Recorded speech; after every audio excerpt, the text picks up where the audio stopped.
'Cause every night I will save your life, and every night I will be with you. 'Cause every night I still lay awake and I dream of an absolution. 'Cause every night I will make it right, and every night I will come to you. But every night it just stays the same in my dream of an absolution. And you'll see what you'll be, and you'll see all you can, all you can. Every night, and every night, and every night, I will dream, and you'll see.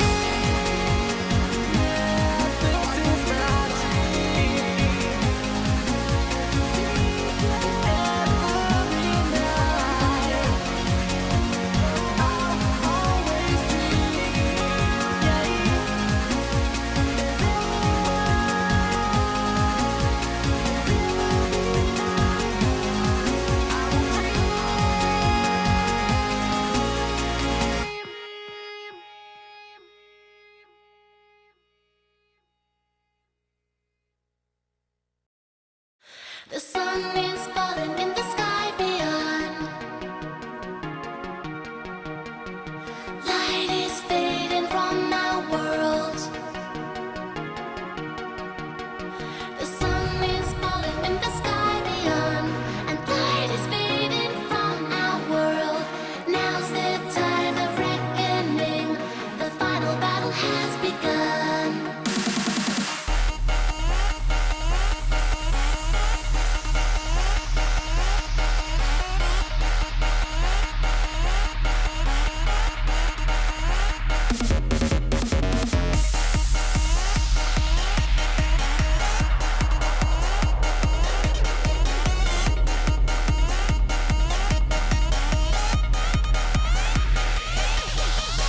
No time to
The air's not dead. The air's not dead. It's just echoing. Fuck. Heck. Anywho, apparently y'all started a hype train while I was getting ready. I don't understand. I don't understand. But apparently we have that. Sakura, thank you for the 100 bids. So we always do. I know, right? It's that weird thing where, like, the hype... Leon Stable, thank you so much for gifting 5 tier 1 subs. Holy fucking shit. It's one of those things where, like, it's weird. There's the part of me that's like, oh my god, this is so weird and amazing and awesome that a hype train always starts. But, like, it always starts so early in the stream that it feels like some people, like, are compelled to push it forward when there's not as many viewers there. It's like this weird catch-22 of really awesome and, like, circumstantially, oh no.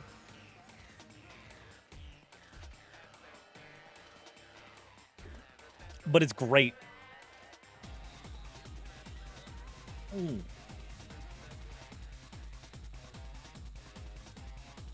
Rubbing eyes. Ah. The Void was comfy. I know the Void was comfy, but I had to rip some of you out of it anyway. I had to rip you guys out.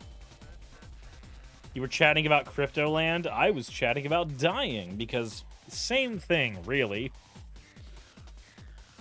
Same thing. All things considered. That said, y'all, how are you doing? How is everybody?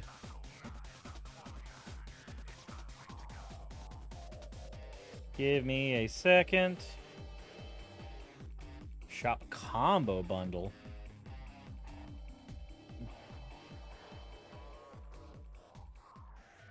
Said someone asked why the coin fan art? Because they hate me. That's why. That's the real reason why. You made a server dedicated to your indie RPG project? Nice, Aaron. You just got back from the Ren Fair vacation? Cool, cool. So, couple of things real quick. Said I killed my game stream to be here with you. Geeky Castle Live, you didn't have to do that. You didn't have to do that. That said, guys, if you've noticed, there's a thing under me. Do you see the bowl? Do you see the bowl that just happens to be there? Do you see it? Because if you see it, well, I have some news for everyone. I have some news. You went to a huge fair on Sat, and it was great. Awesome, Lazy. Bowl spotted. So, here's the deal.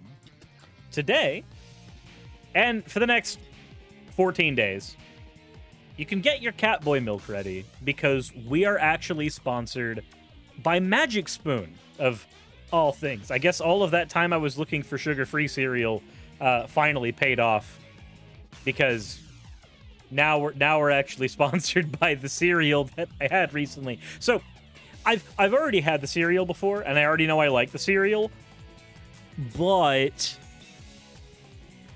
I am going to have to order some of this cereal on screen as well.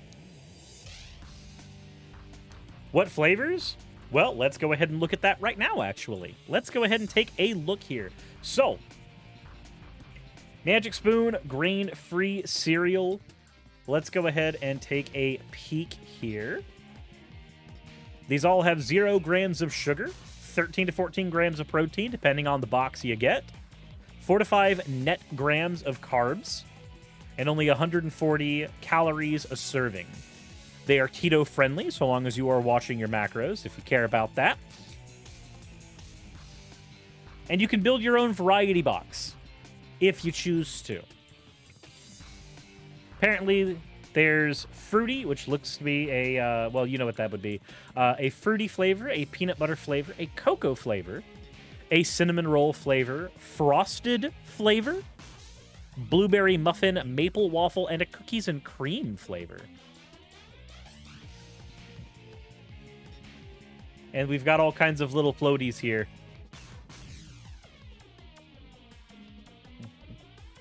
They have a gay flavor. RTOT, thank you for resubscribing. So before we go any further, let me go ahead and thank everybody who's subscribed real quick. Incedio, thank you for resubscribing. Gloaming Dusk, thank you for resubscribing. Red Joker, thank you for the 101 bits. Rocking Hopper Fluffer Boy, Fluffy Boy, thank you for the resubscription. I'm gonna sneeze. Oh boy. Off-White Mage, thank you for gifting out a community sub. Sarah Chikorita, thank you for cheering for the 200 bits. Inane Dragon, thank you for resubscribing. Inane, what the fuck are you doing here? Get some sleep, old man. Go read your book about how communism is anti-Christian. Tsunami Sesson, thank you for gifting out 5 community subs. Sakura Nan, thank you very much for the 100 bits. Leon Sable, thank you very much for the 5 community subs. Tommy Kazoo, thank you for redeeming your points for an owl. RTOT, thank you for resubscribing. Incedio, thank you for gifting out a community sub. The hype train continues with Celicam and Old Snake dropping their follows. Thank you all so much. How are you doing? Welcome to the stream. It's a late one. Hopefully it won't be too terribly long of a one. But Tish, thank you very much for redeeming your points for an you fucking BGen. Anywho's it. It's a little late. It is a little late. But I was excited because it is not very often that we manage to get a sponsor on this channel. And apparently, we have one right now. So, I'm actually going to go ahead and get one so that I can get I can open some of this on stream later. Let's see here. Let's see, the variety 4-pack. That's the thing I'm looking at, right? There we go. There's the 4-pack. And we're just gonna do... Oh, they have a subscription thing? Okay, so apparently you can order it, like... You can have them send it to you bit by bit. That's interesting. Do they have shredded wheat? It does not appear that they have shredded wheat. Most of them appear to be variations on their rings. I gotta know, is their stuff vegetarian or vegan? The ingredients list will help us out here. Let's take a look. It is not vegan. Milk protein, sweetener, oil, tapioca, chicory root. So yeah, vegetarian looks like, potentially. Vegan, absolutely not. Yeah, it's designed to be low carb. Tsunami Sesson, thank you for resubscribing.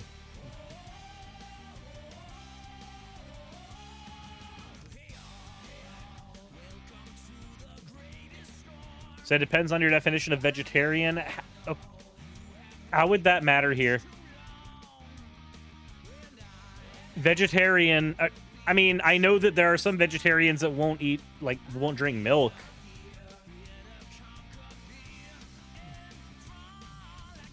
But I'm fairly certain that, like, aside from vegetarian in that you will or will not eat fish, some do, some don't.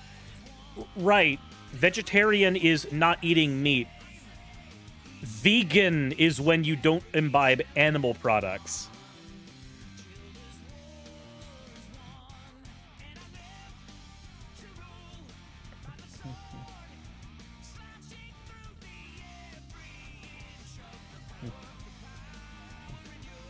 Isn't eating fish but not red meat pescatarian? Yup.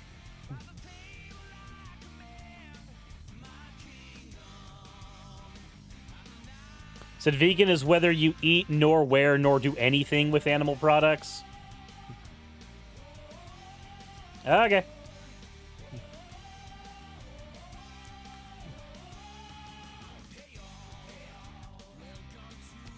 Let me put it this way. I don't think it fucking matters. None of it matters. Not a single bit. I say that because at the end of the day, these are all descriptive terms, and I stop caring after a point, and I've hit my point of not caring. We've done it. We've done it, everybody.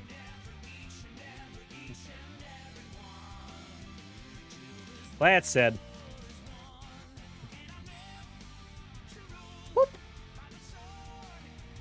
Go ahead and get that there. Got a strict vegetarian diet. Only the best vegetarians for me. Jeebus. Yeah, it's just semantics. Yep. It is all semantics.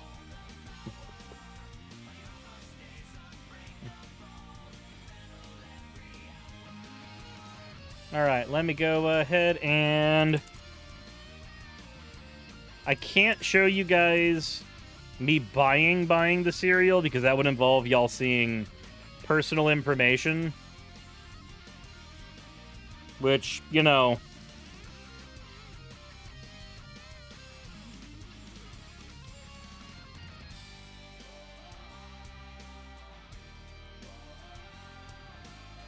And... continue to shipping. Sightless Studios, thank you for resubscribing. And at tier 3, thank you so much for that. Quethom, thank you very much for resubscribing as well.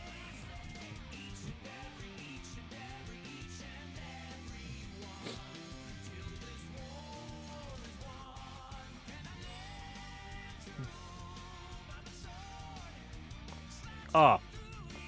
There goes my neck. And we hit the complete order button so that I can have them ship it to me. Yet someone give me fried tofu saying it was Moz sticks. I didn't mind, but I was somewhat offended at that deception. I would be too. If I want mozzarella sticks, I want, mozzarella sticks. I want, actual mozzarella sticks.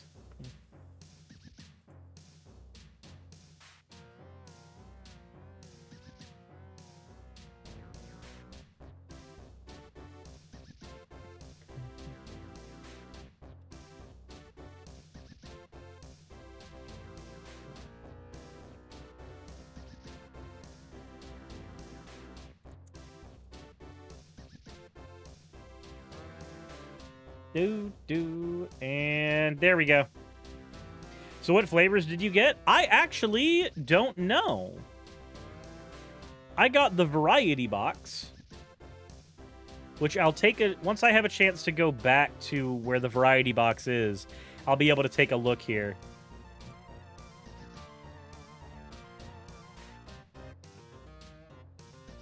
Okay. Now that I'm away from the screen that shows my personal information, so it looks like fruity, chocolate. I'm guessing that would be peanut butter. Yeah. Oh, here we go. Open image. These are the ones that I get. Cocoa, frosted, peanut butter, and fruity.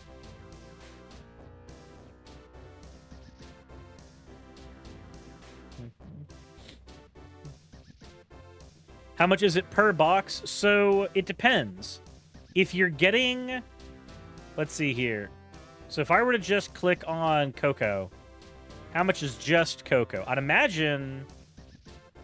Oh, it makes us do, that's 4 packs. Let's go not to the 4-pack, but to... Magic Spoon. Go back! Shop cereal.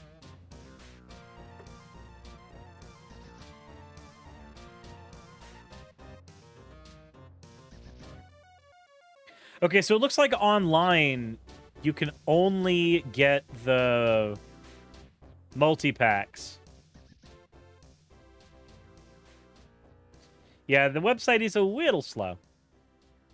So it looks like anywhere between $8 to $10 a box, depending on where you're buying from.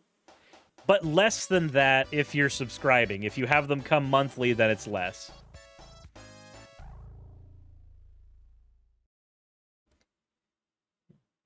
Yeah, it's the same price you would have for pretty much any type of specialty food. Said how much is in the box? Looks like the net weight is about 7 ounces, which is about what a normal box of cereal tends to be. I've got a physical box here, but I'll wait till these ones come in just in case there's a discrepancy, because we're going to open the box and do a taste test on stream.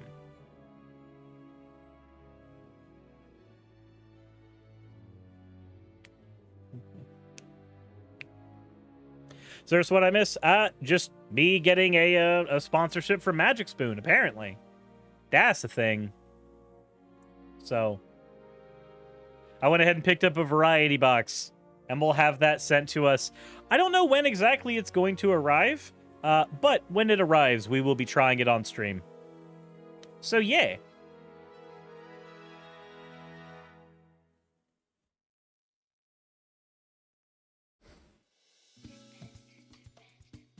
Nothing like cereal with your Catboy milk. Yup. Do you guys think that's the reason they were like, hey, this one, the political cat? Do you think the Catboy milk was the reason for the sponsorship? Do you think maybe that was the reason? Anyways.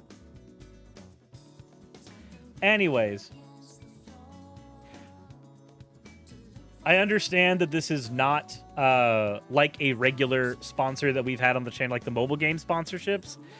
This is one that requires people to, pick up something. And I wholly understand that that can be its own roadblock. But they are offering to sponsor the channel So I went ahead and took the sponsorship because the last time that I asked you guys if I should take a sponsorship, y'all all pretty much unanimously just said, yes, fucking take it. Sightless Studio, thank you for the 100-bit cheer. I appreciate it. Jet Boutique says, I've heard good things about that cereal, though. So, I will say this. There's a couple of keto cereal brands that I've tried that were available at, like, the local Kroger. And all of them were kind of garbage. But Magic Spoon actually threw a couple of their boxes at Walmart. And I got a chance to try them there. And I'm not gonna lie, pretty freaking tasty. Pretty freaking tasty. But, like I said, we'll be doing an entire unboxing stream and stuff when they come in, so I can try all the other flavors. Said it was at Walmart. My Walmart had 2 flavors. They had the fruity one and the chocolate one. So it looks like a bunch of flavors are still locked onto the website itself.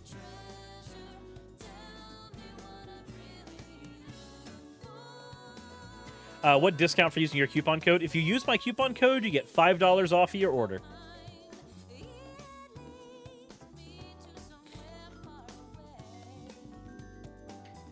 Said the flavor. Did you get fruity? Fruity is in the order that I just ordered. And what is the coupon code? If you use the !spoon command or the !magic spoon command, that will actually bring up all of that description. It'll bring up the link to that you can use, and it will bring up, on top of that, my coupon code.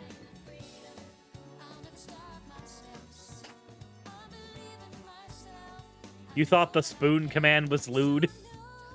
Let me see if I've actually got that cereal here still. I don't think I ate all of it.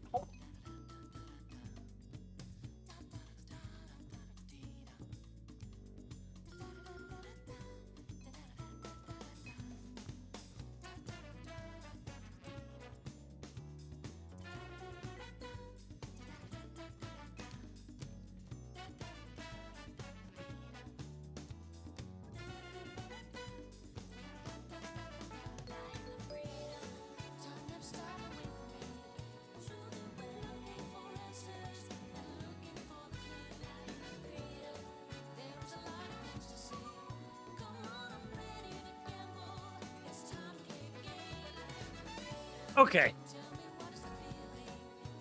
So, real quick, just as evidence, I actually do have my box still. So, but this was bought several weeks ago.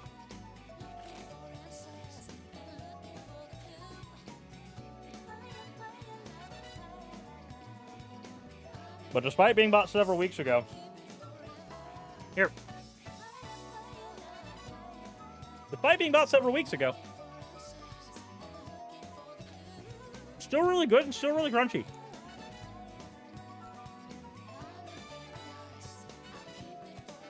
You got a haircut since last I saw you on cam? It's true. But it is tasty. It is tasty.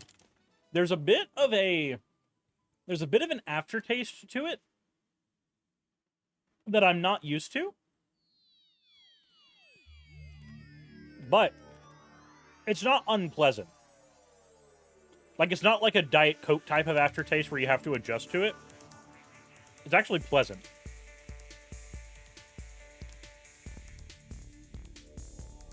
Tega says you're looking healthier. I hope. Ivana says, is it really sweet? The cocoa one, not so much.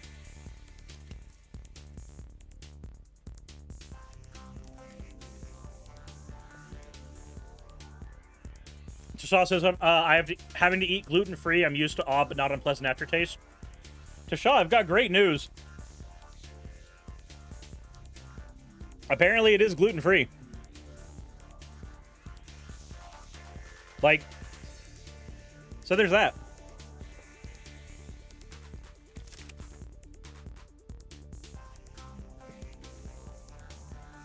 Now I'm just eating the cereal.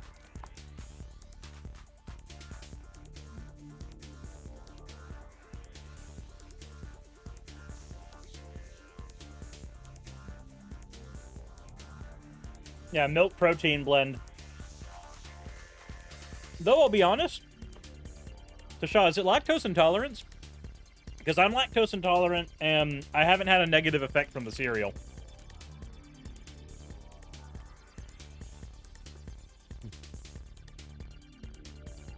Kind of funny that your model's mimicking your chewing. I know, right?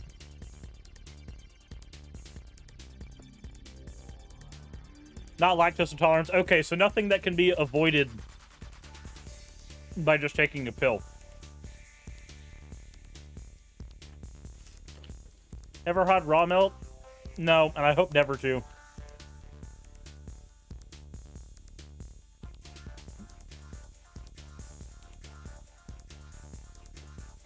I should stop, right? I should stop, right? That's the thing I should do. I'm gonna do that.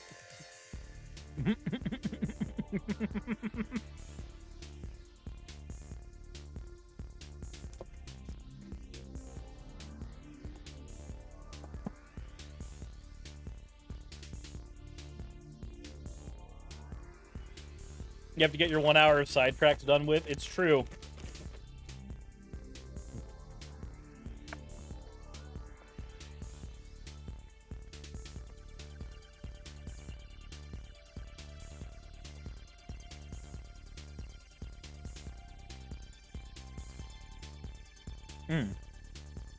Belgard, thank you for redeeming your points for... you fucking DJ.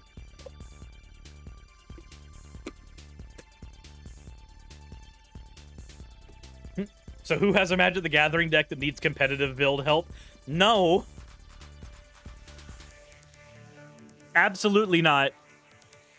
We aren't getting sidetracked like that. Not today.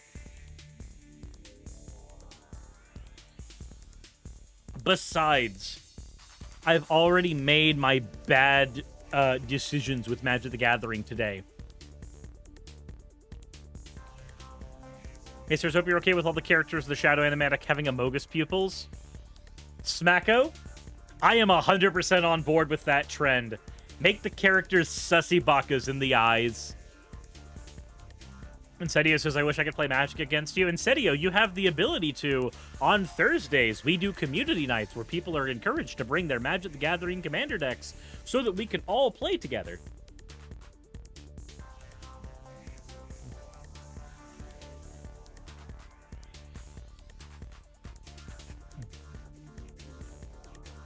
Said you didn't make your Magic choices on stream? No, because my Magic choices were revisiting a choice that I made previously. So, there's a deck I tried to build, and I tried really hard. I tried to like it, I tried to enjoy it, but not only did this deck bore the shit out of me, but every time I played it or watched somebody else played it, I hated it. I tried to build Foldhorn.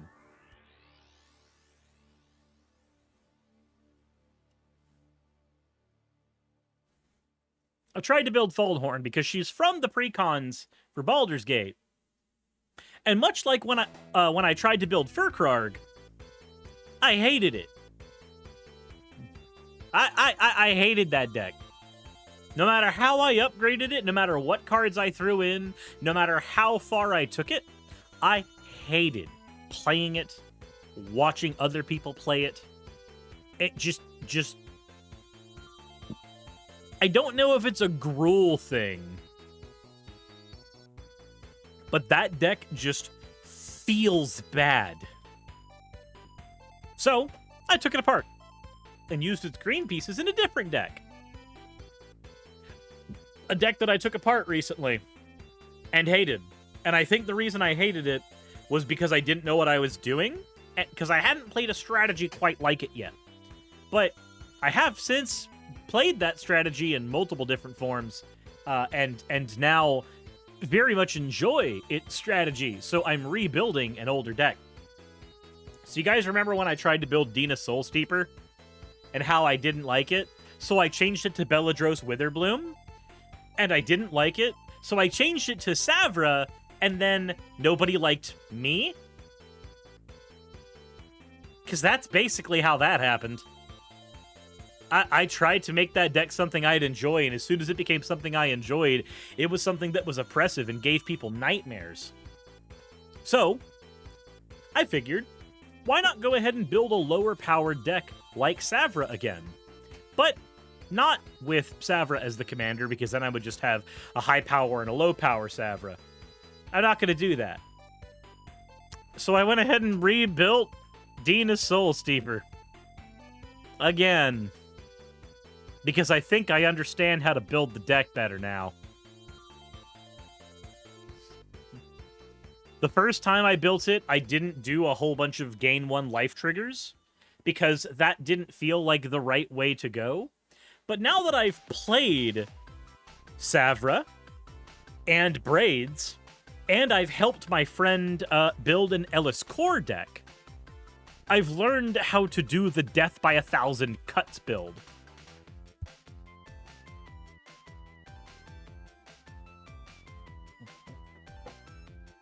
Naki Bree says, last FNM I played against an unblockable Infect deck. You know, I played against an unblockable Infect deck, too. A person brought Blightsteel Colossus with a Rogue's Passage behind it into a casual game, and he figured that was an okay thing to do.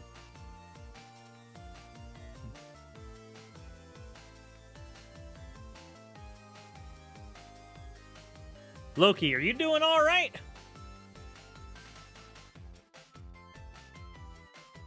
Crimson the DM says, I wish to learn Gifted a deck, but no one has time to play. Crimson the DM, I have great news. Did you know that on Thursdays we are doing community nights?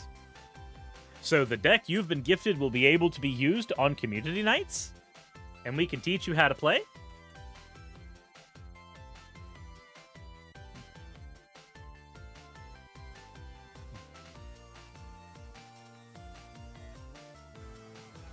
Sideless Studio says, how does community night MTG work?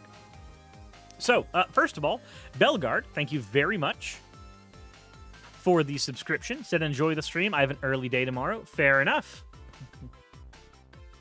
How does community night work? So, community night works like this.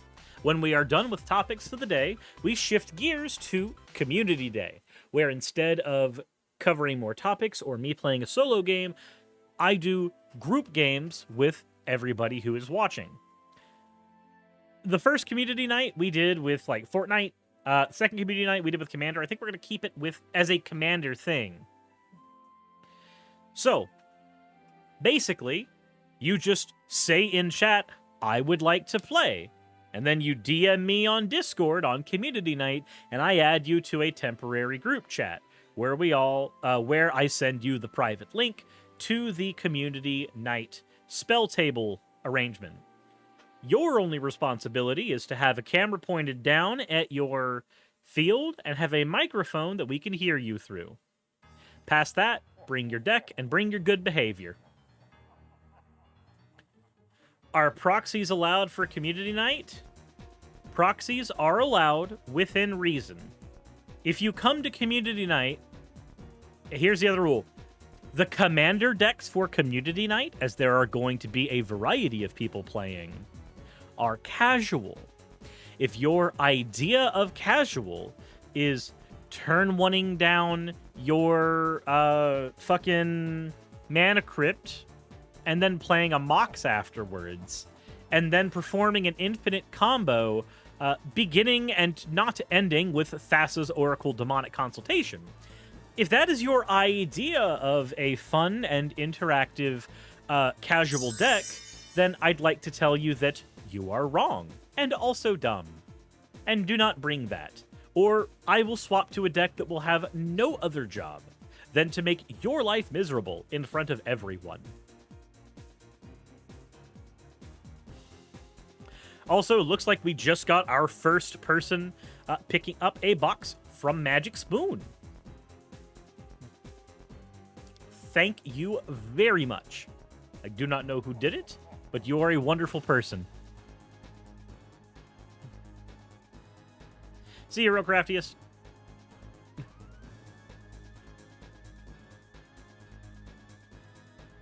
It me? Thank you so much, Jet Fatigue. I really appreciate it. What happens when you hit 50 boxes sold? That is the end of the campaign, basically. That's what happens when we hit 50 boxes sold. That is when the maximum amount that Magic Spoon is willing to pay me is reached. Would a slower Calibax turns deck be okay? So here's the thing. There are a couple of strategies that are generally frowned upon in casual communities. They are not limited to, but they are certainly encompassed by things like Infect, 2-card infinite combo, land destruction, not Field of Ruining a card, but casting Armageddon, things like that, and extra turns. The reason each of these is frowned upon is for a different type of reason. Extra turns is frowned upon, and I would frown upon it because the idea of an extra turns deck is to take the game away from the other players. I forgot. There's one other, and it stacks. It's why I only bring out Savra every once in a while. But stacks and extra turns are both not appreciated by most players for the exact same reason. Stacks and extra turns have one goal, and that's to make it to where the other players at the table don't get a chance to play the game. The goal of Commander, and especially during a community Commander night, is for everybody to have a chance to play the game. Build a deck that is strong enough to weather somebody turning a bunch of big dudes sideways at you, but not so strong that it's just going to circumvent that idea. Same thing with 2-card combo. I removed the 2-card combos out of my decks, specifically because I wanted to have them be more fun for Commander nights, and I wanted them to have be more fun when I go out and play with other people. So whereas my Sephiroth deck used to have a copy of Rooftop Storm and a copy of Acerak in it, which is a 2-card infinite combo, it goes into the dungeon 9,997 times, and then the table dies, and you laugh. That combo is gone because that's not fun for anybody. Assembling 2 pieces of Exodia and then just saying, I win, that's not fun for the table. Taking extra turns is not fun for the table because nobody else gets to play. Staxing out the board completely is not fun for the table. If you have a couple of stacks pieces, or you have a commander that happens to do it, but the entire deck doesn't oppress over and above like a single card type, that's another thing.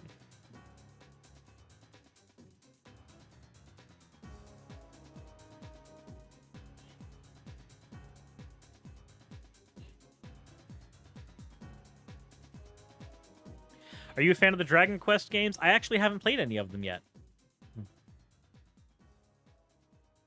Heard about a guy that made a deck where the win condition was to force their opponents to forfeit by constantly reshuffling everybody's fields and graveyards into their libraries. Yeah, those are called Chaos decks. Chaos decks are also not fun for the exact same reason. Like, Chaos decks prevent people from playing the game. Sirius, you eat all the cereal already? Not all of it, but I ate a good bit of it on stream. I have a 2-card infinite that just makes an assload of creatures. Is it Ivy Lane, Dennison, and Scurry Oak? Is it that? Because if it's that, now I'm gonna be very bored.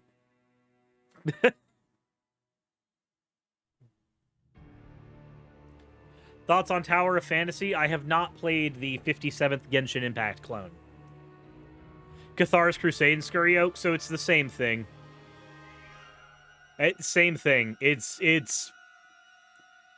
Scurry Oak Infinite combo.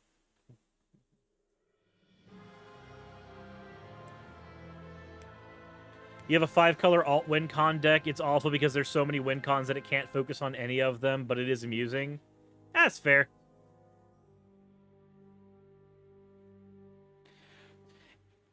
Yeah, like, swap out Herd Baloth and Scurry Oak, or swap in Cathar's Crusade or Ivy Lane Dennison. It's all the same combo.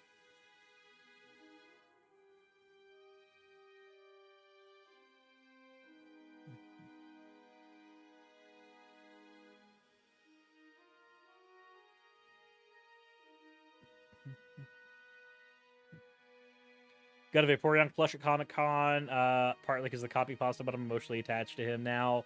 His name is Gusher, and he has dwarfism. Aww. I'm gonna have to get a drink refill here in a bit. But basically, whatever deck you bring to Community Night, just make sure that it's tuned and strong, but not a deck that wins on turn 3 or 4, not a deck that tries to lock everybody out of playing the game. Like, don't bring mass land destro, don't bring, you know, stacks unless you want the entire table to kill you. Don't bring infinite turns, don't bring any of that. And please understand that for building any of those decks, you were a boring person. Oh, Boon is fine. Landfall decks are fine. Like, the only landfall deck that can really become an issue usually is AC, because AC landfall decks take very long turns. So, here's the other thing. If you have a card... If you have a card or a deck that you have to go into... a long turn for, you have to draw a lot of cards, you have to search into your deck a lot of times, do yourself a favor.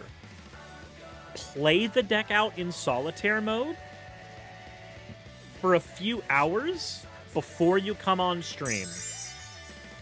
Because if you bring that deck to a table and everybody is having to wait for you to finish your turn for 10 to 20 minutes, nobody is having a fun time. Absolutely nobody. I know Landfall can go infinite with the right tool sets, but it's, you know, on you whether or not you have those tool sets.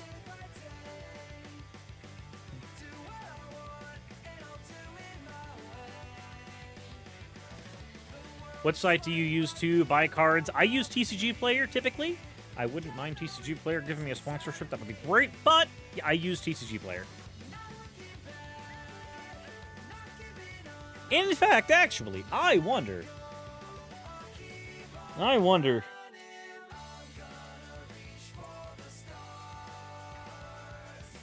Can I get a TCG Player sponsorship? Is that a thing I can do?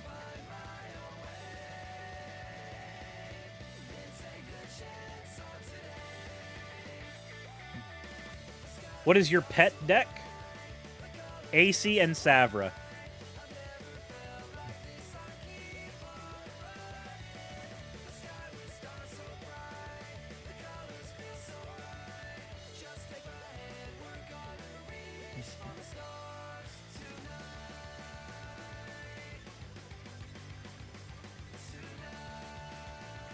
Hold on.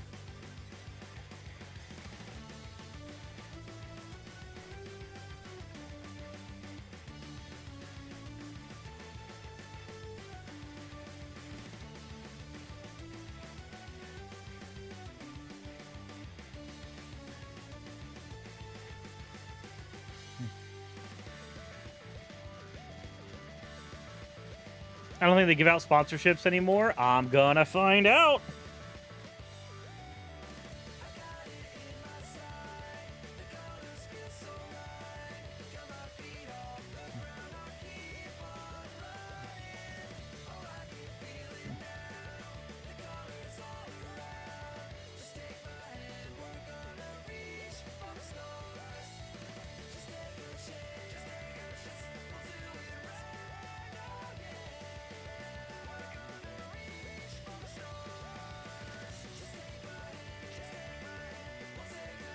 Second.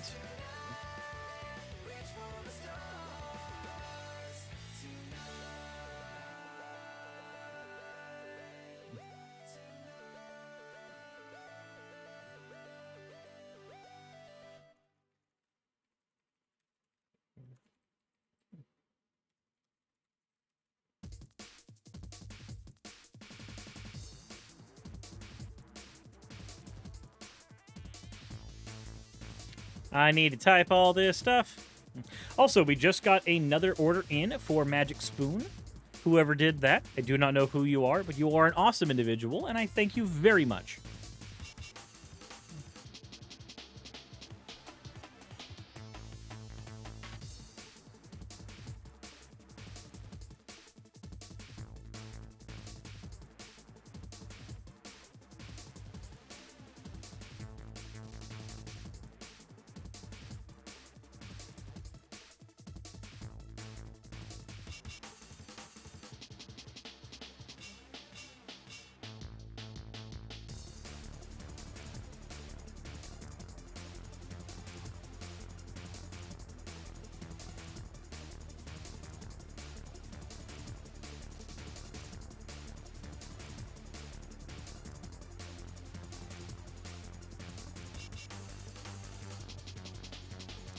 Like, okay.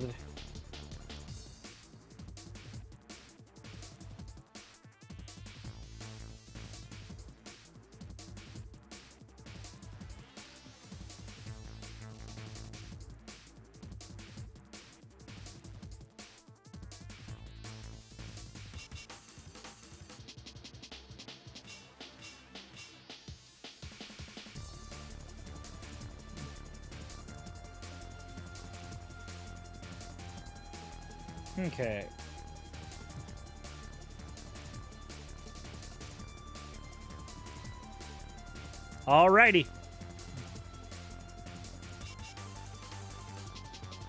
I have just submitted my application to be an affiliate with TCG Player. If they accept my affiliate thing, then we're going to be doing even more deck tech stuff.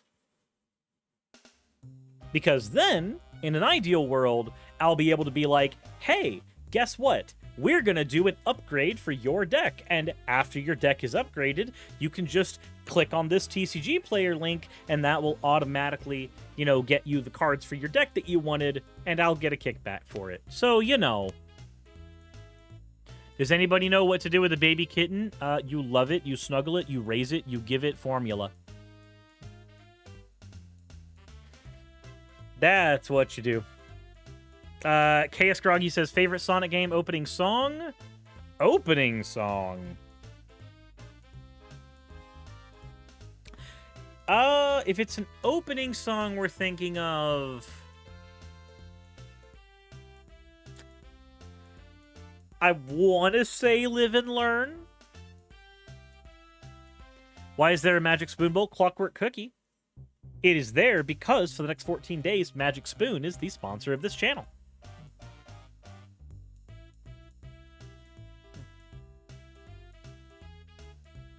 Yeah, don't use cow milk for a baby kitten.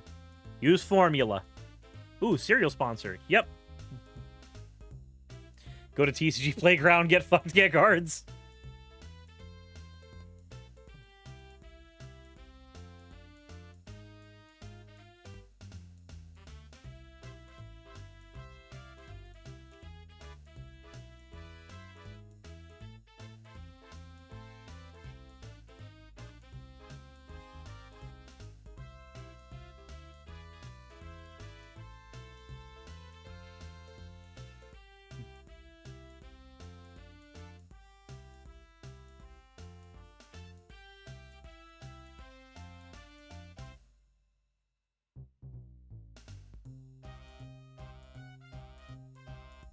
There we go. Dragon Slayer, since you have a cereal sponsor, it is best to have Catboy milk.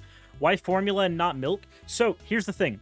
Cat milk has different nutritional value than cow's milk. There's a lot of things in cow's milk that is incredibly hard for animals that are not cows, like us, like kittens, to digest, whereas kitten formula has a specific nutritional blend that is what they need. It has the fat content that they need, and it doesn't cause indigestion or make them sick. Cow's milk will make them sick. Cat milk will not, but you don't have access to cat milk. But you do have access to formula that mimics cat milk.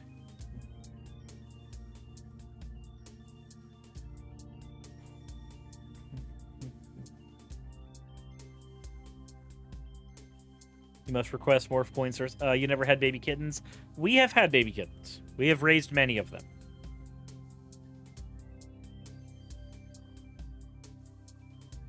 You could always try and milk a cat. No.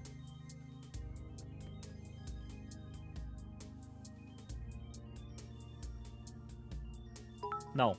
VTuber butt milk. VTubular butt milk for 100 bits. Milk.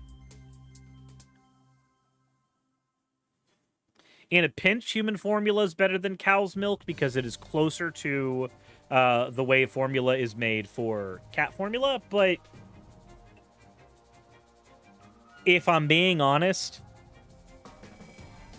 a can of cat formula is about $10 at your local Walmart. It's not that expensive. Especially because it lasts them several meals. I also highly suggest getting a syringe. Like, not a needle syringe, but like a syringe that you can grab water with. Because you want to be able to make the formula, pull the formula into the syringe, and then cradle the kitten, unlock its jowls a little bit, put the syringe in, and slowly feed it the formula. Give it the formula the same way that it would have it with like a bottle. The reason I suggest a syringe over a bottle, in my experience, bottles with nipples on them, while they work great, you're going to be buying a lot more than one. Cats have sharp teeth. Baby Bluebird says it wants its mother, but it was abandoned. Aww. Well, I guess you're the mommy now. Yeah, kitten chompers are sharp. Lord does art. Thank you very much for the tier 1 subscription. Said, I'm so glad you're streaming right now because I just lost my job. I will be fine. This makes me feel a bit better because no matter what you're talking about, how you talk is comforting. Well, first of all, Lore, I appreciate that. Secondly, how did you lose your job? I know you said you're going to be okay, but, like, I'm still going to ask, are you going to be okay? Yeah, they will chew the nipples off of bottles up. So, the cheaper option is the syringe. The syringe also will serve double duty. If your cat ever gets sick and you don't have, it's not eating, you can take lunch meat and water and blend them together to create a slurry mix that has plenty of nutrients for your cat. This is what we had to do with Yumi. When Yumi would not eat because she just refused to live. She didn't want to when we were trying to save her life when we got her. We would take lunch meat and water, blend them together to create a slurry mix, and then we would feed her the slurry mix with the syringe. It did double duty in hydrating her and feeding her, and of course we had to give her water using the syringe as well because she refused to feed herself. So, just do yourself the favor. If you are going to be taking care of a cat anyway, get a syringe. It's going to serve you well for its entire life. Nakibree says giving cats pills is awful, though. So actually, we just gave all of our cats pills today. It's not awful with 2 people. If you have one person to swaddle them, get them wrapped around in a towel and hold them down, and you have one person to lift the head up, and if you put pressure on either side of the jowls, they unhinge, drop the pill in the mouth, close, and massage the throat. So, I get where you're coming from, because we just had to give all of our cats pills today.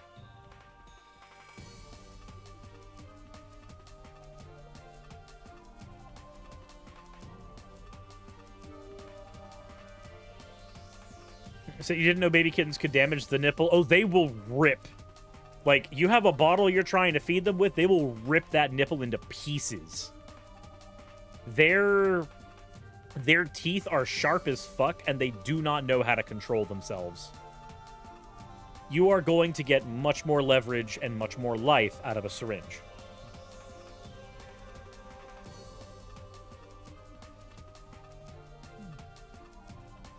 So unless the cat decides to teeth on it. So here's the thing. The latex-ish material that the nipples are made out of rips very easily versus the hard plastic of the syringe. The kitten can teeth on it all they want. It's gonna last a lot longer. Altered Rin, thank you so much for the raid. How was your stream? How did things go for you? How were things on your side of the internet?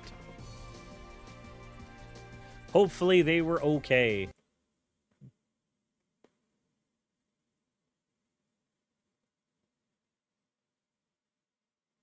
Hopefully they were good.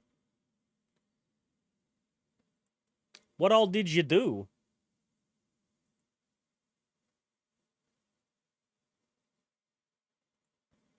It's good. My internet finally decided to behave. I wasn't able to stream for like a week. Oh, Jesus.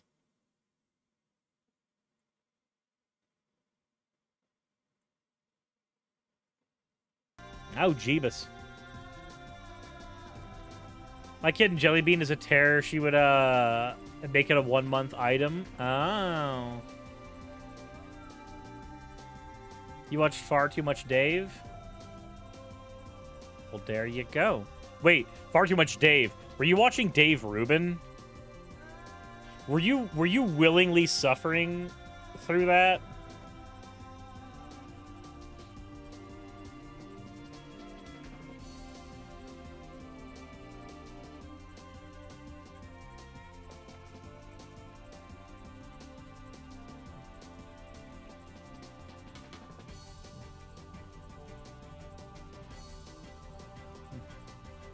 Lord of Gloop Dave? Oh.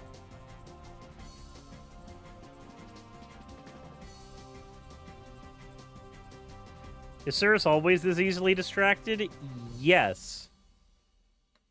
Yes, that is 100% how it works. I am very easily distracted.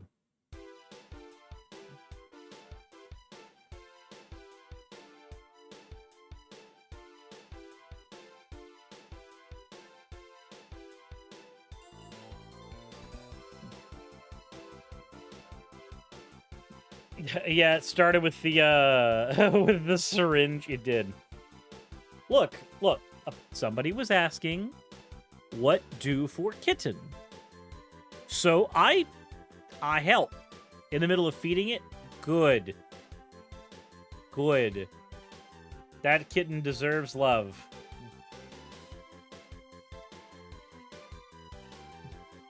Axolotls with cream. This fills me with both joy and sadness.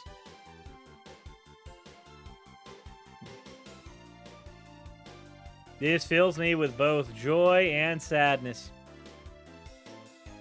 I don't want to hate it, but I kind of want to kill it.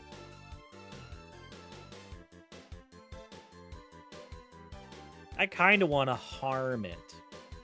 I kind of want to stick my finger in its eyes and see if it's sus. The Amogus Eyes meme. Yep. Foy Beeson says, howdy, I think it's my first time on stream. Well, howdy. It's my first time seeing you on stream. How you doing?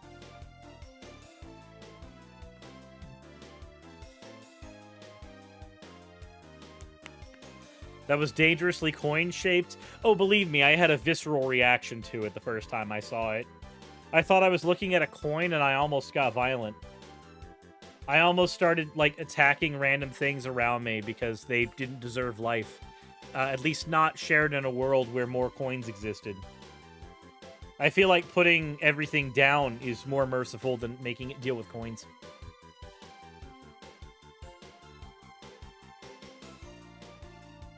Can Kitty have Catboy milk? No.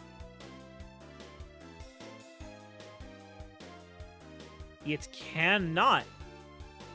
It's also Phoebe Zen. Oh, okay. Phoebe Zen. I think I need to change my username. It confuses everyone. That's fair.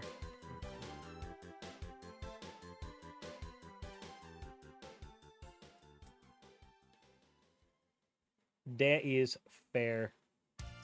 Let me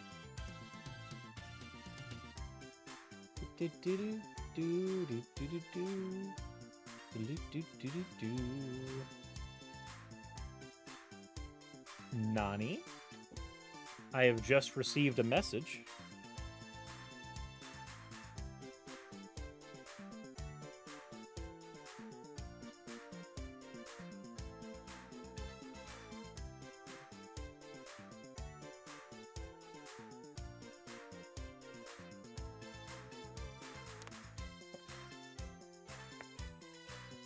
Let's see here.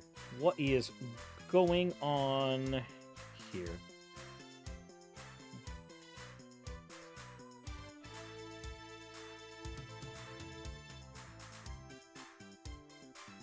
Do do do do do.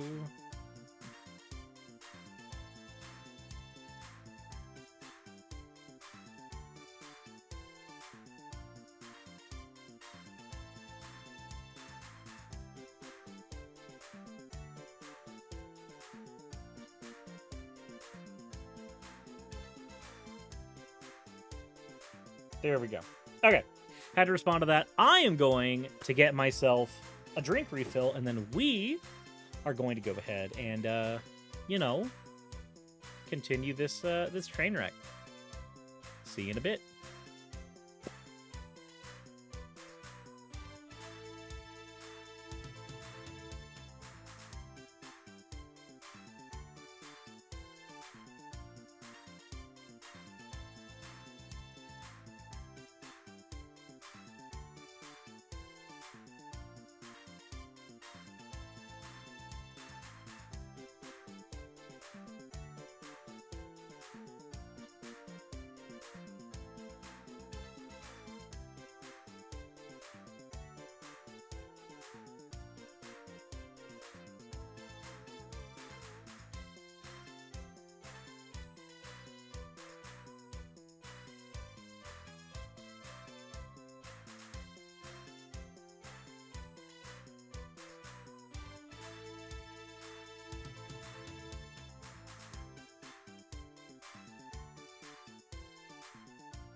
Okay.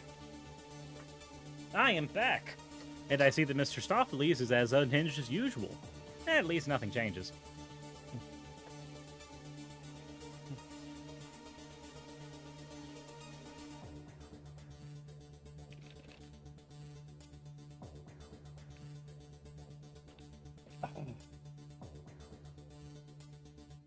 We do be back. We do be back.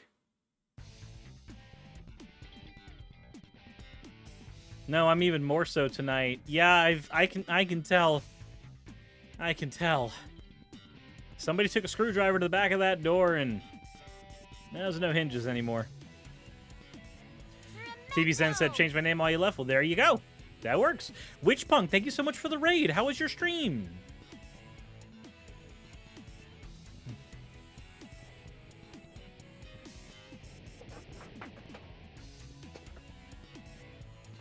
So topic time. It's looking like we are going to be getting into that. We will be.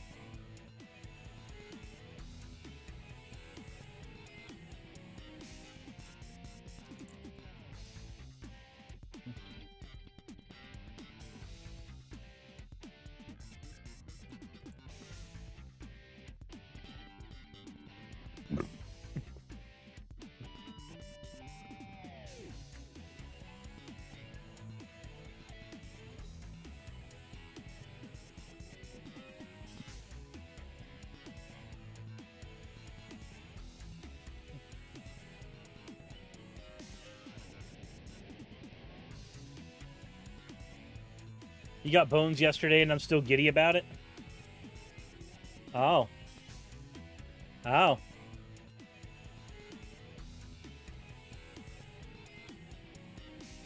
Why Redeem's out of stock? Because Redeems do have... also, Archimedes Archive. Thank you for redeeming your points for an owl. Didn't catch it earlier. But Redeems are out of stock because when people do their Redeems, it adds an amount of time before the Redeems can happen again. This is to make it to where if I'm doing a video, I do not get stun locked. This is the convenient, even ground between having the redeems available for everybody who is watching and also not having them be so problematic that it's impossible for me to get a video done.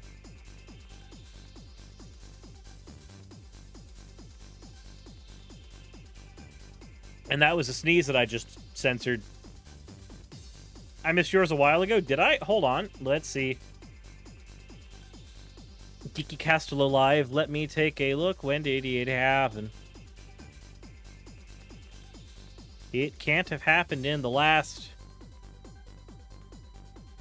time. Geeky. There we go. 39 minutes ago. I didn't catch it then. I am sorry. I am a terrible person, and I do awful things to my stream chat. Geeky Castello Live, thank you for redeeming your points for an owl.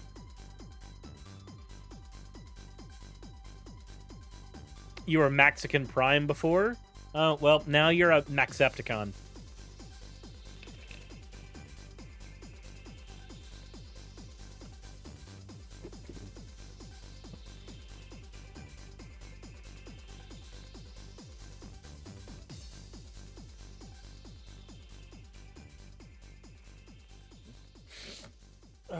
Yoy.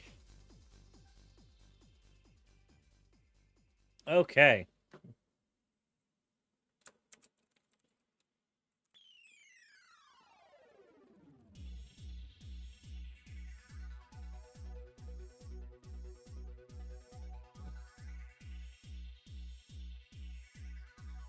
How do you guys, like, stick to one? Very, very simply. Cirrus has functionally been my identity since I was 12 years old. So I just make my online handle that.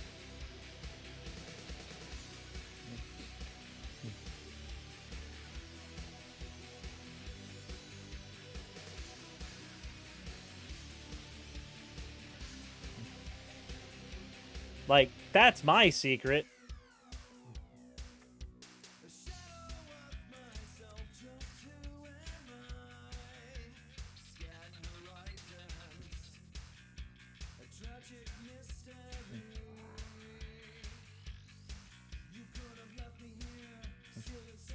Why did you choose the name Cirrus? Because when I was a kid, I needed a name for RuneScape. And given that my real name is Chris, it was a pretty easy modification.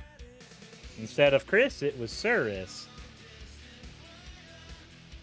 And that became my online identity. Woo!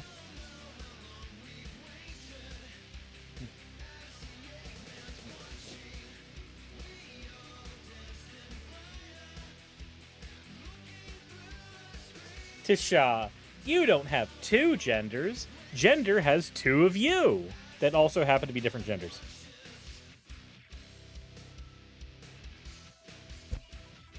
I could have made the more obvious joke.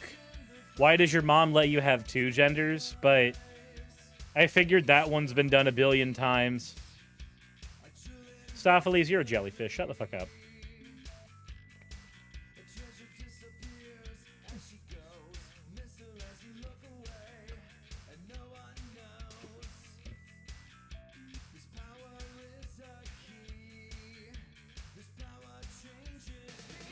Think your mom stole it?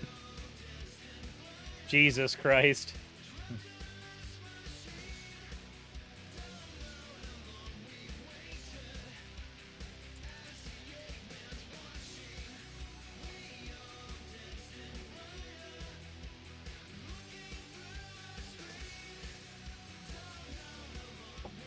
You stole all the gender? Oh, okay.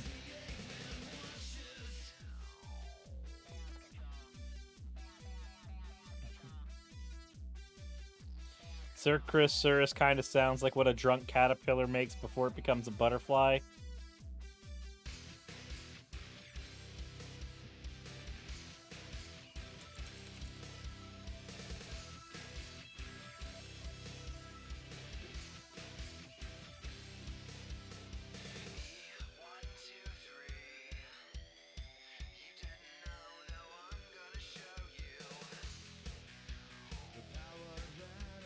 If you had a gender, it would be floor. Interesting. Gender's a lie made by the government to sell more bathrooms. Oh my god. Knock you, rethink about the 100 bits. Knock you, rethink about the 100 bits. You're right. There are 2 genders, and I have them both. They're all mine. None of you can have gender anymore. None of you can hydrate any longer on gender fluid.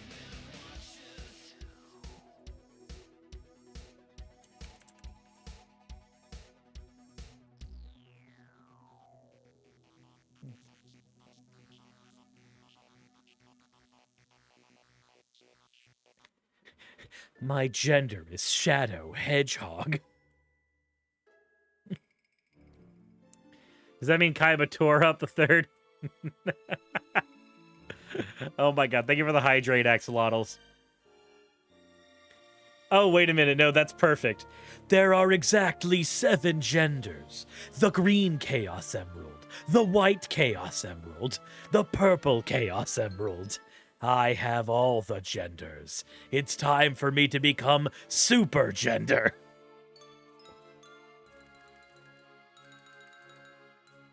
You know, these are a bunch of dumb jokes to be making for a cis-hat white guy. You guys realize that, right?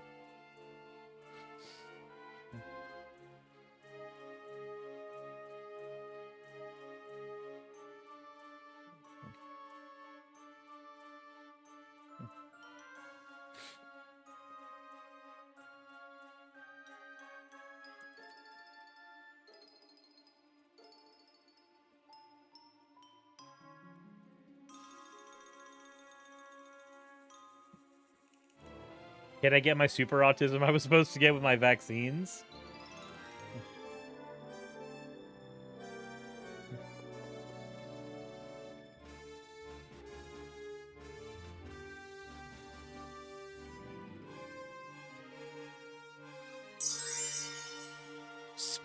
Looks like we just got a spoon gender. Kidding. Thank you so much. We just had a third person get their magic spoon boxes sent to them. Y'all are awesome. Remember, stream is currently, and for the next 14 days, sponsored by Magic Spoon.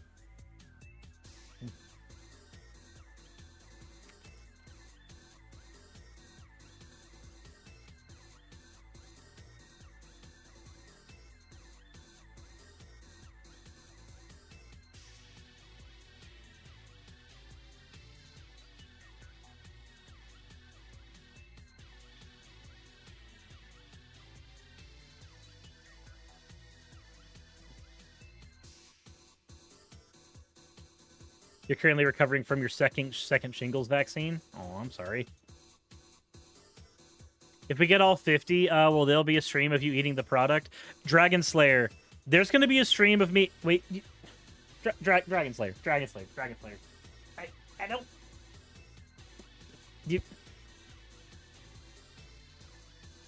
So you want to stream of me eating this?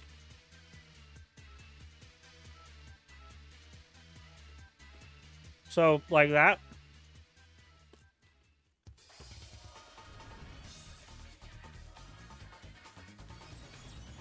Like that?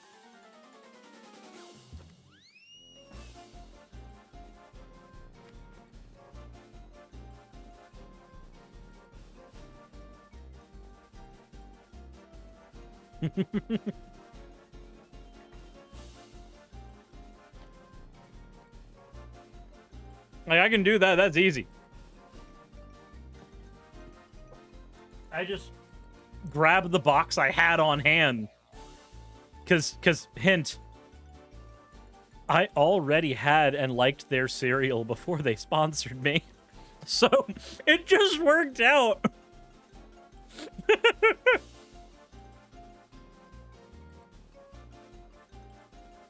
It just worked out.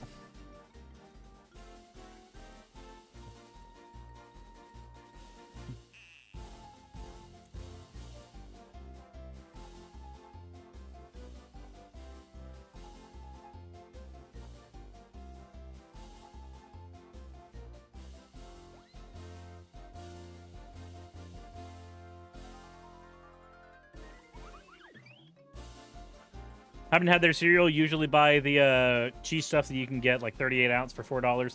Understandable. I can't have sugared cereal myself because I had to cut sugar out of my diet. So they're one of the only, actually, they're the only non-sugar brand of cereal that I've enjoyed.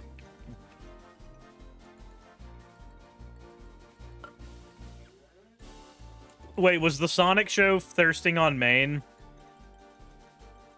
Was that a thing happening? Because that's...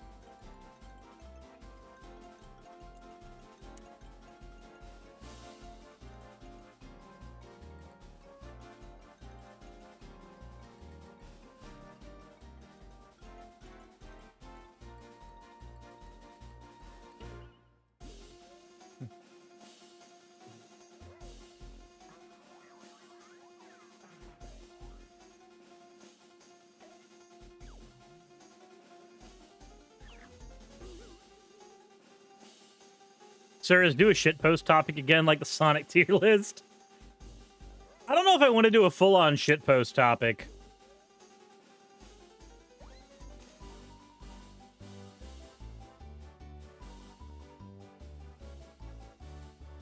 Were you just mentioning that you wish Magic Spoon would sponsor you a few days ago? I think I might have been, actually. I might have actually said that.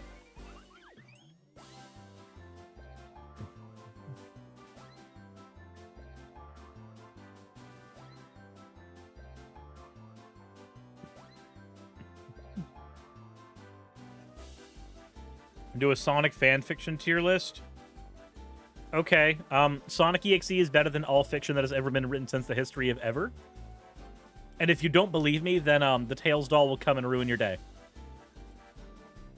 There will be blood everywhere.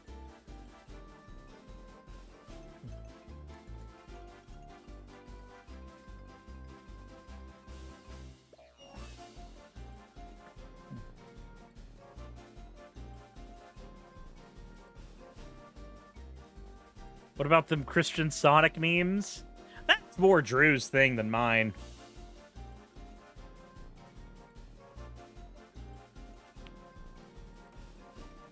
My friend found a weird disc in their closet today.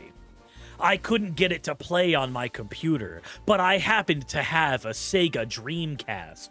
I figured it was worth a shot because I regularly throw discs into random things. It looks like it was a bootleg copy of Sonic Adventure, but when I put it in, everything was all wrong.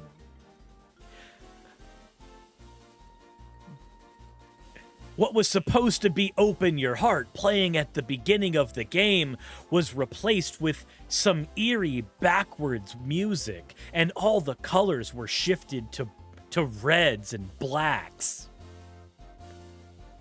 Then suddenly, hyper-realistic Eggman with his neck broken and blood coming out of everywhere.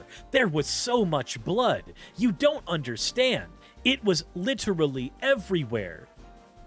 He came up on the screen and it said, "You're next." Then suddenly, I was on the egg carrier, but not as a character you would normally play as in the critically acclaimed game Sonic Adventure. I was playing as the Tails doll. Like, there, I just grabbed like every bad video game creepypasta trope and just boiled them together into a soup.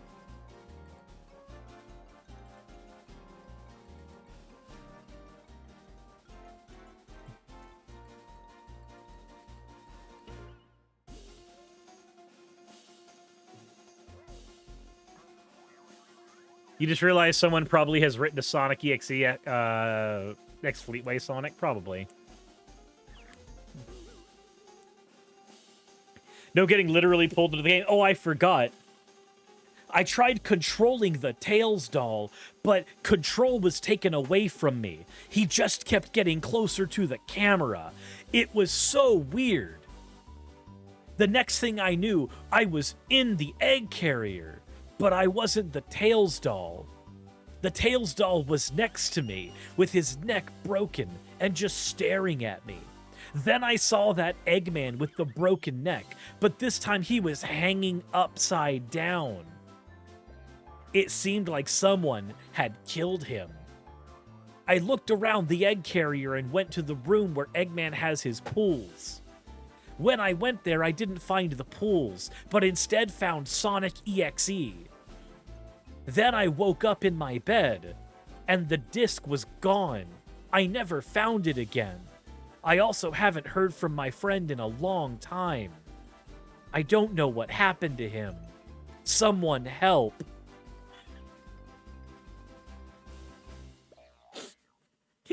There.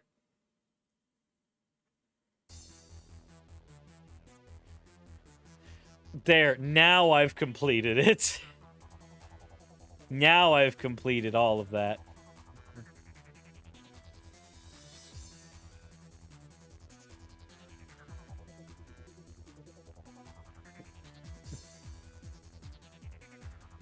Forget about the cart you call Eggman Naka, and he tells you about the playtest kid that died while playing Adventure.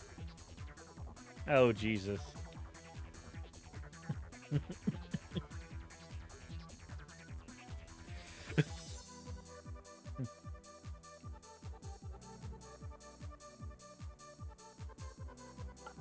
Why is Cirrus doing a Sonic horror story? Because people wanted a shitty Sonic horror story, and I just made it all up as I went. I unironically, like, none of that was actually from a creepypasta. I just made it all up.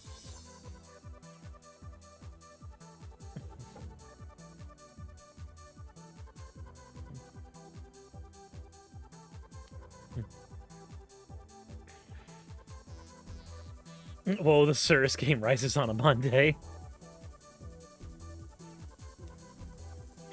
Do we turn that into a video now? No, I would need to actually write it out and turn it into a shitpost video. I think I might do that. I think I might actually... Guys, for Halloween, should we write and voice an actual, like, bad creepypasta? Just a legitimately awful Sonic the Hedgehog creepypasta with every goddamn trope wrapped in. Everything. This has to be, like, bottom barrel garbage.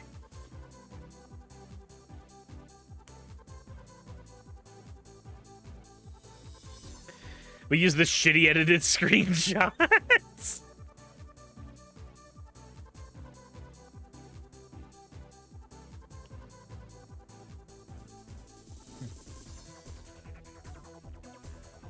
Please say you'll put it on YouTube. I'm gonna be on a bus. It's going on YouTube. It'll have to. It'll have to.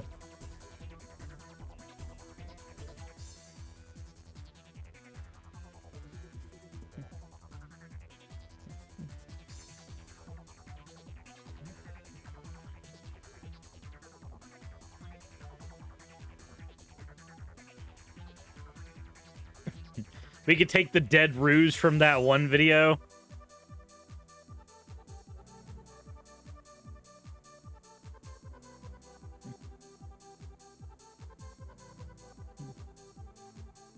We need more Sonic.exe with bat tits. Jesus Christ. You love how Sonic.exe went from being a creepypasta to just a character?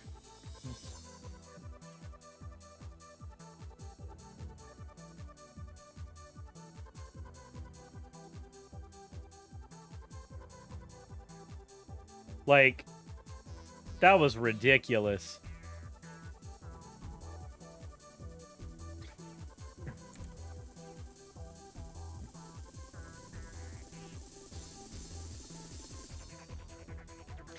Instead of saying Sonic has passed, it says Sonic has passed on. Smacko. Smacko.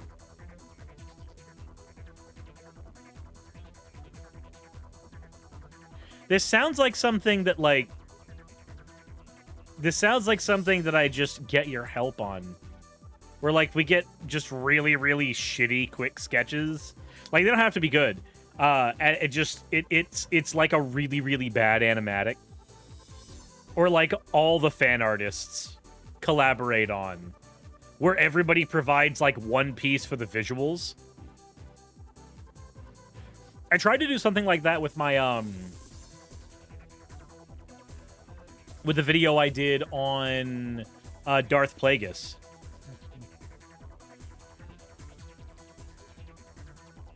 Actually, here, let me show you kind of what I'm thinking of. Because I've done this before. Where, like, a call for fan art goes out. This ends up being different than a standard thing where, like, I'd be asking for commissions. Because, quite frankly, I wouldn't be able to afford all the pieces of art for this. This would be if you're a fan artist and you want your stuff shown, this is an avenue for that. But let me go ahead and see here. Cirrus, Darth, Plagueis. Here we go. You ever hear the tragedy of Darth Plagueis the Wise? It's not a story the Jedi would tell you. It's a Sith legend. Darth Plagueis was a dark lord of the Sith, so powerful and so wise, he could use the Force to influence the midi-chlorians to create life. That's right, you've heard his name 1,000 times already, I'm sure. It's one of the more memorable moments from the Star Wars prequels, insofar as those prequels have memorable moments. His unexplored backstory is arguably one of the most important pieces of the puzzle of the Star Wars mythos. While Palpatine, or Darth Sidious depending on how you know him, is in fact the villain of the first 6 films, it was through the tutelage of Darth Plagueis that he gained the power he needed to take over the galaxy. So today we're going to be doing a brief overview of the story of Darth Plagueis, but more importantly, we're going to be digging into his epistemology.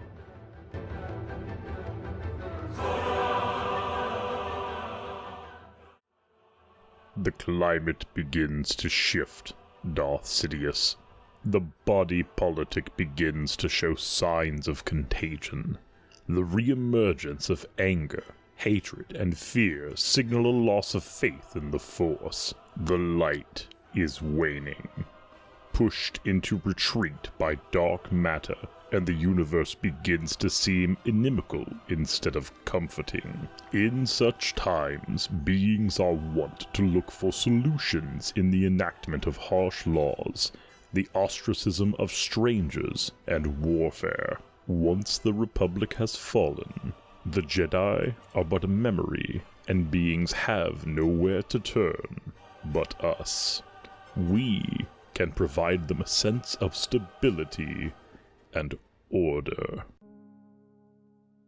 That was a quote from Darth Plagueis. I wanted to include it here because I feel like it does actually represent a lot of what we've seen in our current political climate, but with people turning to authoritarianism because it seems to provide a sense of stability. But that's a topic for a different episode. For now, we're going to focus on the history and the epistemology of Darth Plagueis. Obviously, there will be spoilers ahead for the book, but a spoiler for this video, I'm thoroughly convinced that his epistemology is that of egoism. Put a pin in that for the time being, since for now we're going to go over his history. Darth Plagueis was born as Higo Damask. His master was one Darth Tenebris. Darth Tenebris was actually the person who ended up facilitating the birth of Higo Damask in the first place. You see, Tenebris was a Bith, and Bith science is almost allegorical to that of eugenics. As a result, Tenebris actually headed the birth of Higo Damask in an attempt to create a genetically superior being who could thoroughly wield the Force. In fact, when he was given up for adoption to Darth Tenebris, Plagueis' father, Car Damask, said, "In truth, and in ways that you will eventually come to understand, you belong to him." Skip forward through a lot of what happened in his apprenticeship, and we can get to where Darth Tenebris was eventually slain by Darth Plagueis. This is the part that I was thinking of. These are the quick sketches that were done by various artists to show like different parts of what was going on during the Darth Plagueis book, and they were used as background for this.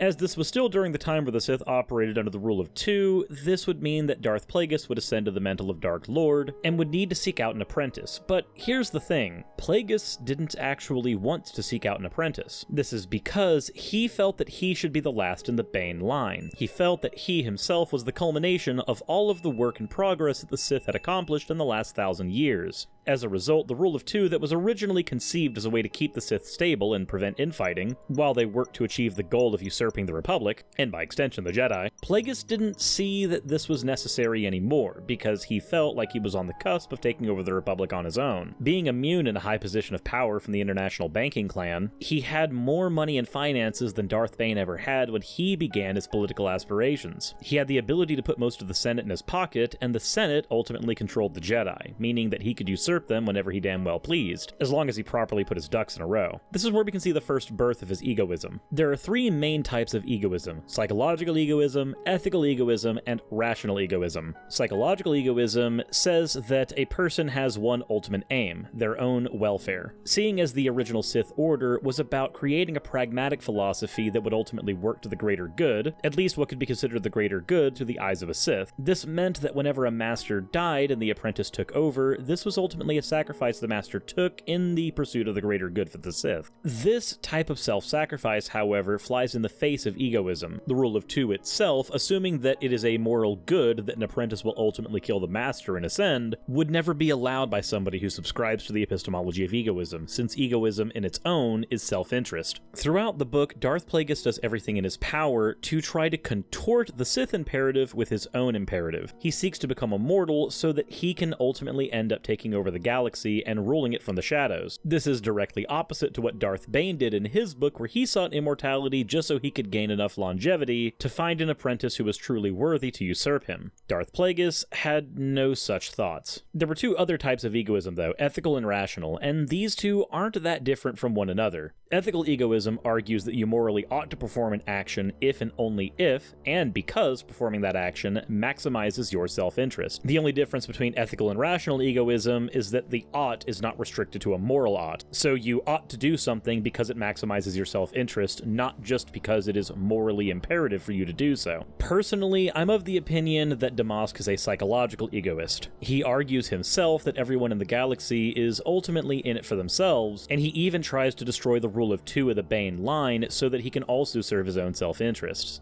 This is not to be confused with something like hedonism, which identifies self-interest with pleasure. An egoist would also note that any type of altruism is actually just self-interest. You didn't scratch somebody else's back to be nice, you scratched their back so that one day they would scratch yours. This also makes sense considering that ultimately he is part of the international banking clan. So throughout the course of the book, Darth Plagueis sees many of the dealings he has with other beings as a business transaction. Even when he conscripts his soon-to-be apprentice Palpatine, or Darth Sidious as he's better known, he views bringing him under his wing as a part of a business transaction, where he can work from the shadows to benefit Palpatine, but ultimately Palpatine can work from the forefront to benefit Plagueis. Throughout the course of the book's story as well, there are many times where Darth Plagueis sows the seeds for what we ultimately see in the movies. He's the one that provides the initial funding to Sifo Dyas, who's the one who ultimately ends up traveling to Kaminoa to get the clone army that we see in Episode 2. This is also the reason why it was so easy for Darth Sidious later to execute Order 66 and kill all of the Jedi, well, at least most of them. These were things that were originally planted by Darth Plagueis himself. Of course, he never actually got to see any of this come to fruition, since he died by his own apprentice's hands. Darth Sidious even scoffed at his attempts to undermine the rule of two, which is funny considering that that's ultimately what ends up happening to Darth Sidious later. But all that irony aside, you remember how Jabba the Hutt is in control of Tatooine? That was largely because of funding from Darth Plagueis. Why was a nobody senator able to ultimately rise to power and become the Emperor of the Galaxy?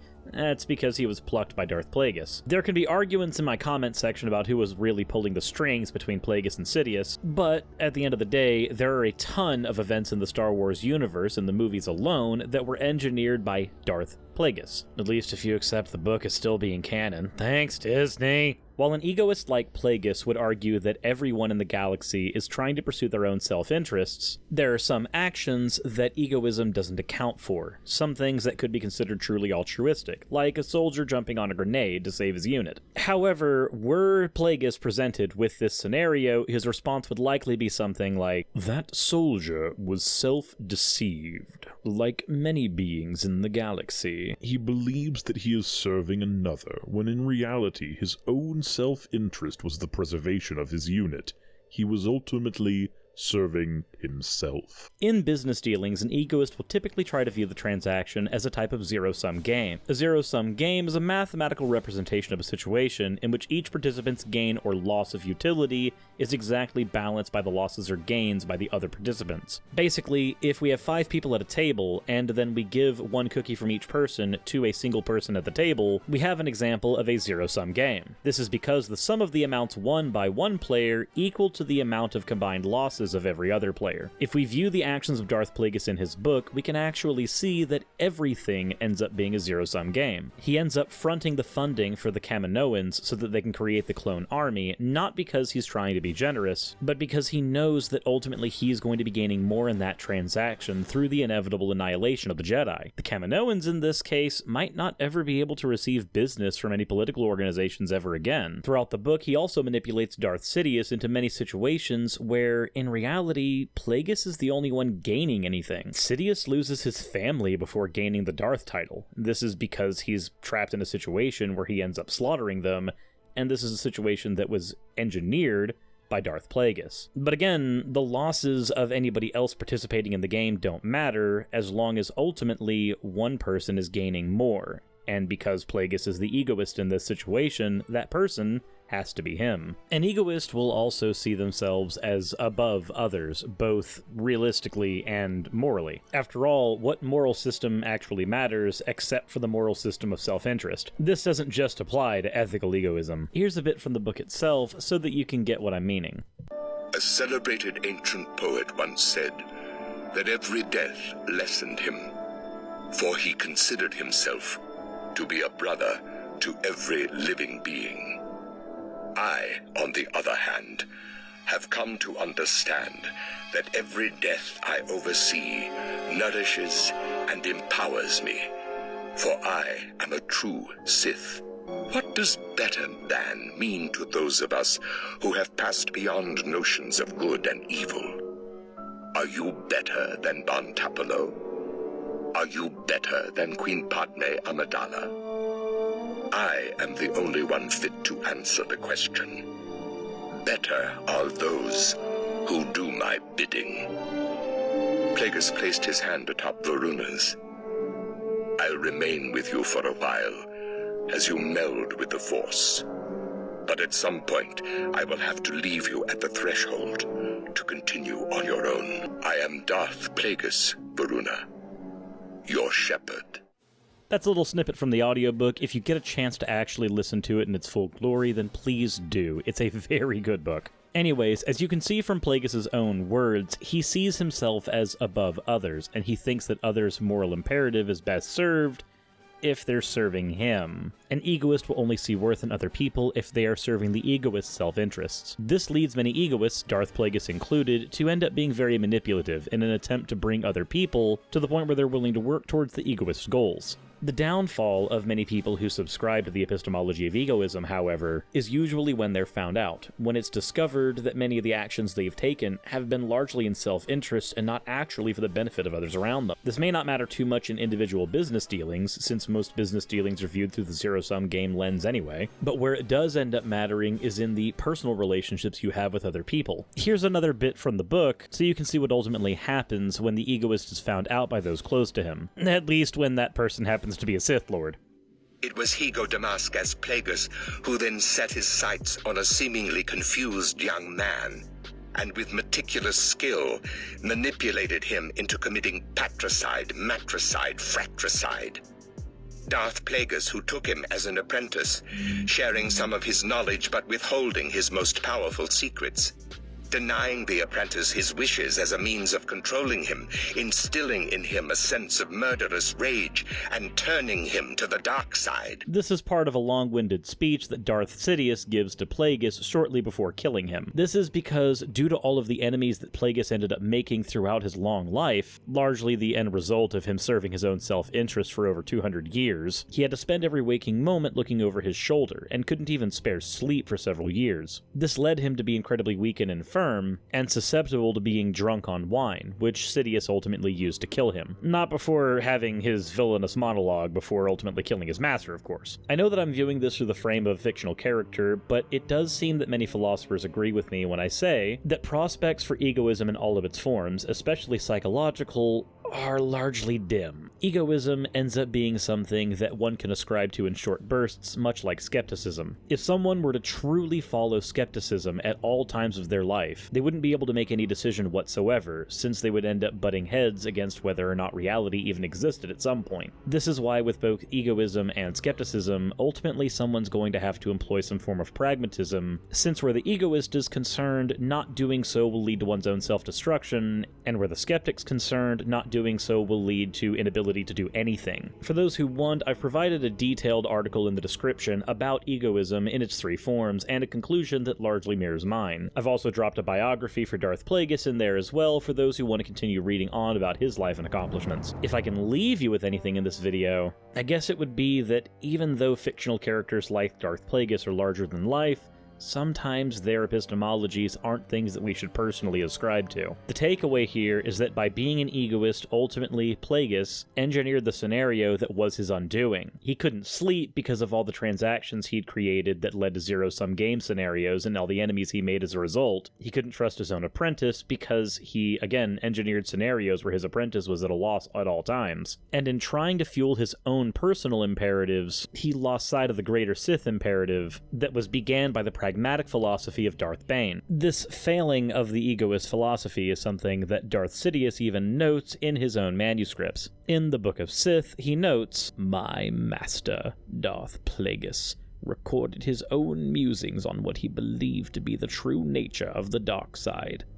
Although he had a fatal blind spot, he revolutionized Sith understanding of the relationship between biology and the Force." I'm of the opinion that the blind spot that Darth Sidious is talking about is the short-sightedness of egoist philosophy, what ultimately led to the downfall of Darth Plagueis. So, that all said, I hope you guys got interested enough in the character of Plagueis to actually read his book. There's a whole lot of stuff I didn't cover, and it's well worth a read. Hopefully you guys also learned a little bit about egoist philosophy, and maybe this will encourage some of you to do some reading on it as well. I think that it's an incredibly flawed epistemology, but again, reading into it isn't necessarily a bad thing. If you guys enjoyed the video, please leave a like, and go ahead and subscribe if you haven't already. If you enjoyed it a lot, then why not share it with your friends? And if you loved it to death to the moon and back, then why not either support me on Patreon or go check out my merch store? And with that all said, everyone, I hope you enjoyed. Insert end of video tagline here.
Let me tell you about my...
Trying to take a bite of me. Let me show you just what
that gonna work?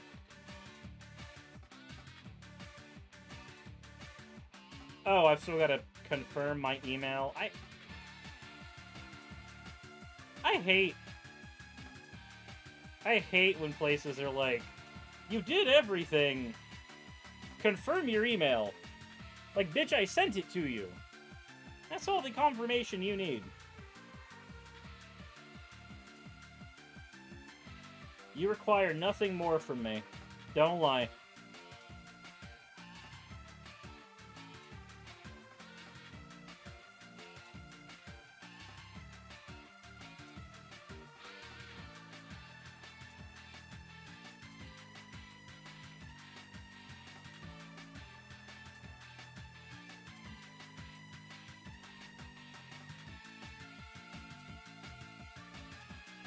Here we go.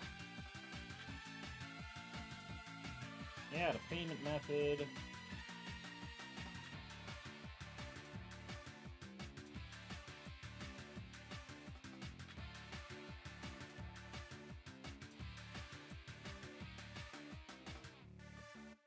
Why do you need me to do it this way? Can't I...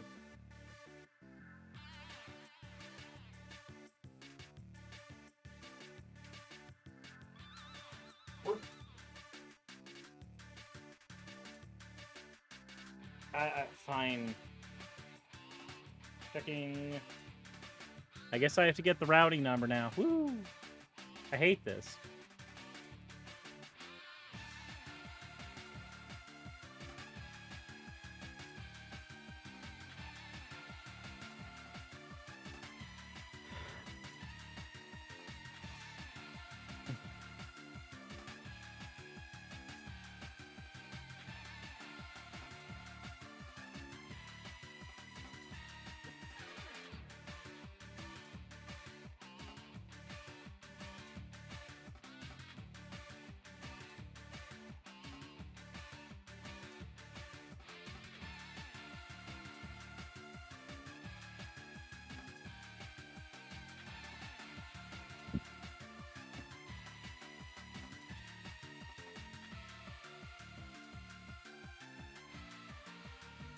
Can I get a routing number?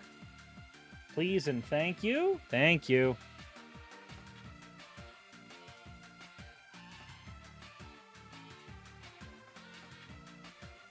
Jesus Christ. Okay, and I guess I need...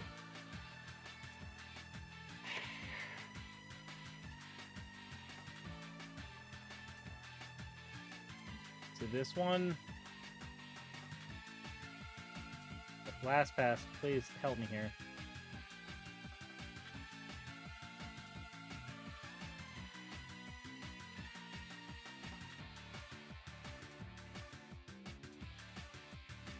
I have been spoiled by automatic sign-ins.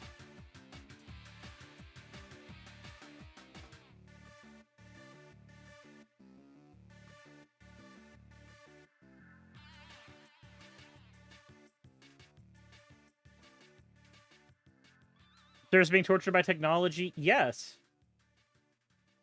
I am 100% being tortured by technology.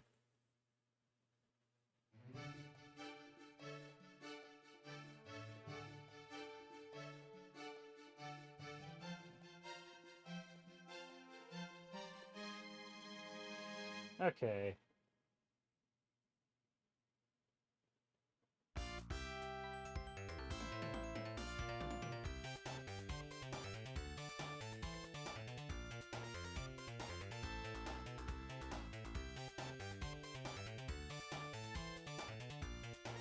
Yay, this has been added. We grab that. Review payment.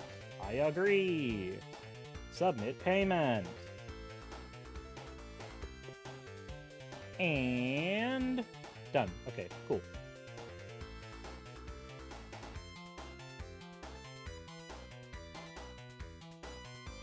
Cannot capture screenshot.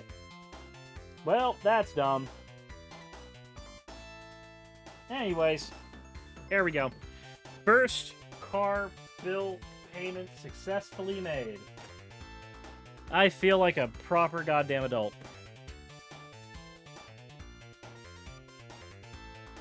That stress is done. I've been stressed because I haven't done it before. So I was sitting here worried about, like, how the fuck do I pay it?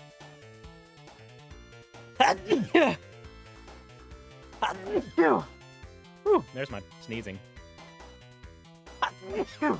There we go. We just get a sneezing stream now.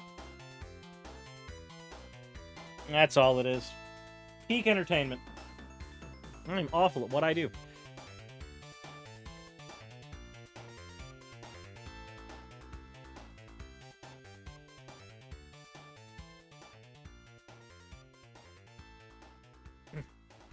There we go. ASMR sneezes? Aha! No.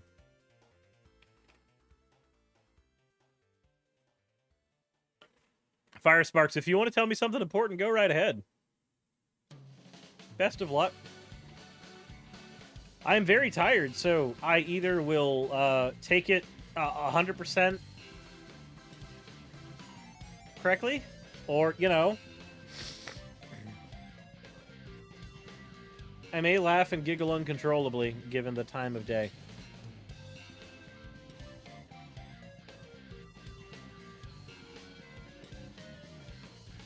I don't know.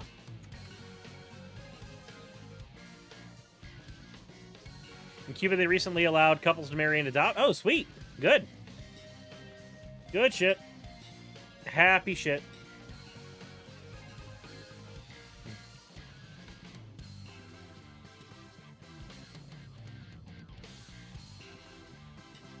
Ugh.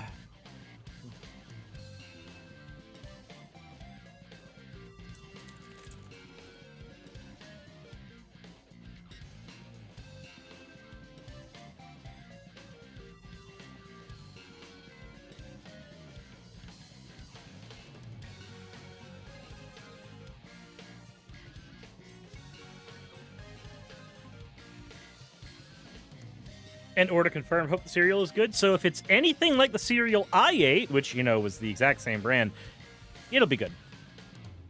No topics yet. I've been stalling like an idiot for 2.5 hours. Jesus Christ. Why does time fly so fast? Will is trash. Thank you for the follow 14 minutes ago. I don't understand. Why am I awful at this?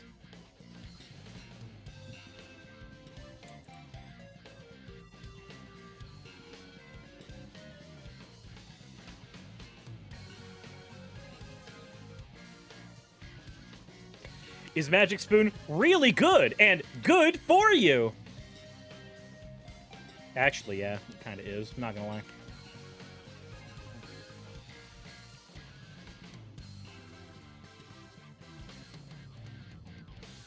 So you just don't want to have to work. Instead, you sit and watch old videos of yours while with us pretend to like it. Something's happening. Hey, look, Nicoro. The idea has struck me sometimes to turn on this stream and just do nothing but play old content of mine.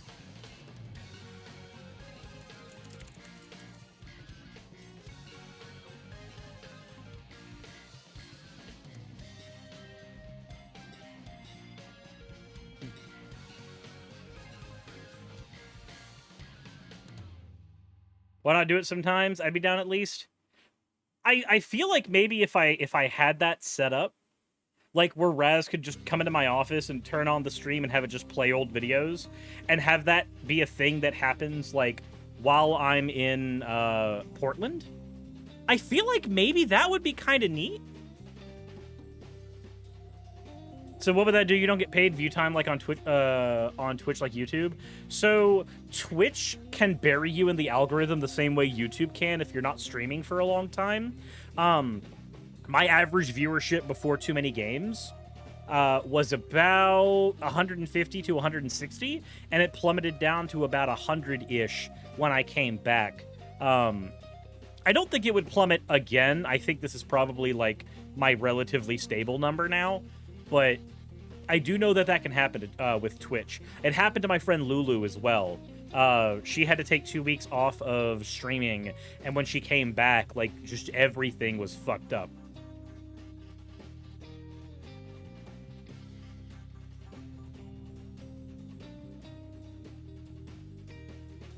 Is everything okay on the YouTube front? I mean, I'm down, like... The true and honest number is about $1,200 over on YouTube. That's how much the, That's how much the channel strike costed me. Between the lower average number of views afterwards that happen algorithmically all the time and the week with no uploads. Like, that's how much in real dollars that strike affected me. Which, you know... Not great. Not great.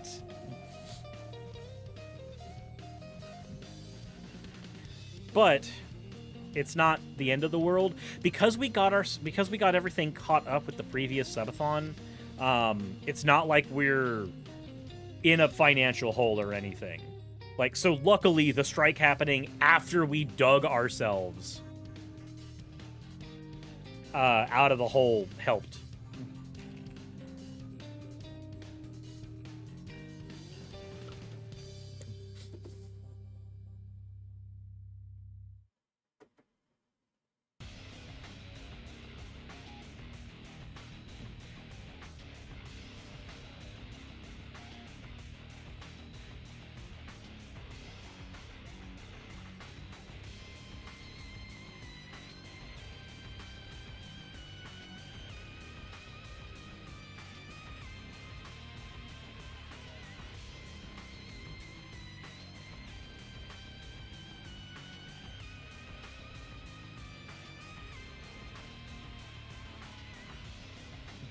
Speaking of sneezing, anyone remember the show 1,000 Ways to Die?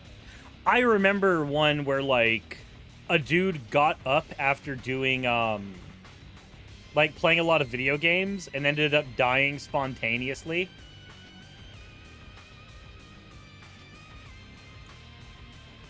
I remember that.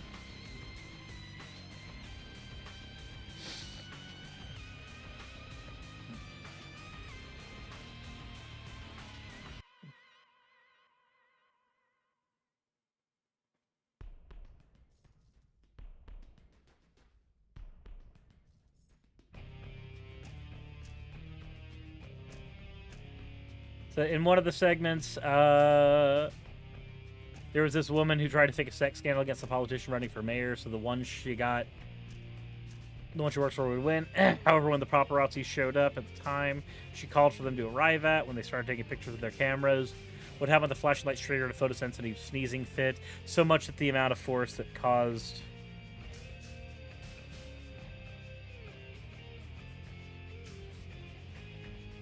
Well, it caused something.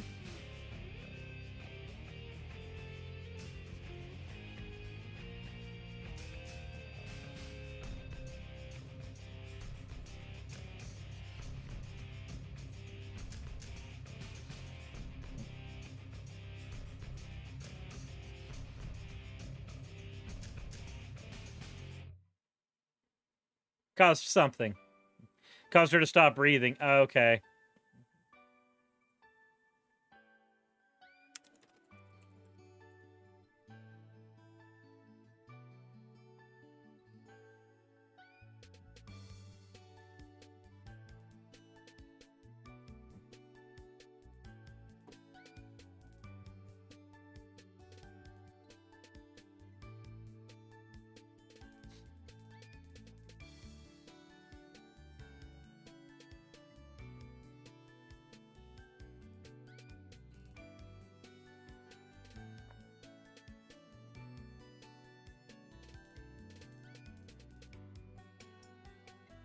The one thing I remember from 1,000 Ways to Die was a guy was peeing through a window.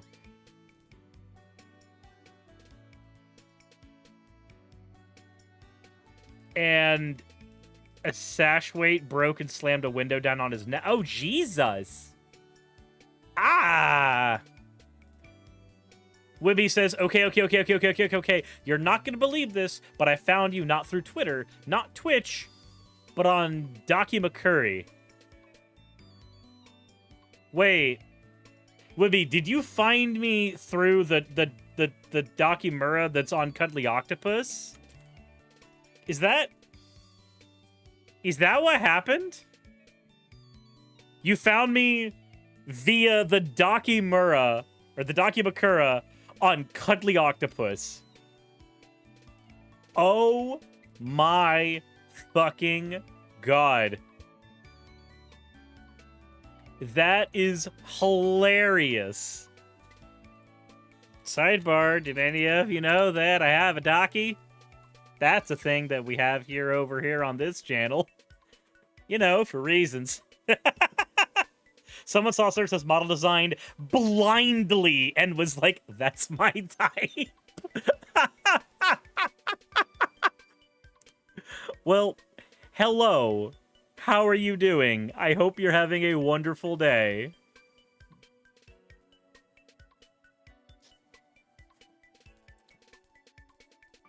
I hope you are having a wonderful day. Never look at Tulip in the Odoa Takona, thank you very much for the follow.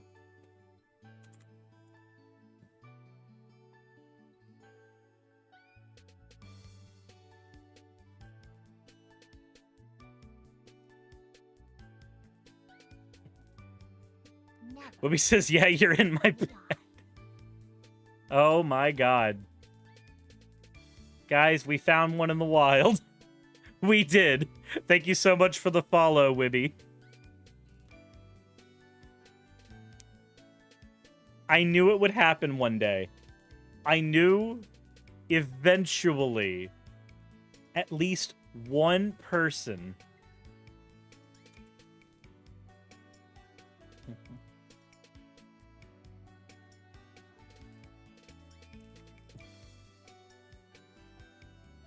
so we're laughing with you. You know, nobody's laughing at you.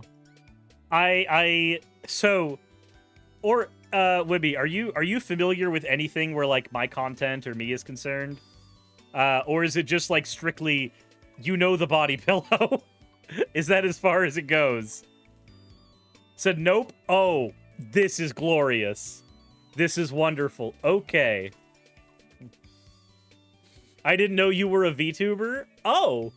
So you just, like, saw the design, liked it, and then immediately picked it up, and then, like, after a while on a whim, decided to go and, like, find my content?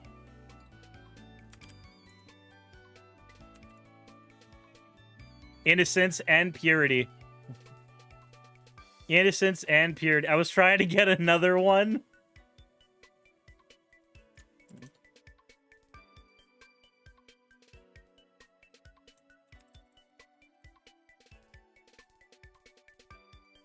Okay. How's it going, Yara? How are you doing? How are you doing? So, Wibby, the interesting thing, I became a VTuber as a joke. I became a VTuber entirely as a joke. That was a year ago. This has been the longest joke I've ever played, to the point where I don't know if it's ironic anymore. I don't know. I think the irony died about $10,000 ago. Probably. Yeah, year and a half. Just about. Said this is ironic. I mean, it began that way. I don't know if it is anymore. How much money can you sink into a project before it stops being irony? Before it just goes full circle?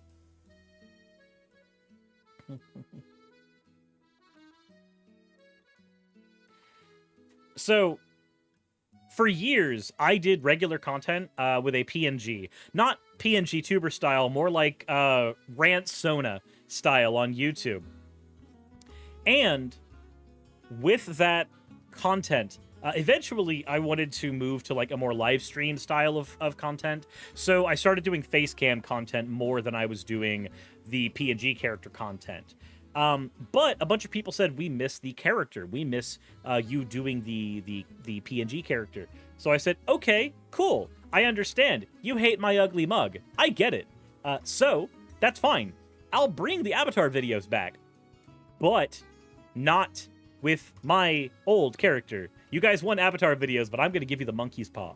So I took all the fan art that people had sent in of me that was gender bent, and I threw it at an artist and said, hey, can you turn this fan art into a VTuber model? And Remixin, who you can find by going into the About section, said, yes, I can. And another artist, Yarakoro, who's in the chat right now, was also on board with this and has provided an honestly obscene amount of art at this point. So, Yarakoro is also my thumbnail artist now, for anybody who has been wondering who has been tackling the thumbnails recently, because they don't look as ugly as mine. So, that fan art got done, and then I, without much warning, just started a stream with the VTuber model when it was finished. Started the stream, just turned it on, and just, what was supposed to be a thing that I would do every now and again as a joke, just became the primary way I did content. And then I started finding a ton of different ways to innovate on that content. And then now I've got the, instead of my old setup, I've got the retro chat box and video game background integration and everything, and have done collaborations with a bunch of other VTubers now. So I think the joke died a long time ago. Yes, Mr. Stofflees, I made the mistake of hiring a porn artist as well. But, not all of our mistakes. I'm kidding. It was not a mistake paying you for the work you've done so far. Not all of our mistakes end up having financial repercussions. Luca the Crow, thank you very much for the subscription. How about a furry porn artist? God damn it, you're right. Wait a minute. How many of you people that I've hired were actually porn artists first? Oh god, Pernia's a porn artist. Stoff is a porn artist. Smacko's a porn artist. Fuck. Did I just attract all the porn artists? Is that what happened? Did I attract those porn artists before the... I know Stoff has been here a long time. I think I attracted most of those porn artists before the VTuber phase. Salem says, I'm an innocent artist. Fair. Who ironically drew the most sultry model. It's true, you did. Speaking of which, Salem, have you thought any more on what the price point might be for the project I threw at you? You are very innocent. You are right.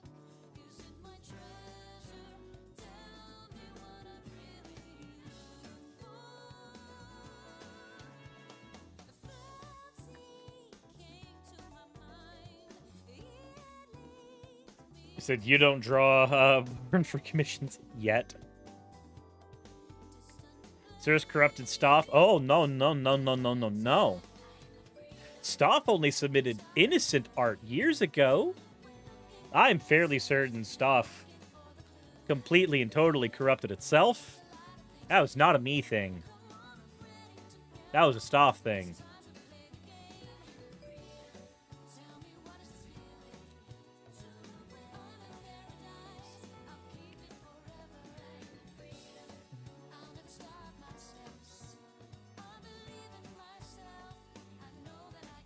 So it is spelled that.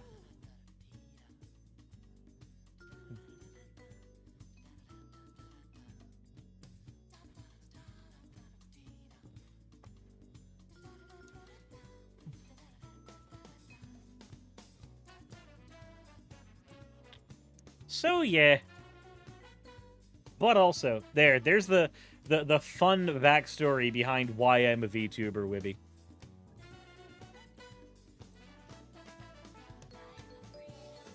Seiso just means that you are an innocent streamer.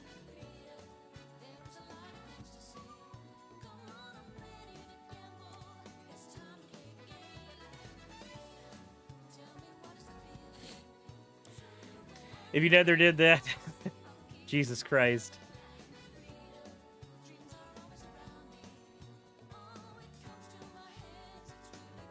Main problem being an SFW artist with SFW count is that sometimes you go over the line without knowing.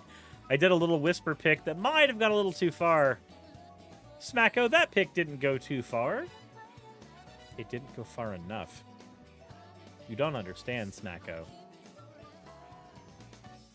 I think Whisper may be my favorite, like, new Sonic character. She's definitely up there as, like, second favorite female Sonic character. She's up there.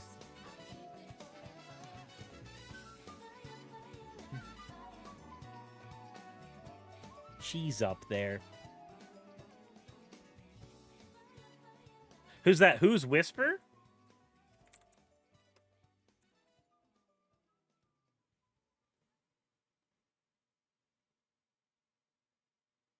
While we're talking NSFW, how did you get the DDLG sponsorship initially?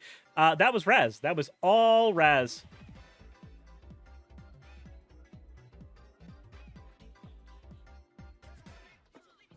Here.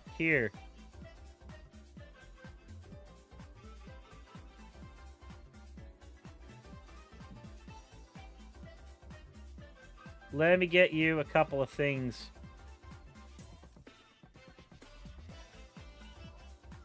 Open image in new tab. There we go. This is Whisper. This is Whisper. She is a precious being who can do no wrong, despite the fact that she has probably killed thousands. Canonically, she has killed many. In fact, they can't say what her body count is in IDW, but we know it's high. We know she's killed a lot of people.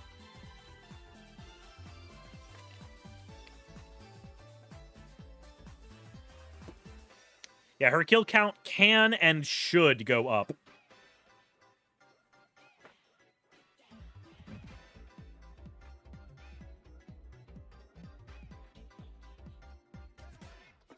This is also Whisper.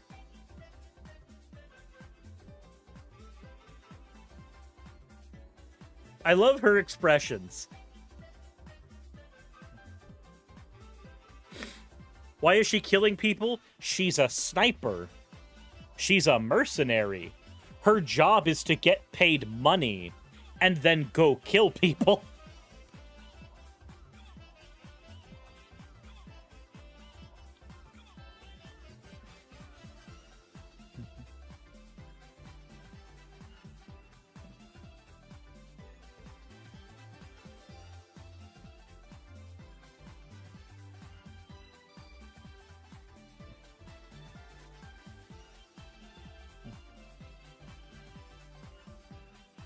Let me see here.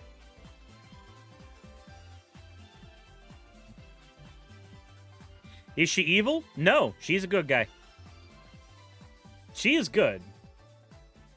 She works for the Resistance now.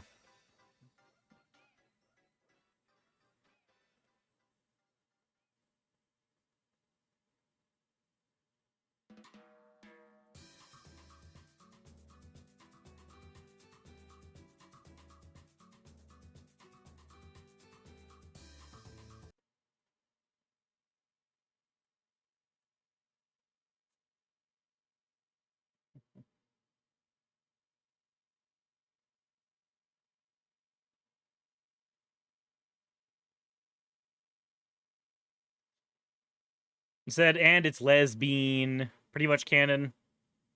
They're as canon as IDW can get it. They're as canon as IDW can get it.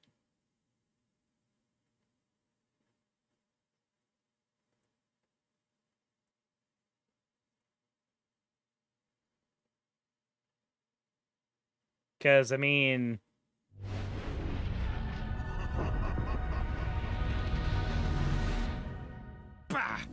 This isn't remotely up to my aesthetic standards. Let's focus on making sure it works and doesn't implode the island. Eureka! We have a functioning multi-portal generator! Wait, implode? That was a possibility? The Brainiacs got it working? Yeah!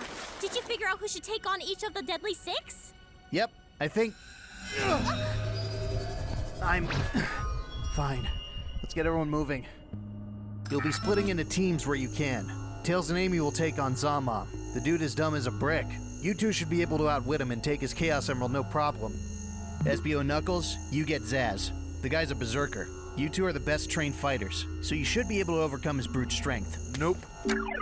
Wanna try that again, Nux? That would leave the Master Emerald with Eggman and Metal Sonic. As its guardian, I'm not going to do that. Everyone is going off on suicide missions. You're in no shape to fight. So, nope. Are you implying I double-cross you all at this critical juncture? Yeah, I'm going with nope too. It's fine. Vector and Charmy face the horrors of the Zombots of their own. I can do no less. I already have a tactic in mind. Silver and Whisper, you get Zor. The guy is weird. Better you two handle him at a distance. Roger. Fighting side by side with the guardian angel of the battlefield again. Xena thinks way too highly of herself. She'll underestimate whoever comes for her. G-Merle, it's risky, but use that to your advantage. Understood. What about me? I want to help too! It is too dangerous. You have proven to be very brave already. I will not, cannot, lose you too. That leaves Zik to the Babylon Rogues.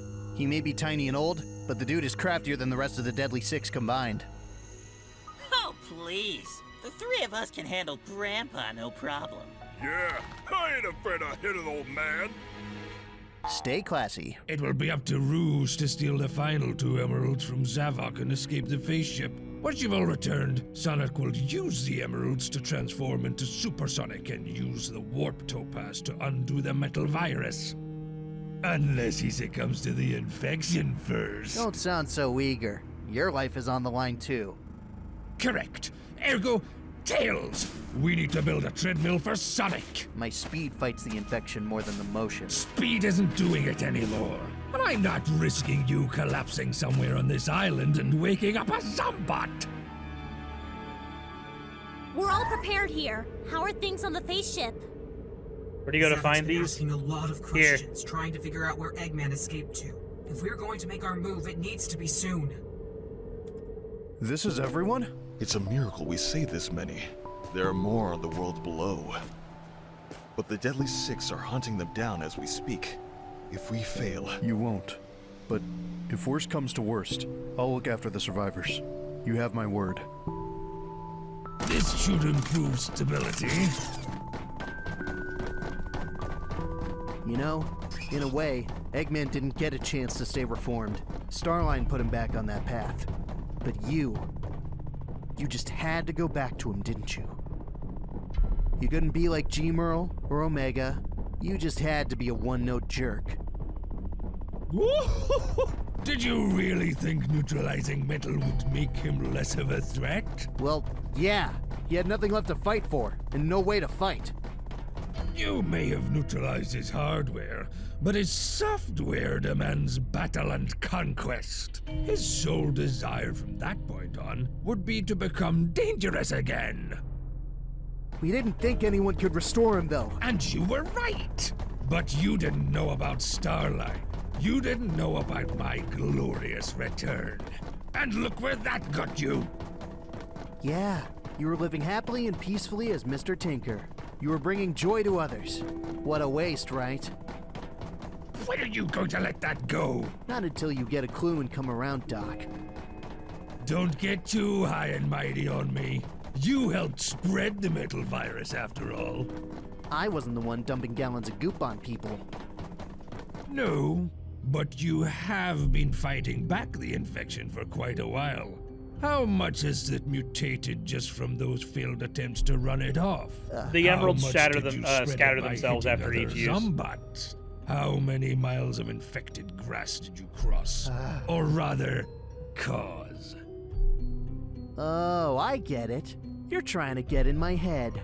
Not gonna work, Eggface. No? I've infected you with that little germ of doubt.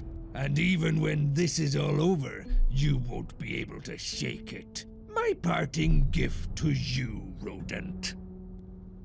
We're going right back to being enemies once this truce is over. Oh, we never stopped. Helping you all is just convenient for me. That's all. And there are no life signs at his hideouts? Nothing more than nesting flickies and rickies, new boss. Where did you go, Doctor? He wouldn't be so foolish as to hide in my own castle on Lost Hex. Where is he? Bring up a list of every location he's held a base. I don't care how remote or obscure. Right away, new boss. These are all on other planets. If he fled that far, how can I... Wait, what is Angel Island? Oh, a fascinating island. Shall I tell you all about it? It will take quite a while. Sorry to interrupt, but we've got an alert in the metal virus making thingy. If that's Sonic sabotaging my plans, I'll rip him in half! Wow, you work fast! You have to when you're out of time. Send Amy the latest coordinates of the Deadly Six. Tell her they need to attack now. Right away. How will you get the emerald from Zavok? I'm still weighing my options. Just keep playing along for now. Okay, I've got all the coordinates set. Wait. Let me adjust the portal apertures and... Good luck, everyone. I wish I could come with you.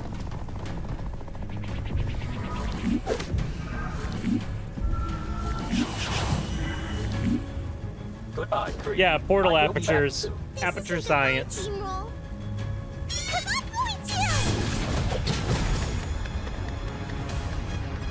Whoa, who's this brat?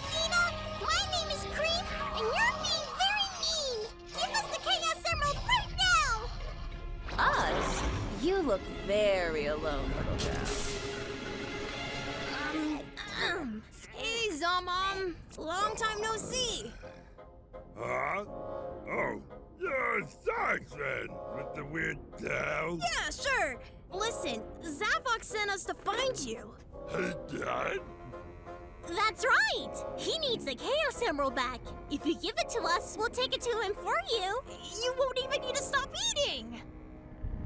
No way! I got Zappa bring me food from all over! And you two already interrupted my post-lunch break and a snack! So now, I'm gonna squash you! Man, this is lame! I can make these zombots tear into each other all day, but it doesn't do any damage. And every fuzzy punk I threw into the arena got converted, so the fun only lasts for a few minutes! I can't enjoy my blood sports without any blood!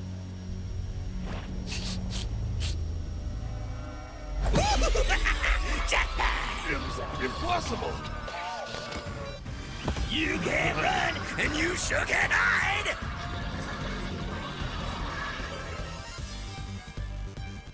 Do you see him? Yes. No clear shot. Can you grab the emerald from here? I can't be that precise, but I can be direct. Cover me! Roger. Listen up! I come from a future ruined by the selfish ambitions of you and your pack. Give up the Chaos Emerald, or I'll make you pay for the future today! How long have you been practicing that line, kid? So what I'm doing now leads to a future of misery and destruction? That's all I could have ever hoped for. You lot, heavies, and you, west. Third phalanx, bring back any survivors. Fourth phalanx, begin infecting the forest in the south. Hey, Gramps! Time for you to retire!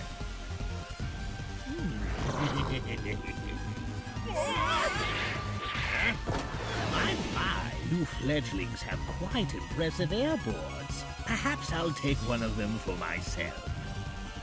Get off my extreme gear! Boss? What's the matter, Gramps? Afraid to fight your own battles? I retired from the battlefield long ago. But I suppose you'd anything to do with a lesson in discipline and humility. Senile old fool. Get him!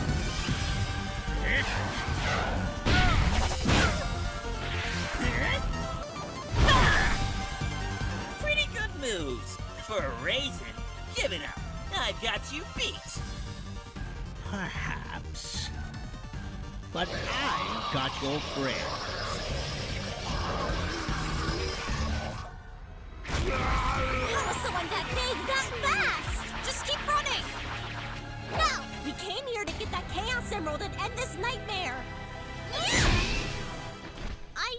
I can't believe that worked! Stop that, you gross weirdo! No! I'm gonna chew you back to the heart before swallowing! He's being metaphorical, right? Why bother with us when you can have my lunch?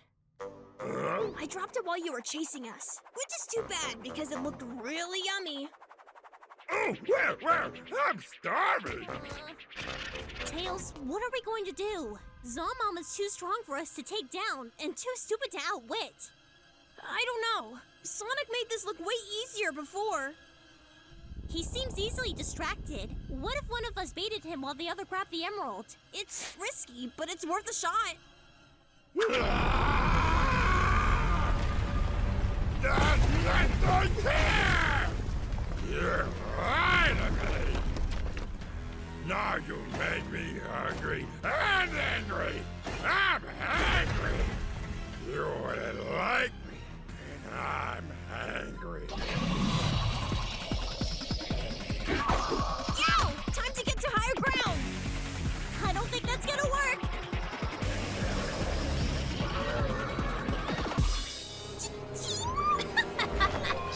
He can't hear you anymore, brat. You brought a robot to fight me when you knew I could control machines? Honestly, how stupid are you? Please don't do it! I know you wanted me to stay behind, but it was because you wanted me to be safe, remember? The Gmo I know is too tough to be pushed around! You have a kind heart! I believe in you, Gmo! I know you will listen to your heart!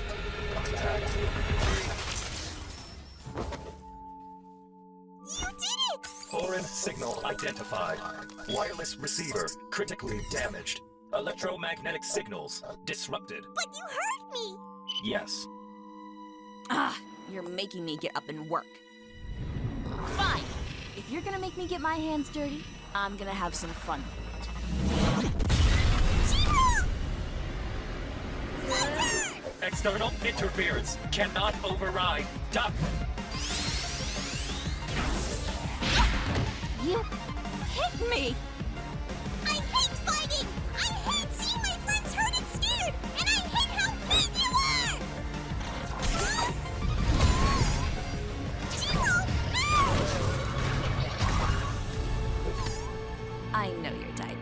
The good little girl who works so hard to please everyone. You think you're so much better than me because you've got the moral high ground, huh? Look, we're all that got you, sweetie. What's the matter? I thought you'd be friends with everyone. We can't keep this up! I'm thinking! You do it,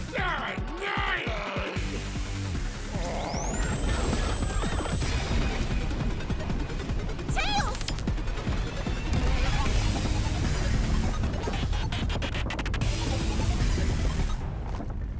Are you okay? Yeah, just worn out. But we've got to keep moving! No, we need to stay right here. Hold it. Wait for it. Now!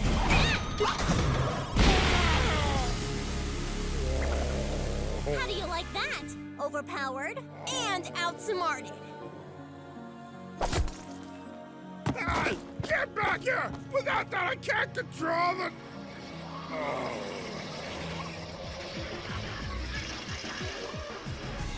My arm's strength. This has been cathartic, but we're done, Brat. What the? I am, if you are. Neither of you will be! Free, now! No! Get off me! I got it! No. You hurt Cream. Get off me! Don't you dare!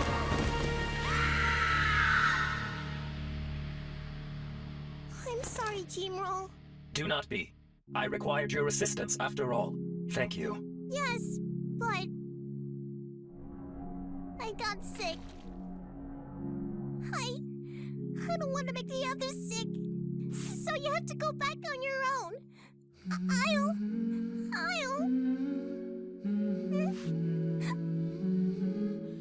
I'll be brave. I'll just hide my eyes. Like it's a scary movie.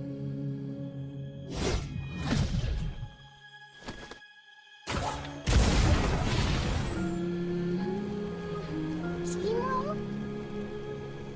I will stay with you until you are well. Yo, Eggman, you see what I see? Blast it all! We're out of time! Zavok's found us! Struggle, wriggle, writhe and cry. You can't escape. You'll soon be mine. You're Silver, right? Spend a lot of time online, browsing the Eggnet. Really from the future, huh? How far ahead? I don't know. A couple of 100 years or so? You said our devastation is still felt that far in the future? The bleakness, the misery of it all. Ugh, I can hardly stand it. You're seriously messed up! How can you be this way? How can you be so disgustingly heroic and selfless? Because I have faith in others. I believe things will get better. And because I've got a guardian angel watching over me. No!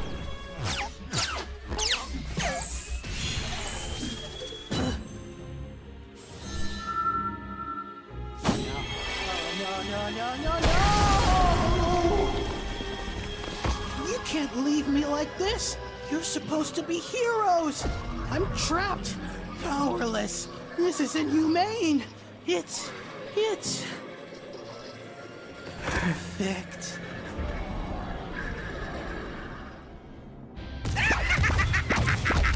Look at him run!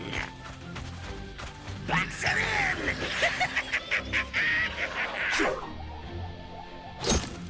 That's out there! Bring him down!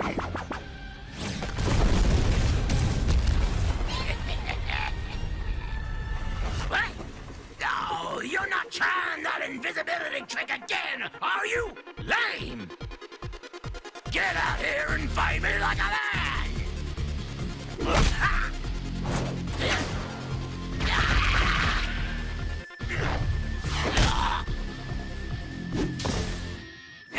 Not bad, but Zavok's done way worse. Ready for round two? No need. I've already won. You coward! Get back here! I'll show you the real power of Chaos Emerald.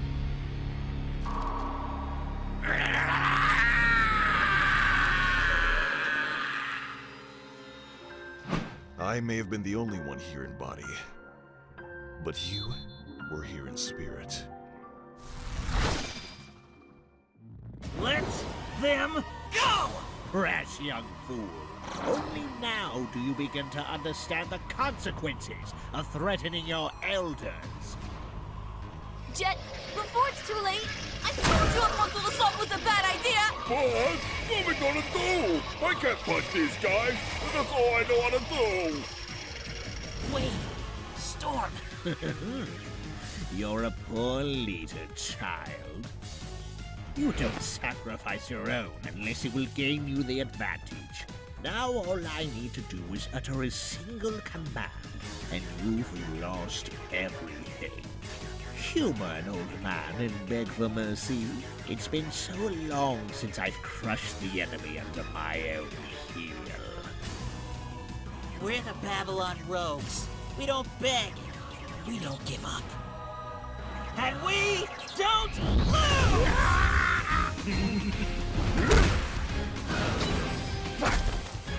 That wasn't tactical. There was no skill. You brats got lucky. Lucky, I tell you. Here, take the emerald and go. What are you talking about? Let's just get out of here. My extreme gear got lost to the zombots. Storms almost smashed his to pieces. You have the only working airboard, so go! What are you? Did you hear me tell the geezer? The Babylon Rogues don't lose. That means all of us. Sonic will get the emerald and do his hero thing. Until then, let's show these zombots a real challenge.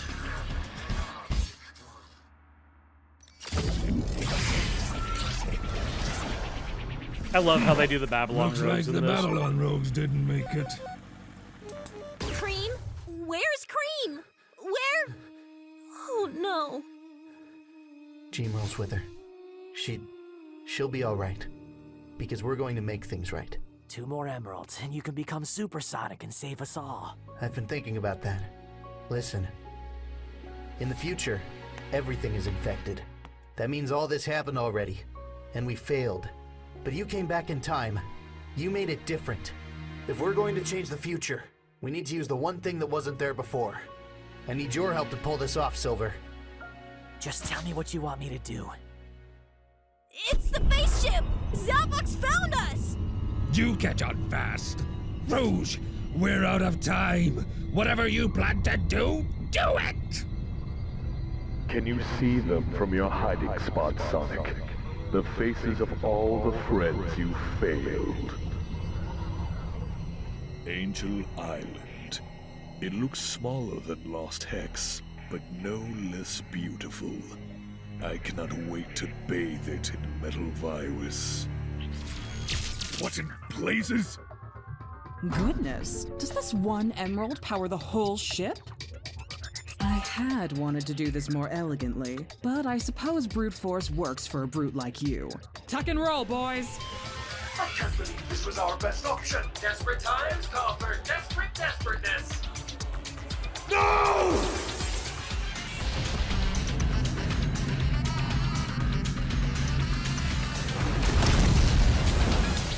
Alas, there goes my best effort to date. I'm just glad the Zombots can survive that kind of damage. Sheesh. You did know the Zombots could survive the face ship crashing on them, right? Of course! I do my research. You're welcome, by the way. What about the one Zavok had? Once the fires are out, we'll dig it out of whatever's left down there. He's not going anywhere. Actually, he's coming right for us.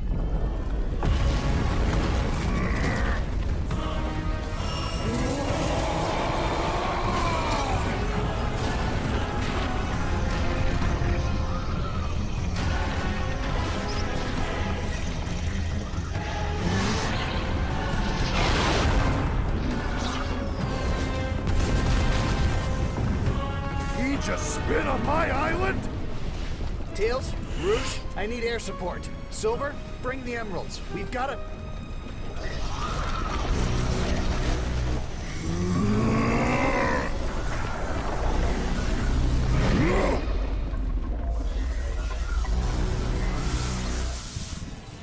We've gotta...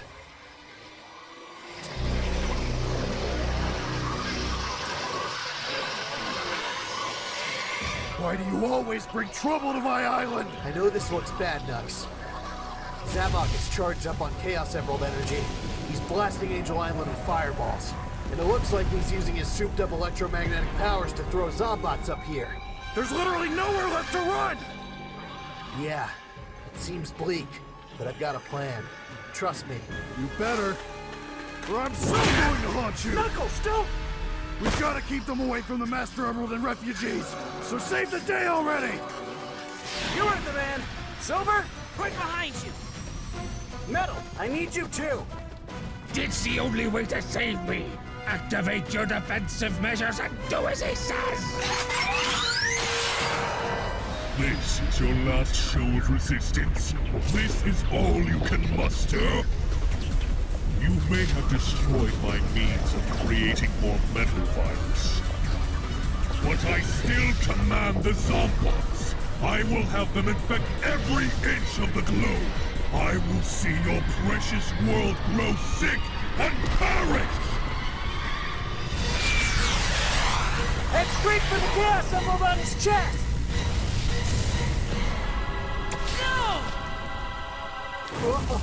Nice try. Boy, am I glad Tails and I didn't deactivate you when we had the chance. Oh shoot, gotta move!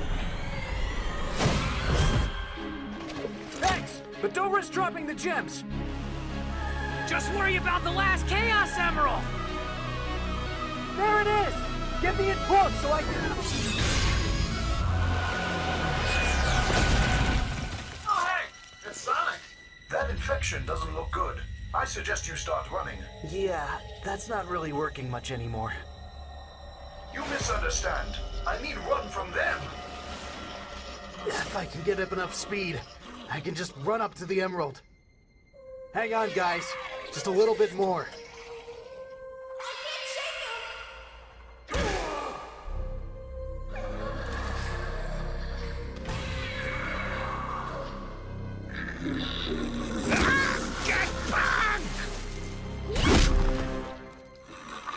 That did nothing. On the contrary, you slowed him down for me! Get to their shuttle! Get out of here and... No! Not like this! Island!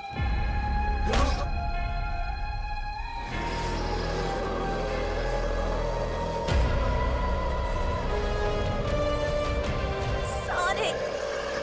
Please!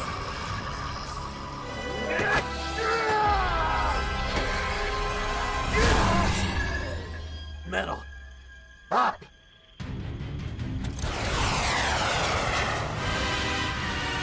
Accept your fate, Sonic. You have lost. And all machines are mine to control! Silver! No!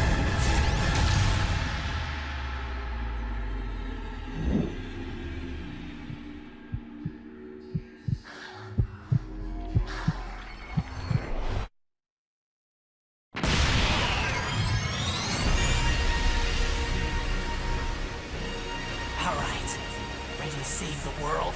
One sec. Let me take care of him first. With the last of my strength, I will crush you!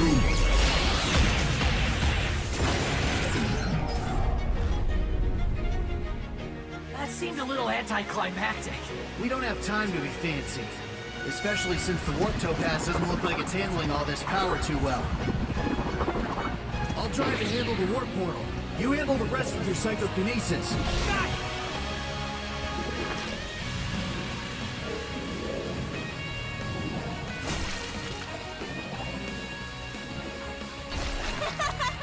They did it! They did it! Hooray! Why am I back on Angel Island? Oh, hey! Miss me much?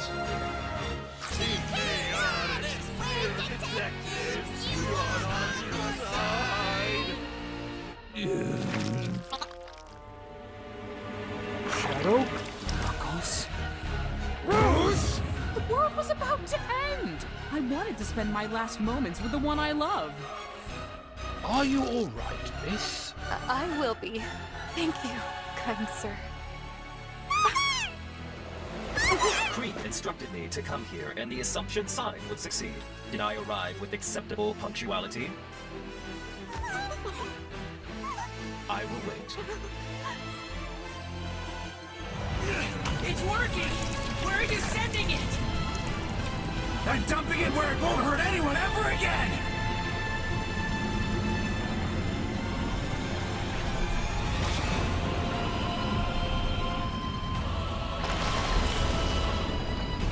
Warp Topaz isn't gonna last much longer. Hang on, we're kicking it into supersonic speed.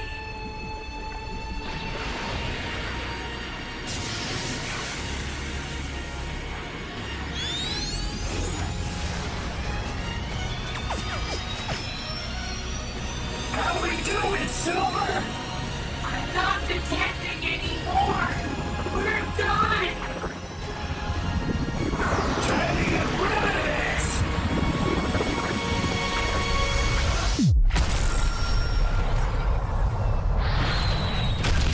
Silver!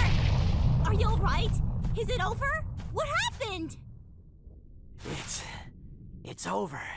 We pulled away every bit of metal virus and destroyed it. But Dr. Starline was right. The Warp Topaz couldn't handle all of that power. Sonic tried to ditch it in the Super Warp Portal, but... Oh no.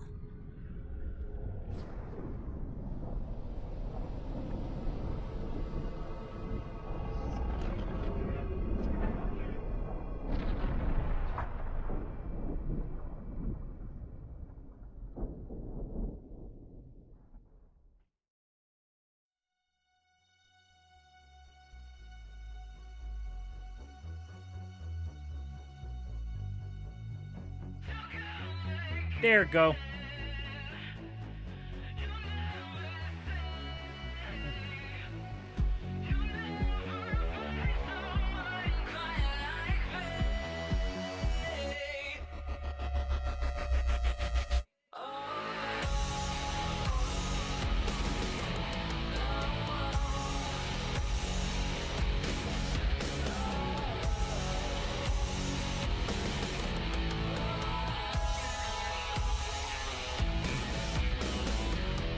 Thank you so much for the hydrate, Willis Trash.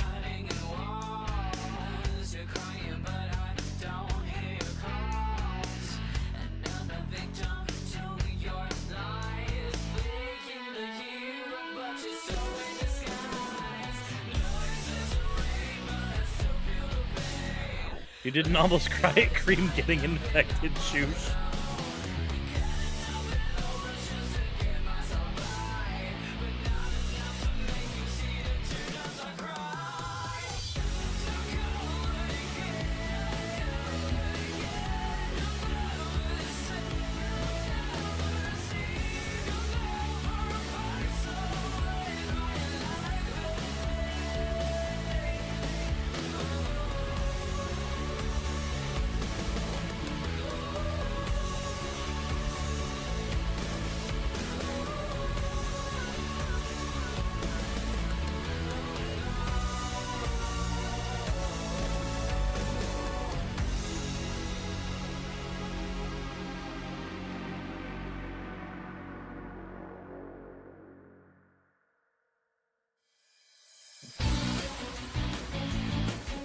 There we go.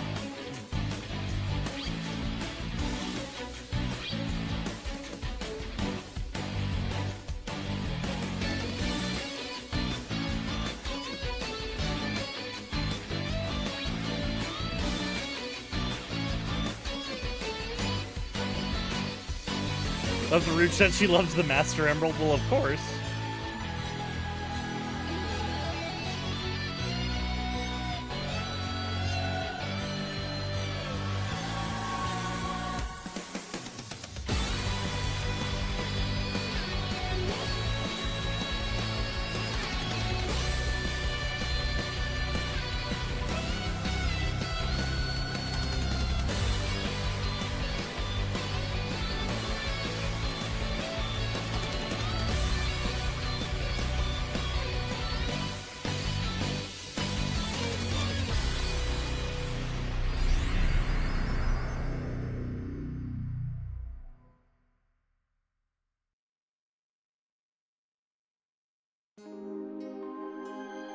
Those of you that have been watching me for Hold a on. while most likely know that I love Sonic Mega Collection. I still consider it the gold standard for compilations. For $20, you'd have access to most of the games that made Sonic a household name, as well as a few bonus games, special No, Liam Triforce, I do not need your content. There we go.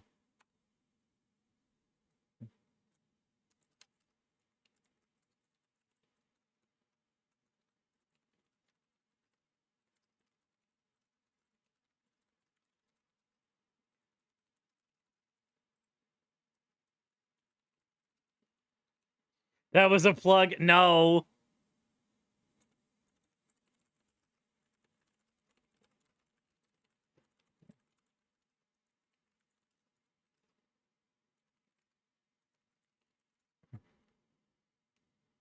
But it's a plug for something that's not involved with... No.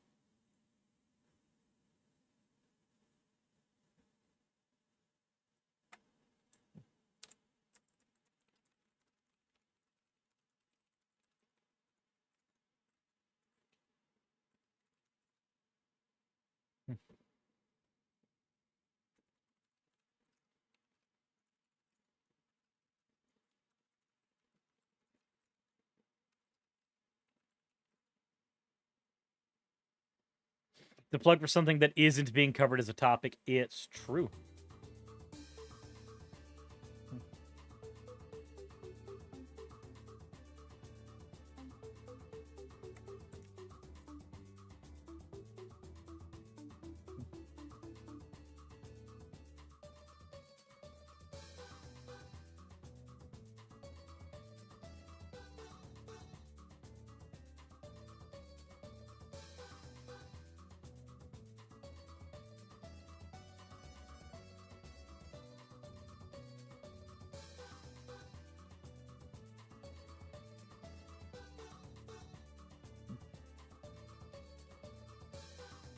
Hold on.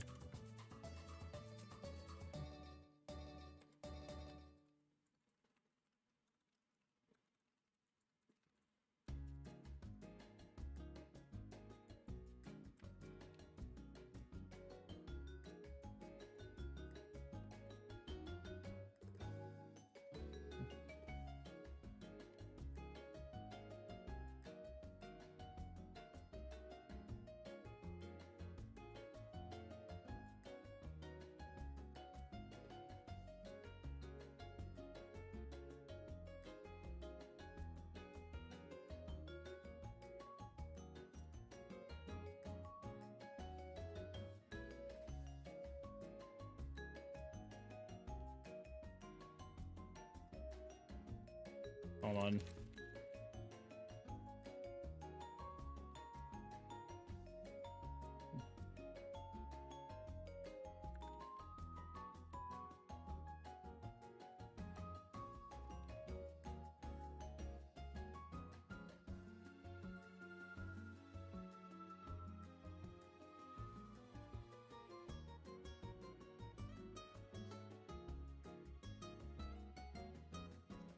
Yeah.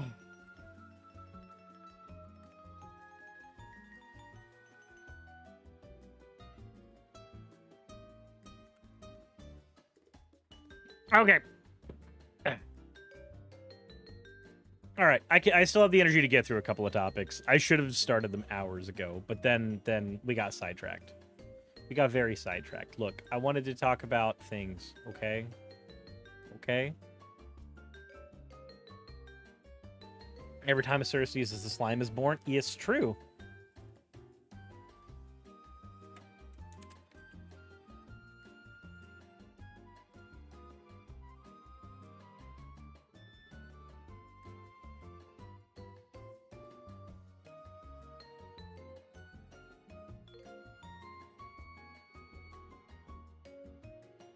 Cream tries her best. It's true. Axolotls with cream.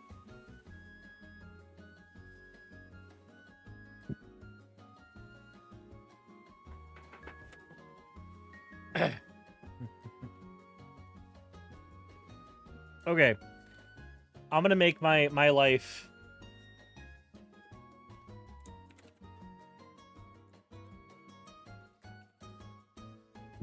Hey, my name has nothing to do with that bunny, okay? Look.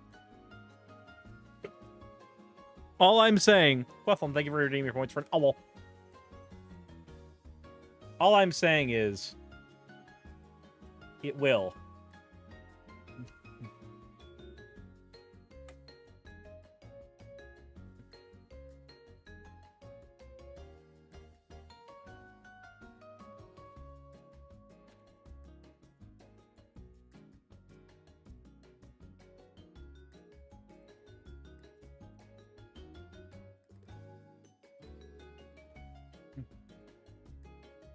It's her name, not instructions. Haha, don't cream the rabbit.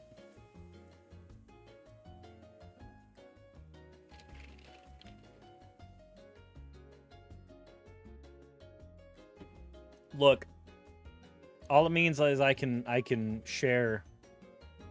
I can share.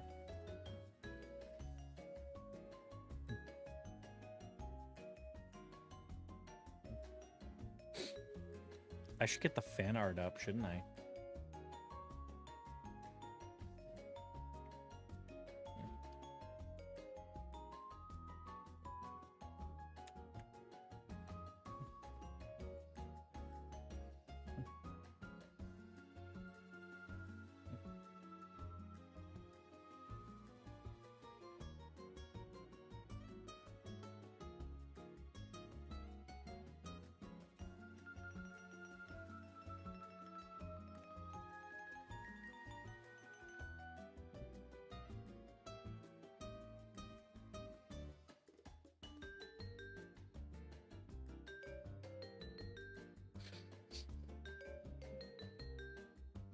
All right, let me get the fan art over here so we can get a few of these knocked out before I pass out.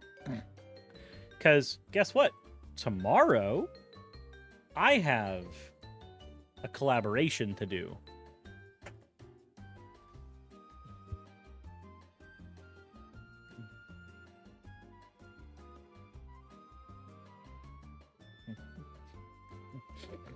Oi, oi, oi.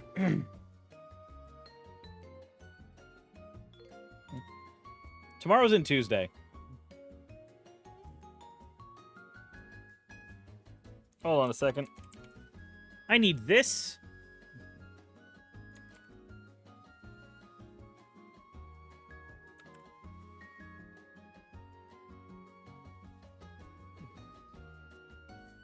It's Tuesday, isn't it?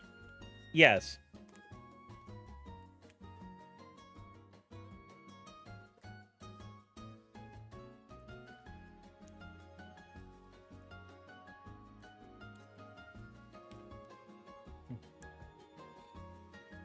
Alrighty. Alright, I guess we need to go ahead and talk about this. There is a particular battleground that hardcore fundamentalist Christians have lost here in the United States a long time ago. And I kind of wish they would accept that it's very, very lost, but they're still fighting. And all they do is shift the goalpost a little bit on which areas of schools they'd like to control. So despite the fact that we have Christian private schools where if parents want their kids being raised in a religious environment in the school system, they have the ability to do that. Instead, they'd rather make all kids deal with particular brands of Christianity their entire lives, despite the fact that America is home to secular children, Muslim children, you know, children of multiple different faiths, not just Christianity.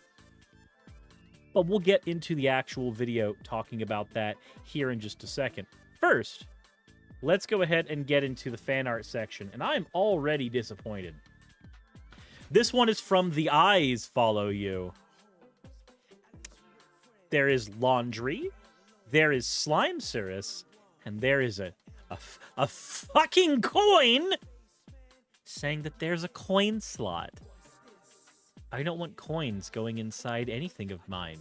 Not my laundry, not my butthole. None of them. None. But thank you, The Eyes Follow You, for the trauma. The next one we have here is... Y'all really like animating my trauma. Y'all, specifically...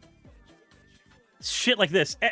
Mathematical Cabbage did this one. If chat was successful in adding 60 hours, no massage chairs, only Timer-kun's sweaty hands and tentacles can work away your pain.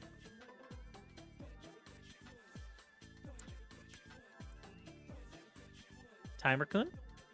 Go away. I need this timer to get isekai'd.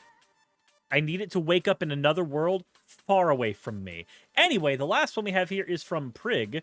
Never done anime before, but here we go. You know, for someone who's never done an anime art style, you actually did a pretty damn good job with it.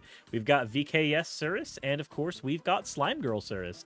I like how, because the proportions are actually different between VKS and Slime Girl Cirrus, that those proportions are actually kept in arts like this. Like, I like that. I really do like that. It's great.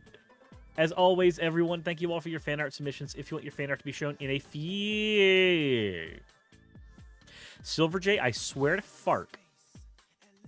How about something else you prefer to go away? Yeah, I prefer people dropping 50,001 channel points to go away. I would. You know, I'm going to stall that out for a minute. People over on YouTube who are not part of the Twitch environment or the Twitch ecosystem, I've seen a lot of people say, I like it when people send Cirrus $500 to say those words. I have news for you. I have news for all of you. Channel points aren't monetary. Do you want to know what I earn from people dropping channel point things? Nothing. Absolutely nothing. Except pain and suffering. Like when people like Silver J drop stuff to make me say, oh, well. Jesus fucking Christ. Anyways. No, channel points are literally just a fictitious currency that exists over on Twitch, and they're only over there. So if you're YouTube only, you're only part of that particular environment, I completely understand thinking that it was truly monetary. It's not. I'm not making a dime off these. So, kill me. Axolotls with Cream, thank you for being on the right side of history with an owl. And Sarah Chikorita, thank you for redeeming your points for freaking degen. Anyways. And 4 minutes of the video stalled. What is wrong with me? Anyways, I just hydrated stuff. Anyways, thank you all for your fan art submissions. If you haven't already, thank you for the 100 bits, Naki Bree. Those ones are monetary. I get money for those ones. Subscribe if you haven't already. All that other fun stuff. I guess I gotta do another one last plug. This stream is sponsored by Magic Spoon. If you see in the bottom there, we have 4 people so far who have gotten cereal from Magic Spoon. They're a great company with great cereal that happens to be sugar-free, keto-friendly, and gluten-free. If those are things that tickle your fancy, you can use streamer code. You can use my code STREAM in all caps 1021 to get $5 off your Magic Spoon purchase. There will be a link in the description below that will take you to where you need to be for that. Expect them to be they're sponsoring a lot of videos. Silver J, thank you very much for gifting out 5 community subs. And I'm gonna get to the topic now. There's gonna be like 15 comments just being like timestamp 5-minute 30-second when the content begins. Sakura, thank you very much for the 100 bits. Red Joker, thank you for the 101 bits. Anyways. We've seen the critical race theory, the LGBTQ grooming. Well, there is an answer. We stand shoulder to shoulder with Dr. Scarborough. Right now, we as Christian missionaries need to be invading the school boards that's right. to take back that ground. All right, let's stop that real quick. Let's stop that video for just a second. Can we talk about this? Let's talk about the things he said that were wrong. Let's rewind real quick. Let's rewind. We've seen the critical race theory. We've got CRT, a thing that is, not in public schools. Critical race theory, that thing that is used as a legal lens to look at things to tell when shit like redlining has happened. Stuff that, if you've watched the recent Illuminati video, can tell you what all is wrong with Wells Fargo practices when those were talked about in Illuminati's recent video on Wells Fargo. That's all stuff that CRT is great at. You know what CRT doesn't do? It doesn't tell you who's racist. It doesn't talk about racism. It just talks about discrimination that has happened on racial lines through a legal lens. It doesn't tell you if a person is racist or if an action they did was racist. It just tells you if race was involved in a thing that happened that involved a legal paper trail. That's its job. That's what it does. But okay. Let's pop off of that. I could go off on how most people who say, I hate CRT, can't fucking define it. But then, of course, we've got The LGBTQ grooming. LGBTQ grooming. I sincerely hope everybody knows this is a Christopher Rufo thing. This is all Christopher Rufo.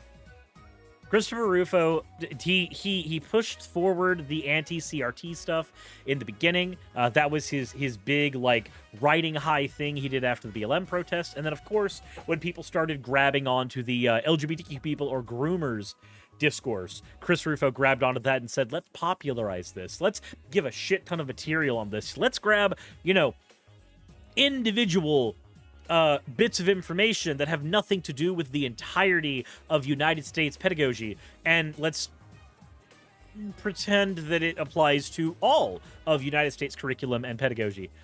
That's Chris Rufo doing that shit.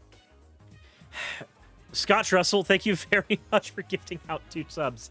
I appreciate it. But it's agitating to me that stuff moves into the churches now, because if there's anything you can do to make things significantly more grandiose, and then, by doing so make things worse for minority groups, it's to apply a religious context to them.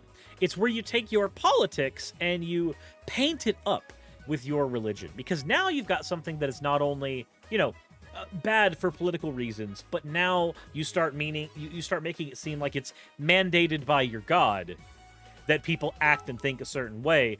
Things don't get better after that. They kind of get worse. Anonymous Cheer, thank you very much for the 100 bits. When you talked about the what battleground did the U.S. Church lose, I thought you were talking about the pro-slavery history of the Southern Baptists. No. The battleground they lost a long time ago was young Earth creationism. The battleground they lost a long time ago was stuff like that. But they're gaining ground with, like, compelled prayer on football fields, and now this. So, now that we've got the context, the little bits of my anger coming out, let's listen to the video in full, without my rude interruptions. Silverjay, thank you for gifting out a tier 1 sub. Well, there is an answer. We stand shoulder to shoulder with Dr. Scarborough. Right now, we as Christian missionaries need to be invading the school boards that's right. to take back that ground. We need to be invading public education for those kids that are trapped in it. We need Christian teachers that aren't afraid to stand up for truth and aren't afraid to lose their job if need be, to try to reach that mission field that's in there. So, isn't it great when a person goes up and says, we need teachers to stand up, and if they lose their job, that is worth it? Isn't it great that your personal vendetta, your personal convictions are so wonderful that it's perfectly fine if someone else loses their ability? That someone else loses their ability to actually pay for themselves and pay for their families and do work. Isn't it great? Isn't it wonderful? Don't you love when the battle is so great that you, good citizen, your sacrifice will be honored? Rovler, thank you very much for gifting out 5 tier 1 subs. Silverjay, thank you for gifting out another tier 1 sub as well. Vanilla Winters, Jesus Christ, thank you very much for gifting out 5 tier 1 subs as well. I find that rhetoric disgusting. People who are at no risk themselves are willing to say, you know what, but if somebody else goes and risks it, that's good. See, this is one of the reasons why I don't like advocating for people to go out and do something incredibly stupid, or, particularly, what's the best word for it? Vitriolic out in public? The smiling spot. Jesus, thank you for gifting out 5 tier 1 subs. Why? What is the generosity happening? We literally have a sponsor. We literally have a sponsor. You can do exclamation mark magic spoon. You could do that. You can go and get cereal. Try it, go with friends. You could do that. Apparently Hype Train is compelling people. Dear citizen, your sacrifice shall be respected. Mine shall not be made. This is very like Lord Farquaad going, some of you may die, but that's a sacrifice I'm willing to make. Like, I don't know, this whole thing, not only are they bitching about shit that is not important, Thank you for the Prime subscription, Villa Winners. Like, not only are they bitching about stuff that's not important in the slightest, but if you tack onto that the fact that the way they're complaining about it is in a church, a place where their congregation will nod and just accept the things they're saying, the bullshit that they have on air, they're going to nod and take it and have no issue whatsoever. And then compound that with the fact that they are asking other people who are not at risk, because they are not at risk, asking other people who are at risk to do the dirty work for them. Can you imagine? Jesus fucking Christ. An anonymous gifter has dropped 10 community subs. That is an insane amount of generosity from all of you, and I do not know what is happening. I am complaining about people being fundamentalist nut wackadoos. And yet, y'all are just like, nope. We're going to throw all kinds of bits at you. All kinds of subs. Mint Kuro, thank you for gifting tier 1 sub. Wait, hype trains go above level 5? When the fuck did hype trains go to level 6? When did that happen? When was that? Who did that? Who made that change? Another one says, how dare those powerful people do the work themselves to get people. Silver J, thank you for gifting out 5 communities. That you don't have to do that. This isn't a thing where we try to figure out how high it goes. Tsunami says, thank you for gifting out 5 community subs. What the fuck? Guys, let's push the hype train and see the cap. You don't have to do that. Red Joker, thank you for the 101 bits. Jesus Christ. But no, the battles that these people have lost years ago were battles for stuff like young Earth creationism in the classroom. And now they're fighting these battles. Because these culture war battles are ones they can actually manage. Because as opposed to young Earth creationism, as opposed to that, which courts have very, very obviously shot down, which, you know, I don't know if that would be the case nowadays, but courts have shut down for years. This is a more vacuous battle. This is one they don't have to fight legally, because the enemy is whatever the fuck they think it needs to be at the time. What is CRT in the classroom? Who the fuck knows? Whose line is it anyway? What is LGBTQ grooming? I don't know. Is it telling kids they can be queer? Is it letting trans kids go and get puberty blocker? I don't know where that line is, and nobody fucking does. Because they're villains that have been made the fuck up, and they are whatever the speaker needs them to be at the time. They will shift in severity to either the most terrible case of James Money-esque abuse or the most light case of social gender reaffirming bullshit.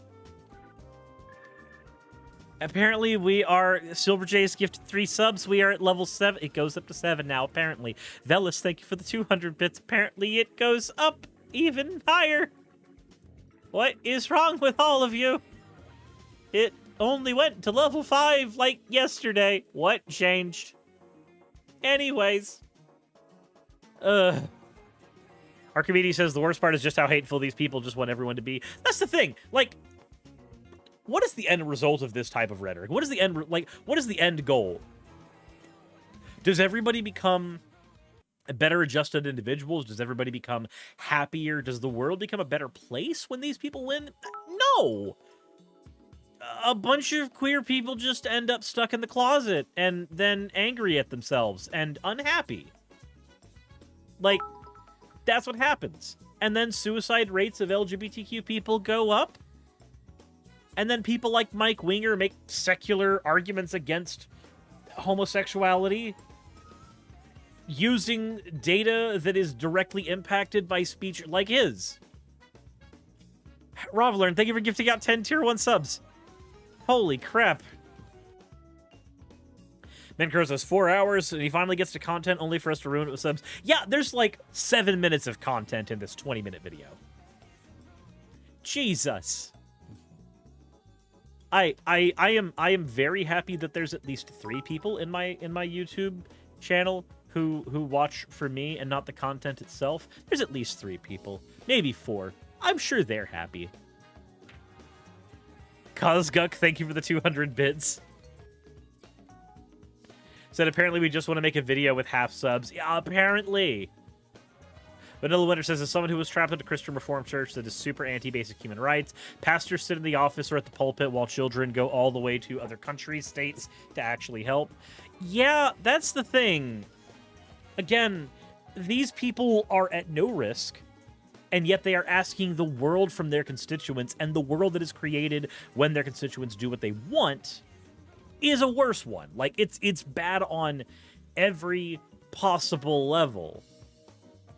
Rob Learn, thank you for gifting us tier 1 sub. It's frustrating. Because on just a basic level, if I were to look at stuff like this and ask myself, like, hey, what world are you creating? In what way is it getting better? The most I would get is an ambiguous God said so. Of some variety. This is what God wants. This is what Jesus wants. Ignoring the fact that you actually hurt people when you engage in shit like this. Crazy Necker Girl, thank you for redeeming your points for an Ada. Fucking degen. All of you. Robalern and Mint Kuro, thank you for both for gifting a tier 1 sub. Y'all are edging that hype train. Y'all are edging that hype train. You guys can't see it, but I'll show you. It's at level 7. Vanilla Winters has stopped edging it. Vanilla Winters has just gifted 5 tier 1 set. Jesus Christ. How high can it go now? We're about to find out. Now it's at level 8. Do I end the video when the hype train's over? Is that what I'm supposed to do? Do I keep going? I don't know. I don't know. I'm confused. What am I supposed to do here? What is the ethical thing to do? I don't know. Velis, thank you for the 200 bits. Stuff says I want more numbers. Scott Russell, thank you for gifting 5 community subs. Oy, oy, oy. The topic's over. The topic's over. We're done. The content... What are you still doing here? The content was over ages ago. We're now talking about content. We're everything's done. Mint Kuro, thank you for gifting out a tier 1 sub. Why are people still here?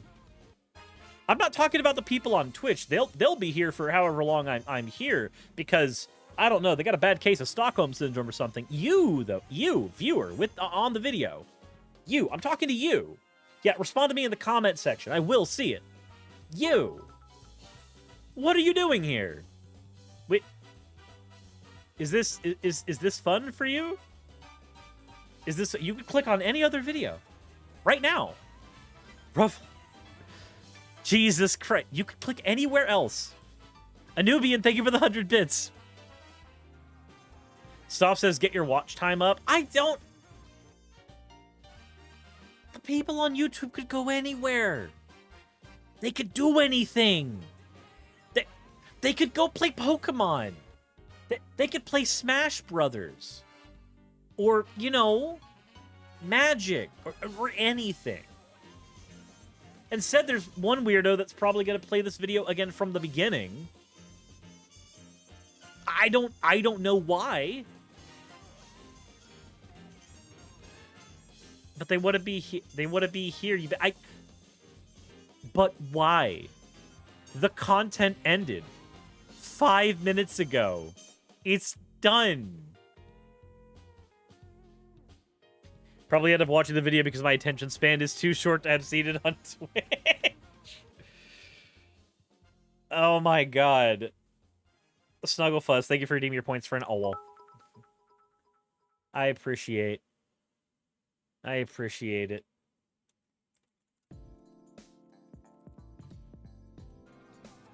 Smash the like button or we'll smash you. No calls for violence or something. Tsunami Sessin, you do not need to drag this any further. Thank you for the 5 gifted subs. I don't know. I feel like I'm committed to the bit now. I feel like I can't end it now. Like if I end somebody just did a magic spoon. I don't know who you are, but whoever just did the promo code for Magic Spoon, you're awesome. I guess I plugged that again, right? That's like the correct thing to do, for my job. Silver J, what? Thank you for the 5 gifted subs. You did not need to do it again. That was the exact opposite of what you need. I guess use coupon code STREAM1021. You get $5 off your cereal. It's good cereal. I have the chocolate. Use the link in the description, please, though. That one will take you where you need to be. RTOT, thank you for gifting out a tier 1 sub. I'm pretty sure that's been at least one. Yeah, nope, doesn't work that way. Doesn't work that way. Absolutely not. 20 seconds and I'm free. 20 seconds and I can end the video. That's what we can do. I'll be able to end it. Silver J, thank you for gifting out 3 tier 1 subs and making what I just said a lie! Apparently it goes up to level 9. And now we're here. You know what? No. You guys get to watch this desktop background stare at you. Sunset City. Go watch Sunset City. You could be watching Sunset City right now. Instead of watching this number crawl up slowly and painstakingly, this is like a condensed version of the subathon. This is a hyper-condensed subathon. I'm not allowed to leave because of subs. And I've stupidly dedicated myself to this. Victor D&D, thank you for gifting out a tier 1 sub. Striker, thank you for subscribing as well. I don't understand. Why did I willingly did this? I willingly made a condensed subathon and stuck myself in it. Cirrus, you said you needed more money. That's what we have sponsorships for. Yes, that's why we have those sponsorships like, Magic Spoon. Guys, it's 3 in the morning. Have mercy, please. I want to sleep. I miss my family. Roses are red, violets are blue. Join us on Twitch. Condensed subathon for the win. 1 hour until the pegging is true. It's true. Ravalern, thank you for gifting out a tier 1 sub. Okay. I think it's slowing down. I think I might be able to survive. It feels like it's slowed down. I think that every level costs more than the last. I hope so, because then it will de-incentivize some of you from trying to crawl it up. You just got home from 10 hours of work. You must stream. No. Mint Kuro, thank you for gifting out a tier 1 sub. Smiling Spider, what? Thank you for gifting out 5 tier 1 subs. You may be able to finally leave. No, Silver J, I'll still be stuck in the building. I'll still be stuck in the building. Y'all realize this might make it to where I don't do more topics tonight. I may have only the option of sleeping when this is done.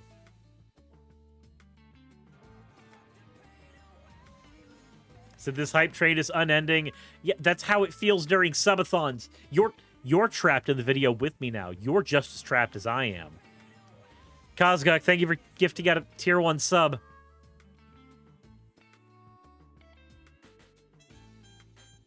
You didn't read my message, or it was something to comment on. What was the when was the message? Because I don't read every message. Striker, thank you for gifting out a tier 1 sub. I still don't think you got to my RR. Did I miss that too? There's so much here.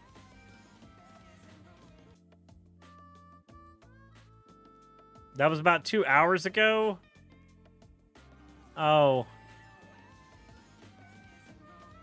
Oh.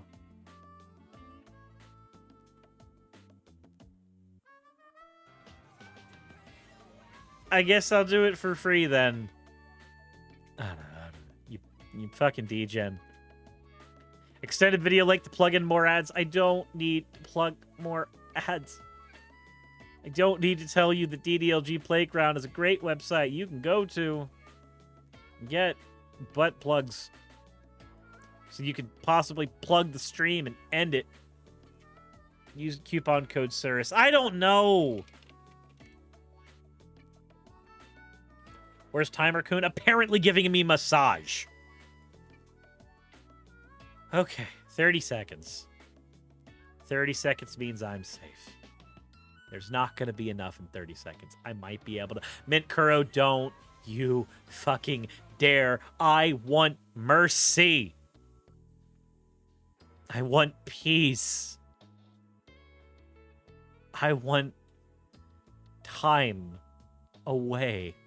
There's 10 seconds left, and I want them to be my safety seconds. Tsunami Sesson, you just missed it! I am saved! Jesus Christ! Tsunami Sesson has dropped 20 community subs, but it was too late. I am safe. I have been saved. Anubian, thank you for the 100 bits. Avalon says we must start again. Hype trains have cooldowns. I might be able to get the rest of the content done without y'all making a hype train. I might be able to do that. What was the sub number again? 106. 106 subs. Which I contractually cannot put a monetary value on. Fuck you, we make the rules, not Twitch. I was just saying how conservative Christians lost it over the TV special, Free to Be Me. It introduced a few ideas like a woman can hold any job they want, and if a boy wants a doll, give him one. Oh. Yeah, it's almost as if they're allergic to change. Jesus. I can... Subs are that, but I don't get that number, Naki Bree. That said, thank you all for watching the video. Half of this wasn't content. Half of this was y'all trolling me. I'm gonna hit the end record button now. Insert end video tagline here.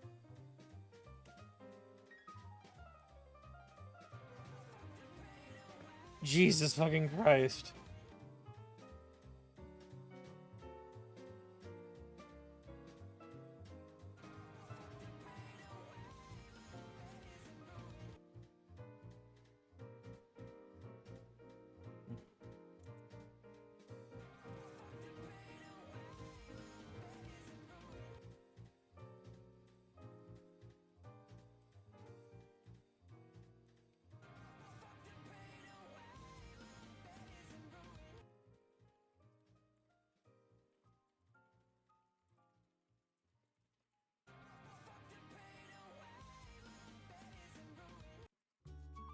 It's still going. It's still going. Does this count as Findom? I don't... None of you have enough money to Findom me. Not one of you has enough money to do that. Collectively, maybe, but I don't think it counts when it's a collective.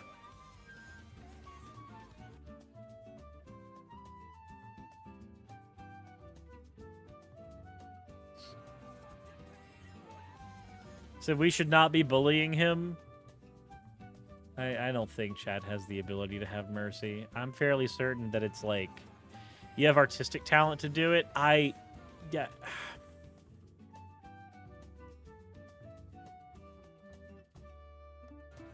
Is the technical word for this a bit bukkake? Is Is this a bit bukkake?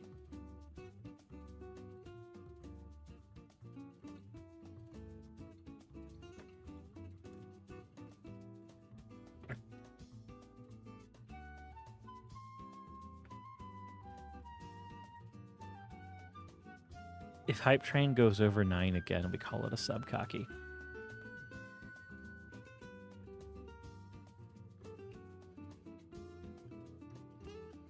That's exactly what we're calling it. We're calling it a subcocky.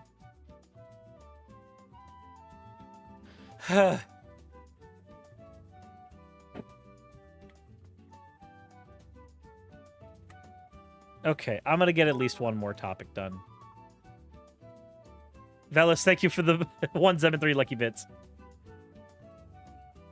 I'm gonna get one more topic done, and then I'm gonna sleep. That's gonna be I made mistakes. Ah.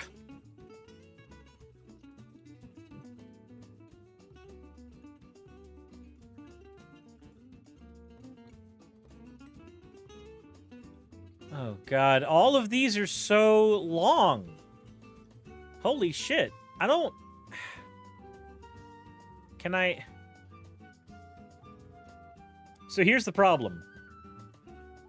The first video I wanted to do is a 20-minute long one on theology. Which means it would end up being like an hour-long video as I'm recording. The next one...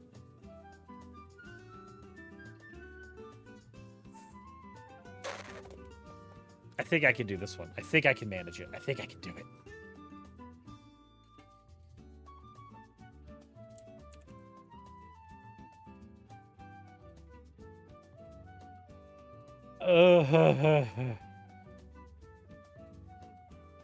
Okay.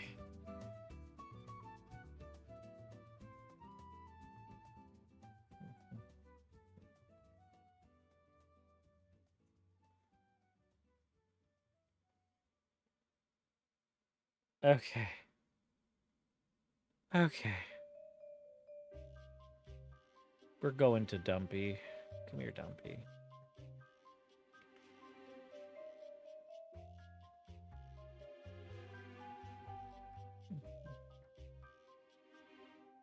Okay. Okay, I'm gonna try to do this. I'm gonna go ahead and say, before we start this video, heavy trigger warning for police brutality. Because apparently, police officers in Colorado have been showing us, once again, one of the reasons why you desperately need police reform. And not in the sensitivity training, not in the paid leave and then blah, blah, blah, blah. No. In the delete half of the officers from the registry and start over. So I guess technically abolition and then replace with something better. But you know what I'm saying. We'll get into that. Again, heavy trigger warning. Things are not going to be great. But before we get into that, let's get into the fan art section. I'm going to make it brief. This one is from the Shadow Wolf, a cottage cheese Cirrus, because no meme truly dies on this channel except bread. Bread died. I did put down the bread eventually. Not really. I'm still a socialist. Anyway, Bones said outfit inspired by Bloodborne and K-pop. That is quite the combination for that. Last one we have here is from Curbs, and it's actually the reason why I've put us in the Dumpy domain. I'm so glad I got to make a fan art utilizing my favorite Pokemon Bulbasaur. I know it's a Ditto, but you get it. Honestly, Curbs, I love this artwork. This is amazing. This is amazing. I wish I could have like a little animation of just my character just screaming at the Bulbasaur constantly, trying to get the Dumpy Bulbasaur to go elsewhere. Reforms only work if you change the fundamental underlying structure, which is why I don't think that it will work with most of the cops we have currently.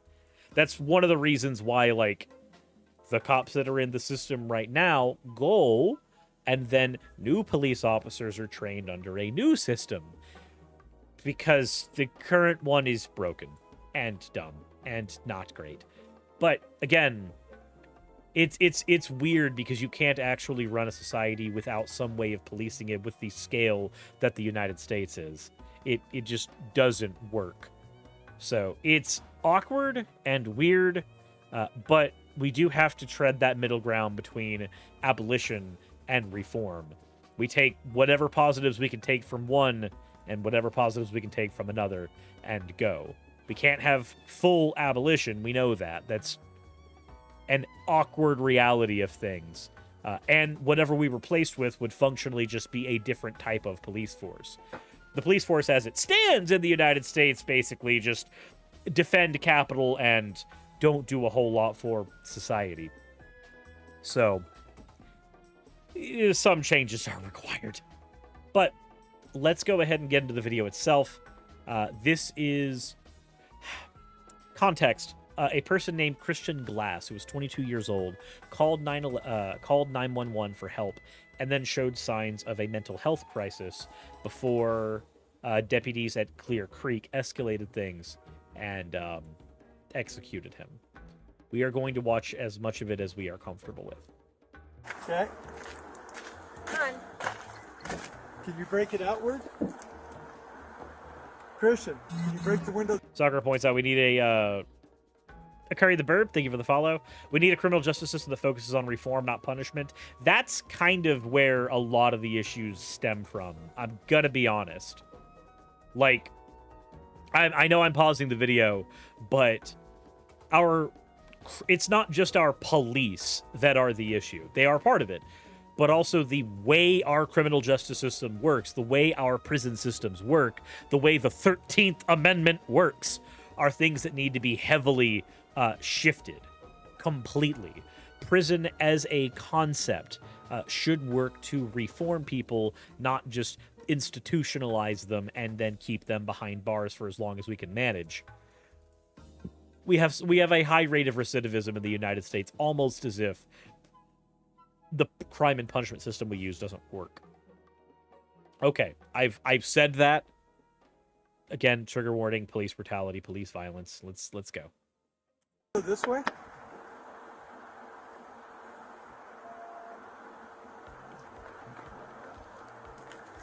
Yeah, if you want to try and pop that side to get this side unlocked. That'll work, I think. Yeah. I can do it for the paper, too. You want to do it? Yeah. You want shouty? So what are they trying to do? Okay. So it's a wellness check, right? Just the 2 rocks in his hand so far. 116 will be forcing at you. That's a knife. Drop it, buddy. Hey! Watch out. Watch crossfire. Watch crossfire. So, why? Why? What? So if it's a wellness check, what benefit do you gain by breaking the glass? What benefit do you gain from there? If it's a wellness check and somebody is in mental duress, why would you then shock them with the trauma of breaking into the vehicle? Ignoring the fact that now they've got to try to repair that. Well, not this individual. Like, why would you escalate it to that? Shouldn't de-escalating things be your job? Like, you're a cop, right? Aren't you supposed to be trained in de-escalating things? Oh, you don't know what it's like when you're on the field. I don't give a shit. I don't care. It doesn't matter. Let me lay out the reasons why it doesn't matter. A human being fucking died, and it's your fault. That's why it doesn't matter. That's why any nuance you try to throw at me of, you don't know how it is out there. I might not know how it is out there, but I can watch this situation and see very clearly that that was not necessary. But okay. Avalon says he told the operator he had a knife and asked them when they got there if they wanted him to drop it out the window, and they told him no. Oh, so dropping it out the window. He could have opened the window. That was a thing that he was even offering. Oh, boy howdy. Wow, what a fucking concept. Fire. Trooper on me. On me. On me. Drop that knife. Drop the fucking knife! Please drop the knife, Christian. It's in his fucking hands. Yeah, now they're making it worse. Now they're yelling and screaming at somebody who is in mental duress. They are overloading him with stimuli. They are actively making the situation worse. Again, apparently these cops were called here on a wellness check, so they knew that mental health was going to be part of the conversation. Epic Prom, thank you for the raid. Giving you very fair warning. We're talking about police brutality. We are watching police brutality. So just letting you and your viewers know that bad stuff is happening. That said, they knew this was a mental health wellness check. They knew this was an individual who was not well. They knew this was a situation where they needed to handle things with care. What did they do? Escalate it. Just escalate it. What the fuck? Chief? Okay. Taser from over there. Christian, right here. Look at this. You still got Now they're trying to aim tasers at him. Apparently. VTuber Chronos, thank you for gifting a tier 1 sub. Bag. Yep. Get that knife out of his fucking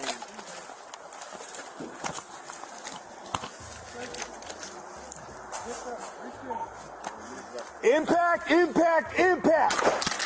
What? The... Not dropping it. Christian!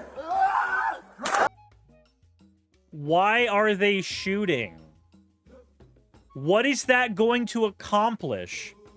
Step away from the vehicle and allow him, when he has already offered, to drop the knife as he has offered.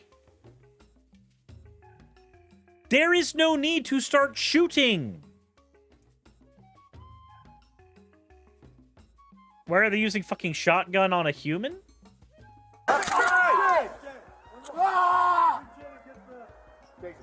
And don't do it, Christian! Don't do it! Drop the knife! Drop the knife! Drop that knife! man, look at all these people terrified of one guy with a knife. Now, I understand that one guy with a knife can do a lot of damage. He certainly can, but he's currently strapped into a vehicle that is currently closed, a vehicle that they all have guns aimed at. So his ability right now to cause any harm to any of the officers is very, very limited. So the escalation, yeah. Someone tase his ass. How many times have they asked for someone to tase him? Moreover, why do they need that? Like, why do they need that? Someone tase him. You got it. You still got it. Boy, howdy. Let's make the situation worse. I'm gonna kill. Grab the knife, Christian.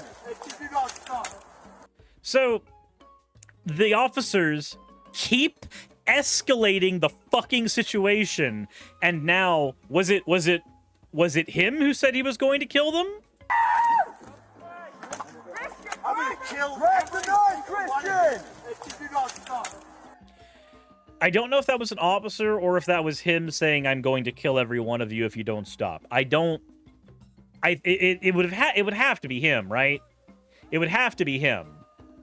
Because yeah, it would need to be him. Because he's the one surrounded. Okay. It was an officer? It sounded like an officer? Why would he say, "I will kill every one of you"? Why would he say that? It might, but I don't know. So this is literally just torturing people that somehow is protected from the law? Yep.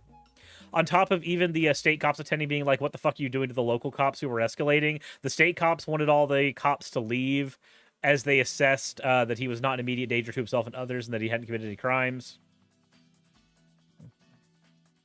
You can save yourself. You can still save yourself. Go on, Jimmy. Christian. Go on, Jimmy. Drop the knife! Please drop the knife. Randy, you got. Dude, he's fucking panicking. He is fucking panicking. And why wouldn't you be panicking here? You've got a bunch of people surrounding you with guns in a country that is already known. Like, go to any other fucking country. Go to any other country right now and ask what United States police officers are known for: executing its own citizens. That's like the thing. Ever since, I mean, before the George Floyd protest, but certainly afterwards, That's what we are known for here now. Having police officers that fucking kill us.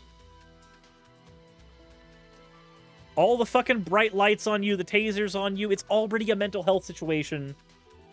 There's going to be at least one police apologist who's going to go into my comment section and just be like, again, is going to do the whole, you don't understand. You weren't there. I'm watching the video. You're watching the video. Shut the fuck up. If you're not going to fix the bad apples in your police department, stop defending them in my YouTube comments. This is not the place to fight your battle. You got a corrupt fucking system you need to deal with before you deal with me. Random-ass VTuber on the internet. Joe. Got that door held shut? And that's as far as we can go because I may have just violated Twitch TOS.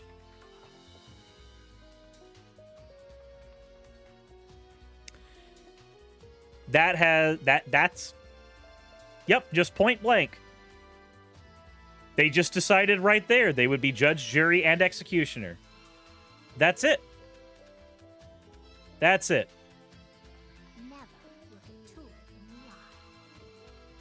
This was supposed to be a wellness check. That's what it was supposed to be. And then it wasn't. Miss Boku, thank you for the follow.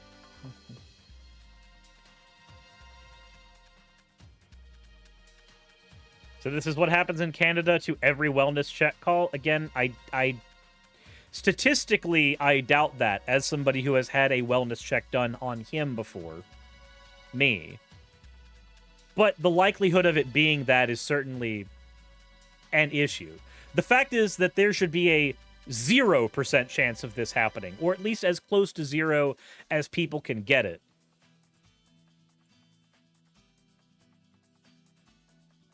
Yeah, it happens way too damn often. Once is too often, but the fact that we have more than just a non-zero number is too much. Let's take a look. Let's take a look here. Man who called 911 after crash in Colorado shot to death by responding police. A Colorado family is demanding accountability 1 month after police fatally shot their 22-year-old son, who dialed 911 for roadside assistance while in the midst of an apparent mental health crisis. Body camera footage released this week brought new details in the death of Christian Glass, where a Sheriff's County deputy fired 5 rounds at him in Silver Plume, a mountain town roughly 45 miles west of Denver. Glass's parents, Sally and Simon Glass, are calling for prosecutors to bring criminal charges against the deputy.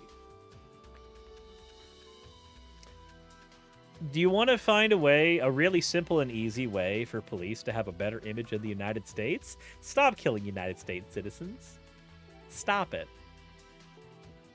Oh, and I just know there's going to be one dumbass who goes, hey, look, he was white. BLM was wrong. The cops kill white people, too. Boy, howdy. If there isn't a statement that somebody can type into a comment section that immediately deserves a taser, I don't know what is, but that sounds real close to one. It sounds real close to one, and I've already seen it on Twitter, so I'm not 100% certain I'm not going to see it in my comments. Speaking to reporters Tuesday after the footage was released, the family sought to clear Christian's name after they said law enforcement's initial statement on the incident inaccurately portrayed him. The family accused responding officers of needlessly escalating the situation. Boy, howdy, I would too! Omissions are as bad as outright lies, said Siddhartha H. Rathan, the family's attorney. The police failed to convey the entire narrative that they were the ones acting aggressive and they attacked Christian. The Clear Creek Sheriff's Office contends Glass immediately became argumentative and uncooperative with the deputies and had armed himself with a knife. Yeah, okay, so armed himself with a knife. You're right, he did do that. You made the situation infinitely worse, though. According to a June 11th statement of the incident, the release states Glass tried to stab officers after they were unable to remove him from his car by firing beanbag rounds and a taser at him. Did you see him try to stab before he was shot? Did you see that? I wonder, did that fucking happen?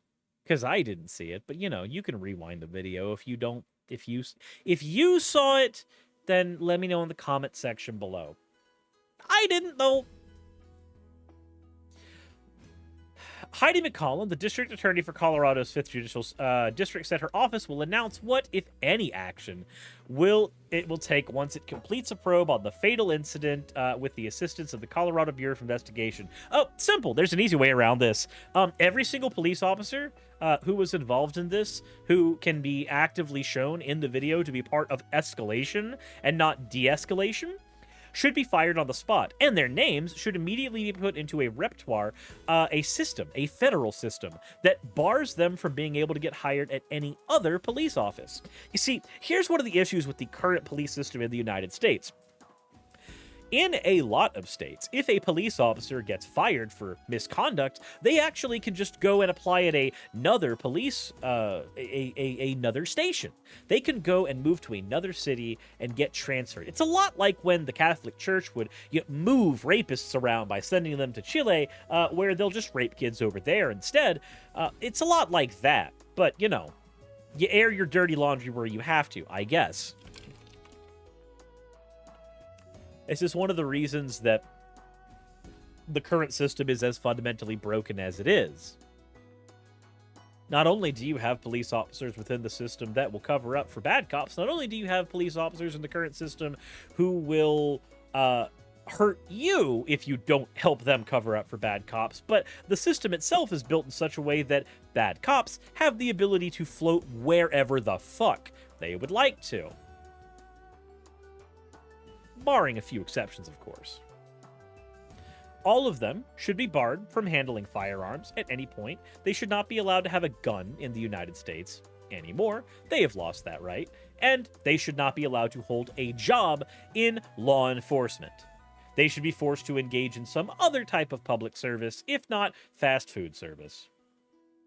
Anything that does not involve them holding a firearm or holding people's lives in the balance. Simple as that. Cargill Hunter says remove qualified immunity from them and charge them for man deleting at minimum. Yeah. I'm going to be honest. I'm not a big fan of qualified immunity. I don't. The idea that the people who enforce the laws are also allowed to circumvent them doesn't make much sense to me. It feels dumb. Oh, but the police officer has to speed to catch the other person. Oh, you know what? You're right. In some cases, you might have to speed. That is not a good argument in situations like this, where you can just, get paid leave after taking a person's life. While we understand that public sentiment may desire this process to move at a more rapid pace, it's not in the interest of justice and fairness to the family of the victim for this matter to be rushed to a conclusion. McCollum's office has contacted the federal prosecutors and investigators, including the FBI Civil Rights Division, but a spokesperson did not immediately respond to questions as to the nature of their involvement. Glass, who is white, is an American citizen who holds British and New Zealand citizenship, according to the family's attorneys. The Clear Creek Sheriff's Office did not respond to comment. Boy, howdy! How do you say you're a coward without saying you're a coward? Glass's death is the latest fatal police encounter to draw scrutiny to use of force and de-escalation tactics by law enforcement, as well as the question of whether or not police are equipped to respond to mental health crises. Hint, they're not!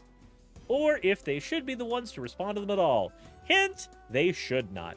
This is why when I would advocate during the height of the BLM protests for defunding the police, my argument is not take out the funding for the police officers in general. No, my argument is that you should be divvying up funds for a mental health department and taking that from, I don't know, the surplus military budget that's used for the police officers. When I want police defunded, I don't want the idea of police taken away completely. No, because you need them for a society to function. However, in the form they exist in America right now, they don't serve the ideals of strictly law enforcement. At most, I would say, a lot of times, they just kind of do extortion. Looking at shit like this. I'm sorry. The evidence is not in your favor. Speeding tickets don't make the world a safer place. They don't. Why do we give guns to people doing wellness checks? Boy, howdy. I wonder, why? Why would we ever do that? Almost as if we're really fucking stupid.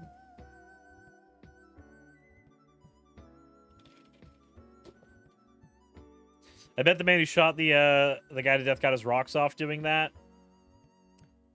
I don't know. I'm not in his head. Don't think I want to be.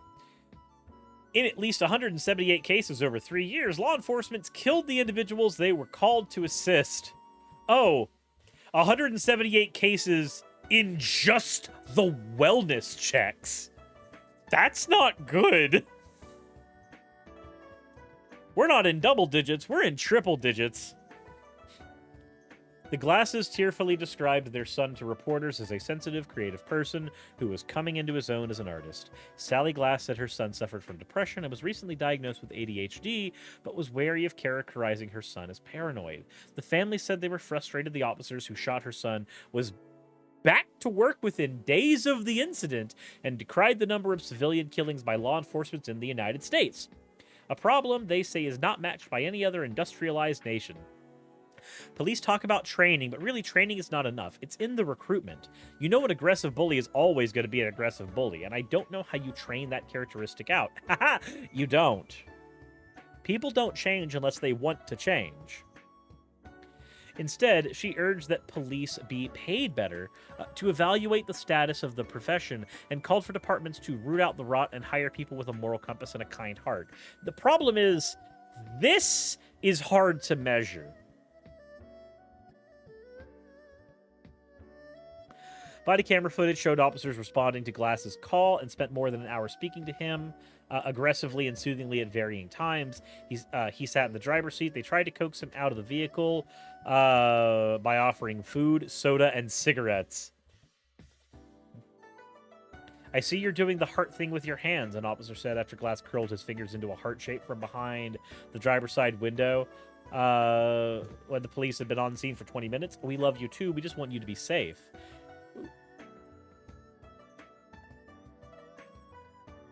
It's probably around this time that I should note that a drastically high proportion of police officers beat their wives. They love you too, though. They just want you to be safe. Glass called 911 on the night of July 11th to request help, became stuck in what he said was a trap. I'm sorry, I'm stuck in a dangerous place and I will be killed, he told the dispatcher, repeatedly saying he was scared. When asked if he had weapons, he said he had 2 knives and a hammer and a rubber mallet, along with some stones he had gathered on a recent excursion, and that he would throw them out the window when police arrived. Glass's family said he was an amateur geologist who had a typical field tools with him in the car. He said, I'm not dangerous. I'll keep my hands completely visible. I understand this is a dodgy situation for you guys as well. Once on the scene, Clear Creek officers spoke to Glass for several minutes before one pointed a gun at him and ordered him out of the car. Still seated, Glass put his hands in front of him, looking distressed, according to body cam footage. Officers from different departments continued to arrive, where they took turns speaking to Glass in an effort to get him out of the vehicle. Glass refused, saying he was scared. No fucking duh! You pointed a gun at him! After more than an hour with Glass still refusing to get out, an officer smashes the passenger side window and fires beanbag rounds and a taser at him as he screams. Officers yelled he has a knife in his hand and ordered him to drop it. Glass, increasingly distressed, yet said, Lord, hear me, before an officer fires 5 shots through the windshield, which we saw. Glass's parents said they are especially aggrieved that the officers told their son not to throw his knives and hammers out the window when he was first offered to disarm.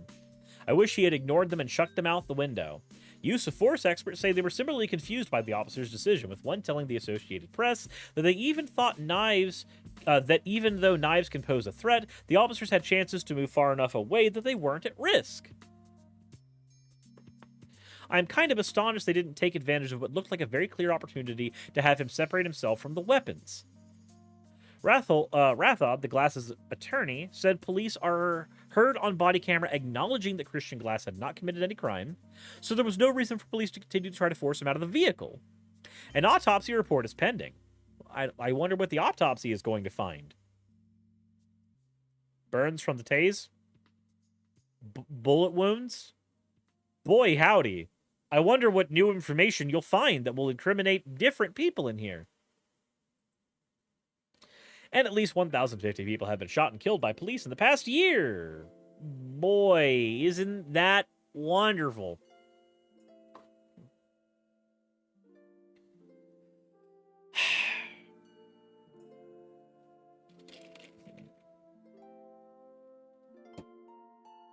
So, what have we learned today? Well, we've learned, as usual, thank you X-Laws with Cream for the hydrate, but we've learned, as usual, that United States police officers are in heavy need of either abolishment or reform, whichever one lowers the amount of civilian deaths quicker. Yeah, the fact is, this is normal now. This happens often enough, and enough awareness has been made to it that I think people are desensitized to it. I'm actually fairly certain that people watching this video are not going to come out with any amount of shock. They will have heard the warning.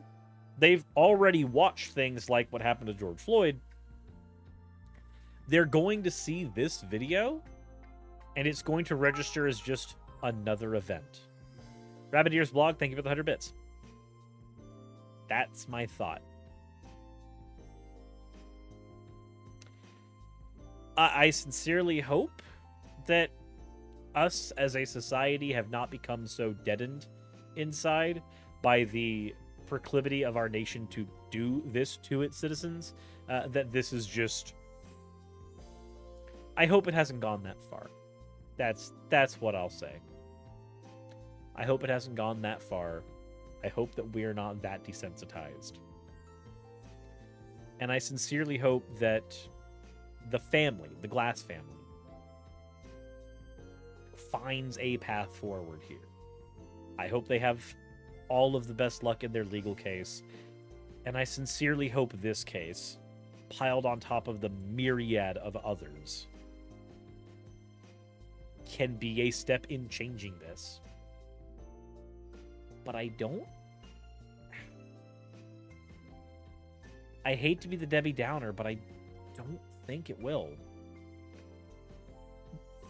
If the George Floyd protests on their own were not enough to create significant reform in the way that police officers engage with civilians, I don't know what's going to.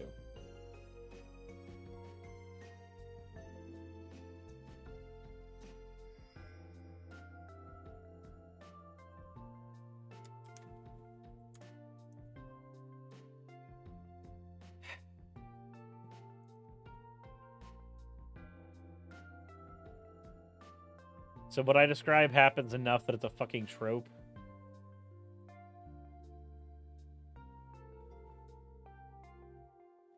If the utter tragedy required to force this change is needed, we've already had utter tragedy, badum tish. We already have. That's the issue. Said reform's not going to work, it's going to need revolution. I don't know if that's the case. Here's my thinking. I don't think the things that are being done that are called reform are actually reform. Internal review boards for police is not reform. Paid leave for the officers who commit violent acts is not reform. And then, firing them later. Good first step, but then they just go and get hired at another precinct. That's not reform. That's like saying that cleaning your kitchen is sweeping the dust into a corner and then leaving it there and then wondering why your pet scattered it everywhere, in like 3 hours. It's because you didn't clean it. You moved it around and then were confused when it all fucked up again.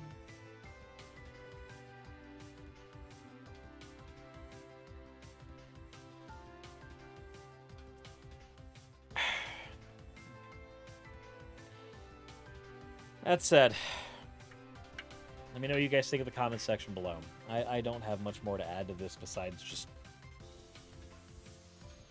frustration. Insert end of video tagline here.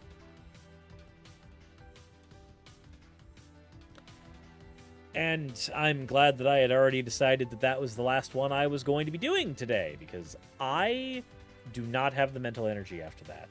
Not just because I am, you know, tired.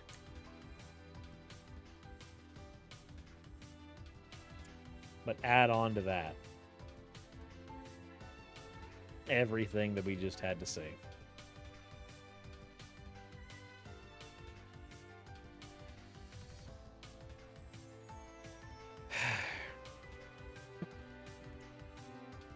Give a woman a piece of cheese to fascinate her. Alright, I'm gonna edit real quick. Alright, I guess we need to go ahead and talk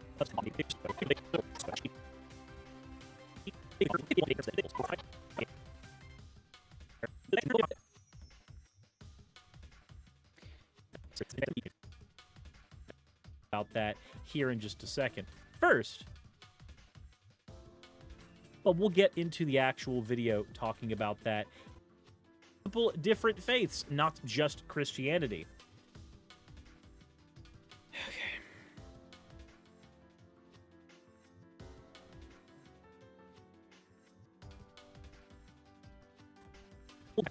Talking about that here in just a second. First, let's go ahead and get into the fan art section, and I'm already disappointed. This one is from The Eyes Follow You.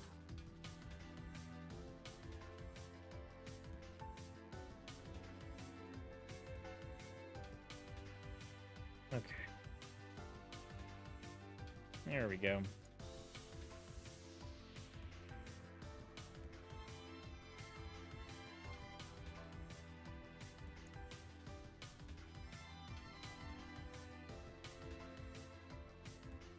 I'm gonna export media.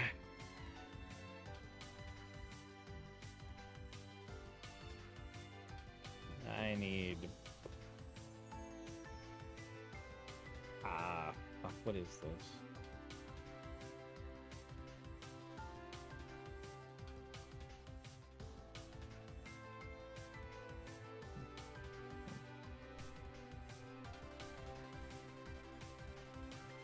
Okay, I should be able to hop in here. You know, cheese sounds wonderful. I'm gonna get cheese.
I have returned to VTuber Kronos, making my heart melt. What is this?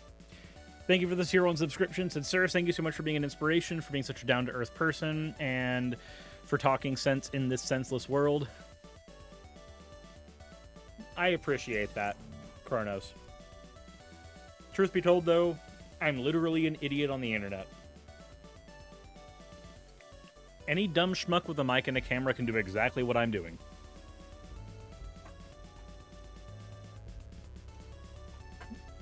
As you are also a schmuck with a camera who does exactly what I do.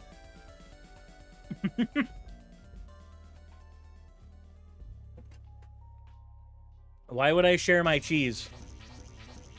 It's my cheese. It's my cheese.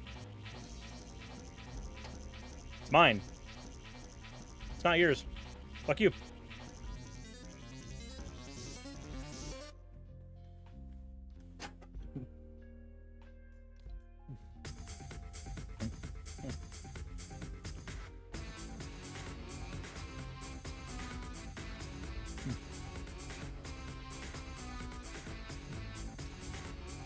I got Pepperjack.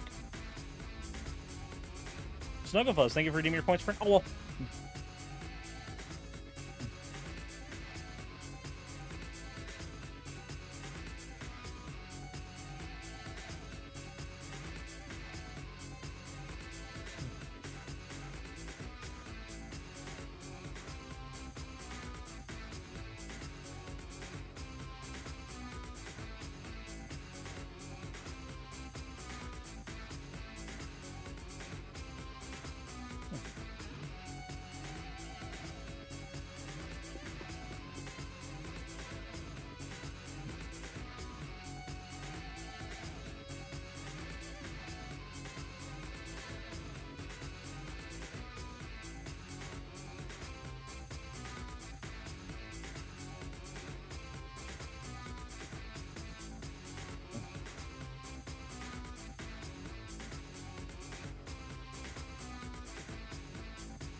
Okay. When did I follow this channel? I know I had a period where I follow like 3 channels and just search for the rest.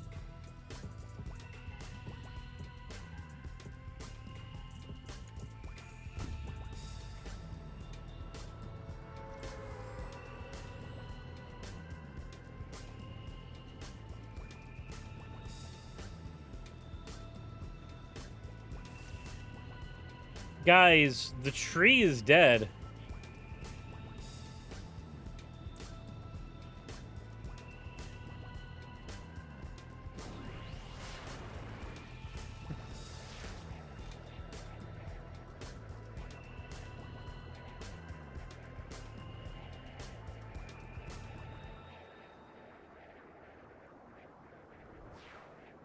I don't think.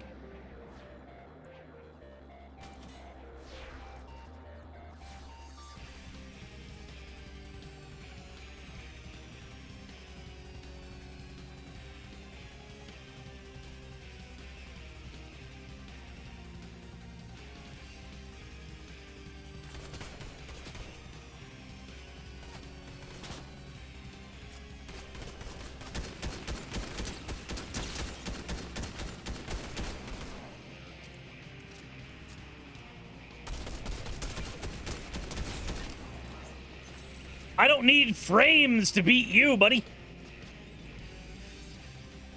Frames are for skilled players.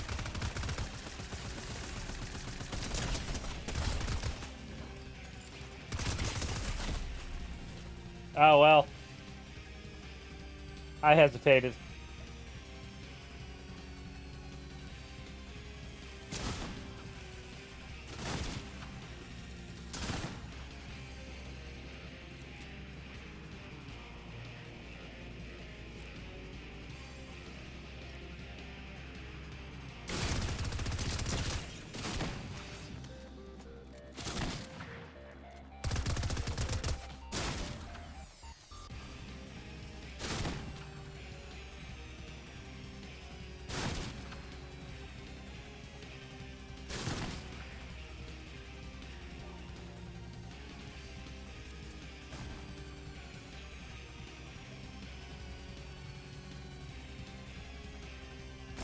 Sweet.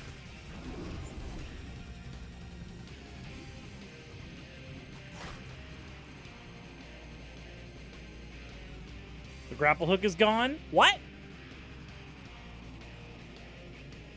The Kamehameha wave, I understand being gone, but the grapple hook too? Really?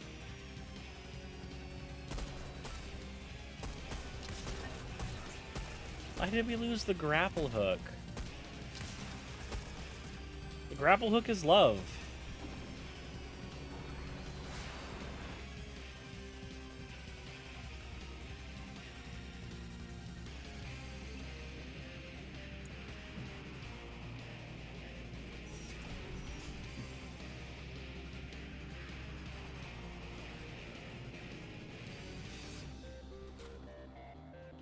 So question, are those balloons up there because chrome is everywhere and that's the only way that they can survive the chrome?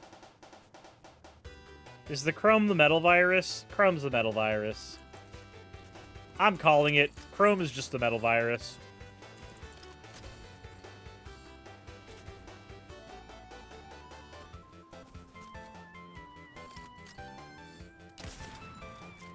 Oh my god, good snipers are back!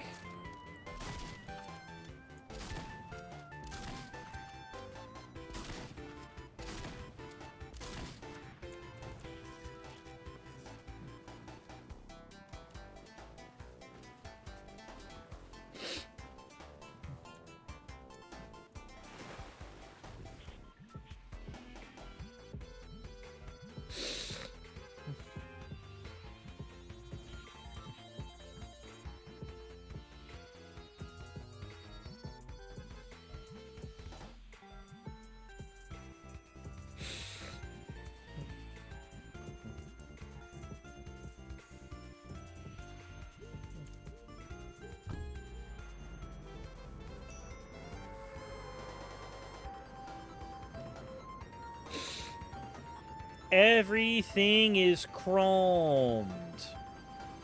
Perfect. I wish to be infected.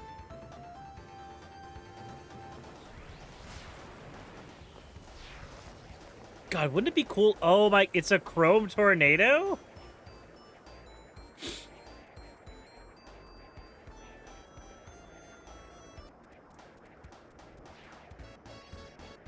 Is a chrome tornado?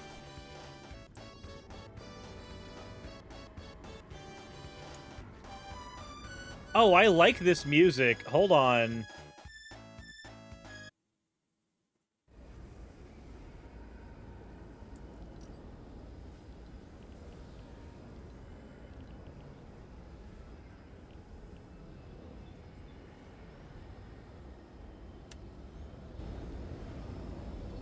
Just listen to this.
Hold on, I need...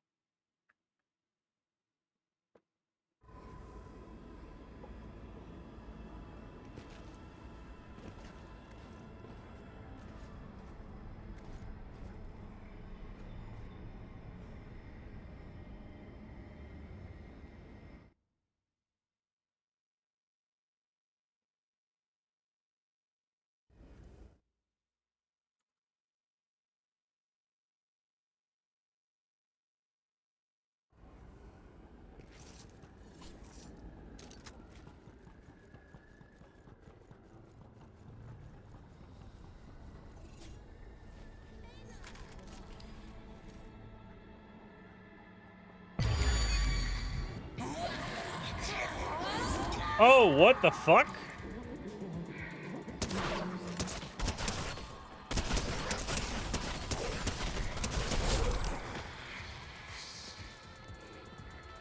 Can I tame you?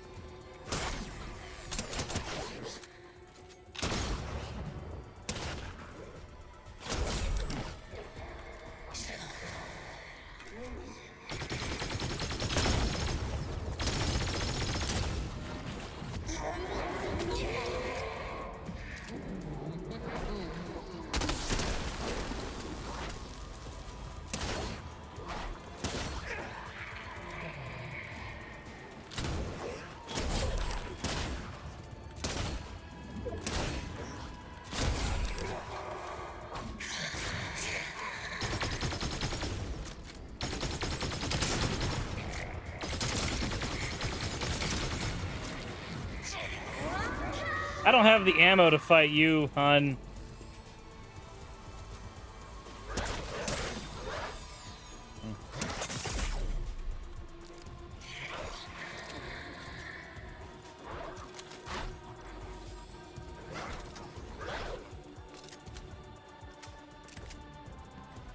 I wish I had the ammo. But I don't.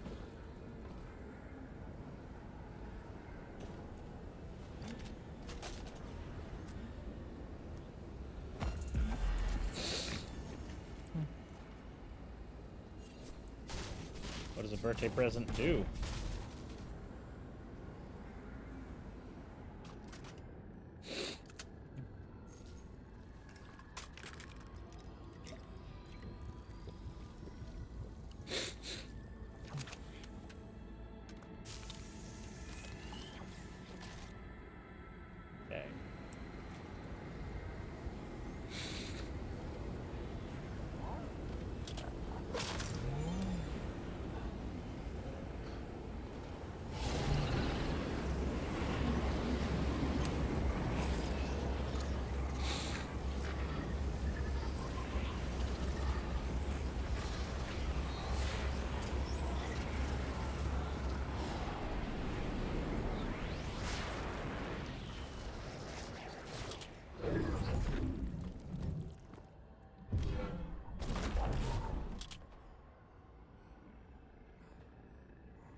Interesting.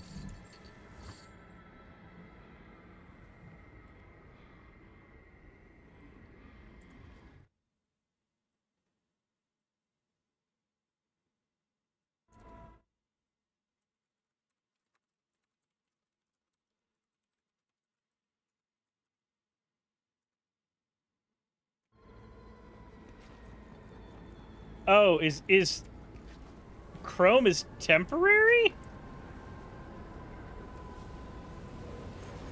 Real, I got better energy.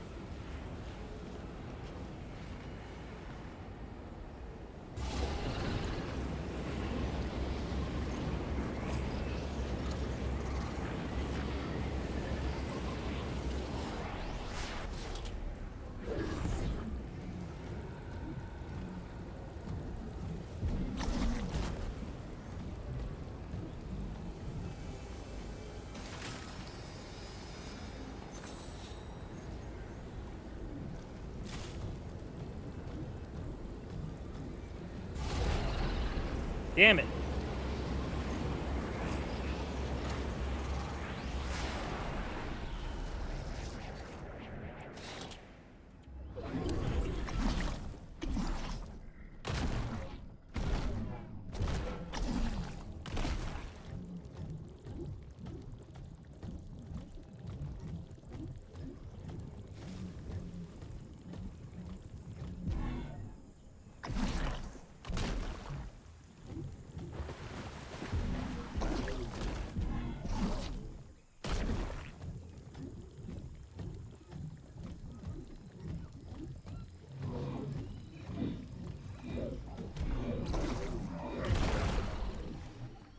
Man, I wish that wasn't temporary. That's fucking cool.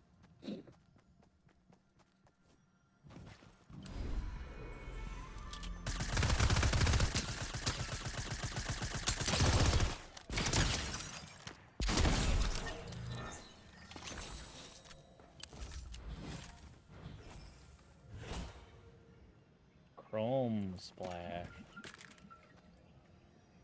Oh. Oh, I have jars of the shit?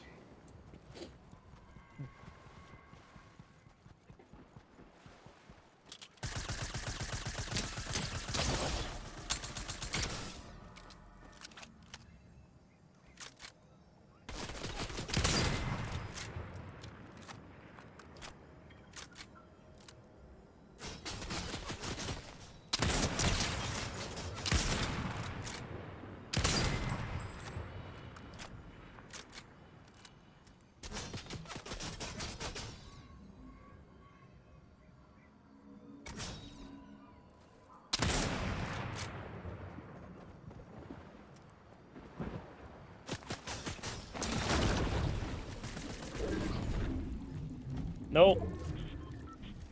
I'm a kid now. I'm a squid now.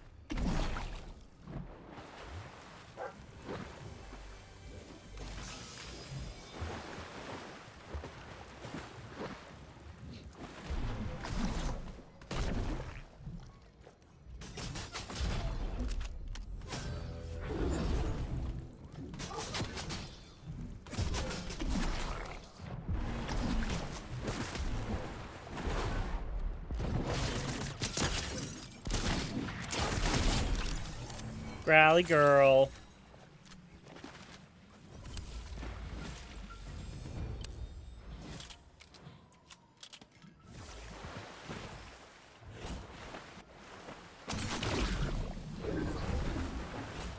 Hi, hun.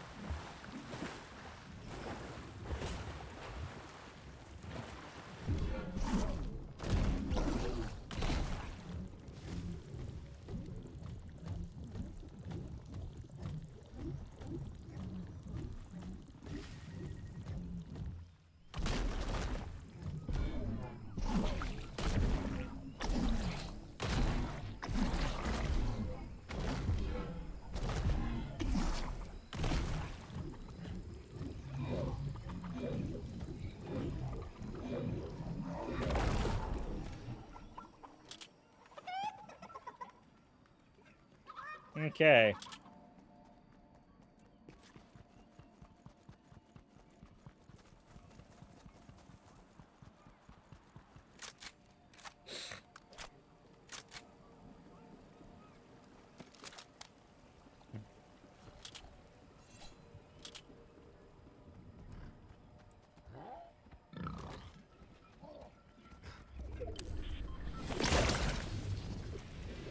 You can corrupt the wildlife?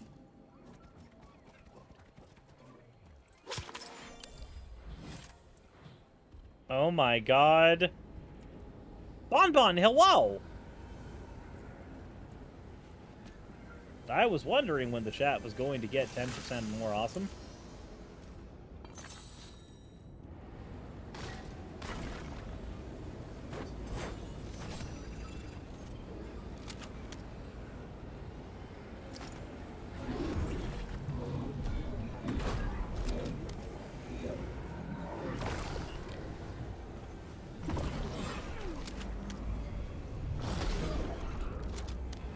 Oh.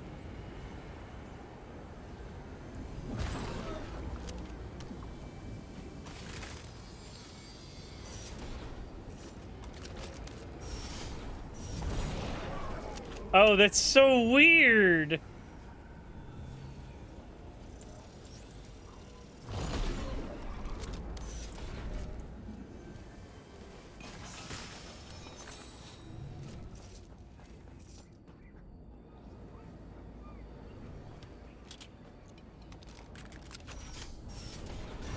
What flavor of Magic Spoon? So I liked the chocolate, but the fruity one is really good too. Those are the only two I've tried. I'll be trying more on stream once they get in.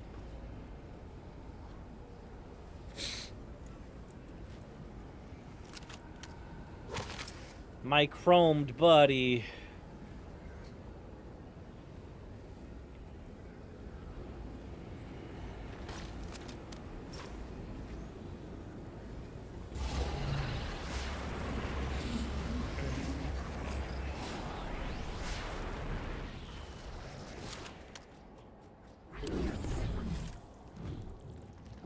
Okay.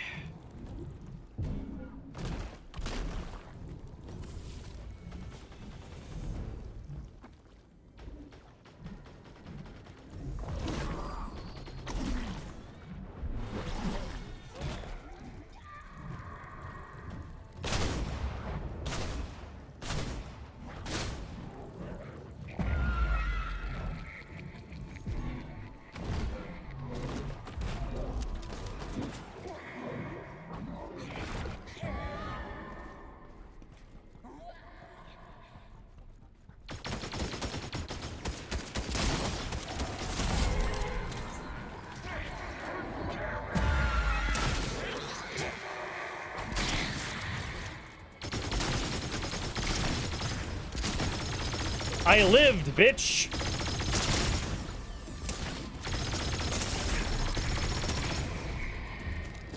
Damn it! I didn't live! Sleep tight, Nubian. Try not to let the outside world control you too much. It is not worth the blood pressure. Trust me. I'm going to go ahead and say, before we start this video, we'll get into that. Again, heavy. But before we get into that, let's... Heavy trigger warning. Things are not going to be great.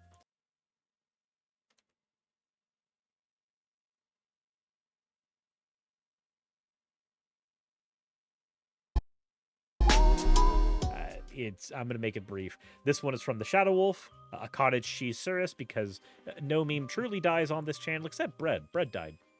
I did.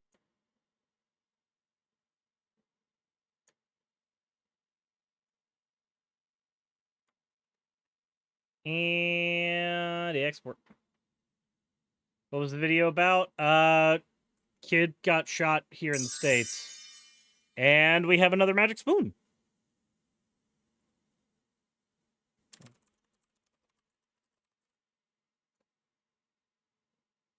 We have another magic spoon. Thank you very much. I do not know who that was, but I would assume Tsunami Sesson. Thank you very much. I appreciate it.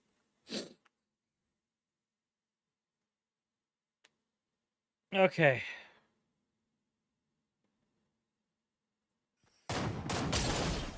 One more match and then we should be good.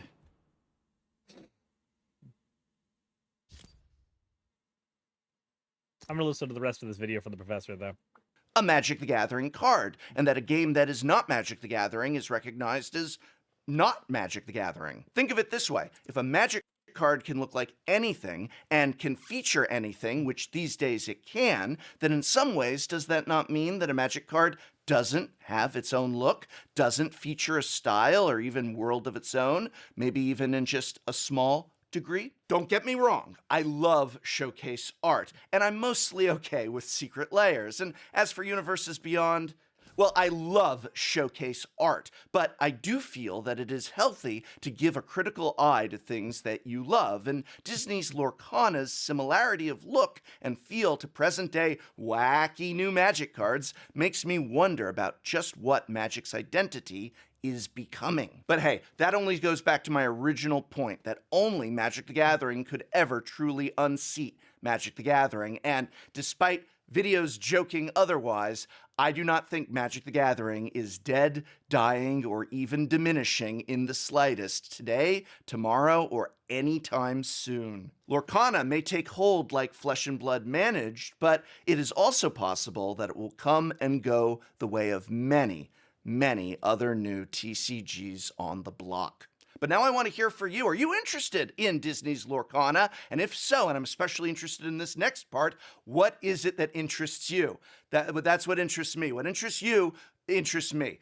Why? Why are you interested in Lorcana? To collect? To see what the game is like? Both? That's a good sign for the game. Let me know in the comments below. And do you think that there is a game that could ever unseat Lorcana? And if you are interested in other games, I've got a wide series of how to plays on everything from Runeterra to, Flesh and Blood, Digimon. And I don't really think all of these different titles and games are necessarily in competition with one another. It's possible to love and play many things. So maybe, in the end, Lorcana will both succeed by itself without really doing any damage to Magic the Gathering. Hey, thanks again to Audible for sponsoring this video. You know, you can start listening today with a free 30-day Audible trial, and you get full access to thousands, and I mean thousands, of all you can listen to audiobooks, original entertainment, and podcasts included in the Prime catalog. Visit audible.com/TolarianCommunity or text Tolarian Community to 500-500. Thanks, Audible, for sponsoring this video.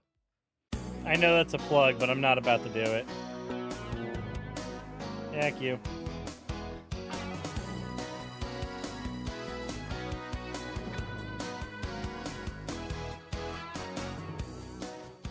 Next time on Shuffle Up and Play. Today, bring your favorite or one of your most favorite commander decks. I have brought my dear beloved Grimgrin. Brought the Mimeoplasm. And I brought Noyan Dawn. And so I ask everyone to take their deck and please pass it to the right. Of course. I want, like, this deck to win, specifically because it's mine. But how would you feel if I killed you with your deck? What does my commander do?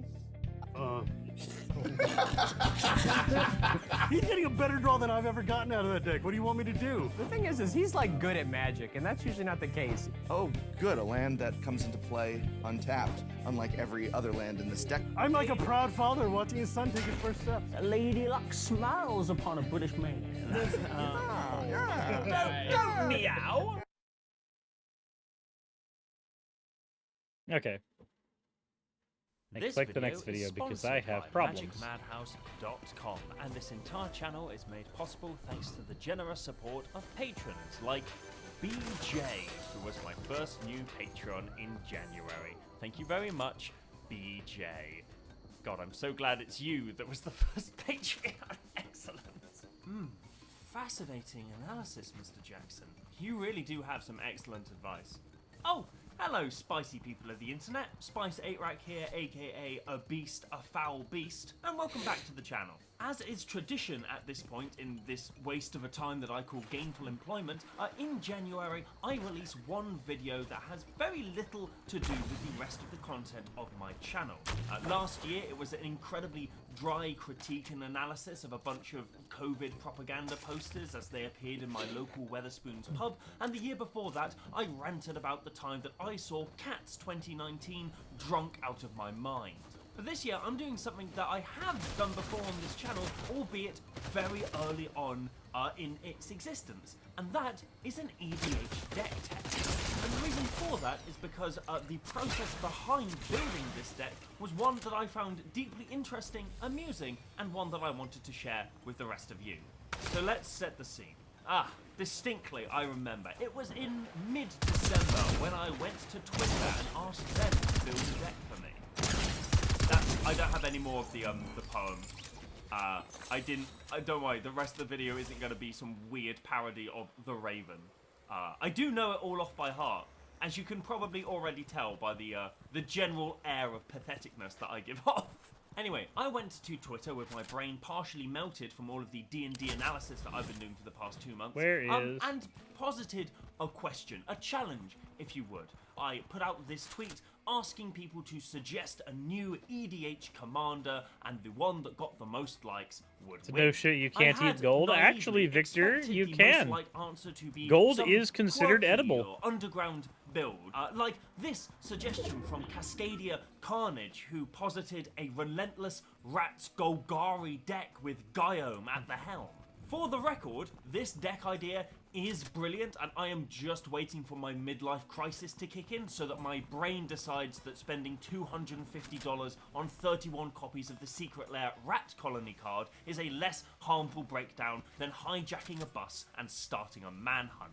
And of course, this suggestion did receive over 240 likes, much more than the original tweet even had. And then Tolarian Community College came in and used his clout for evil.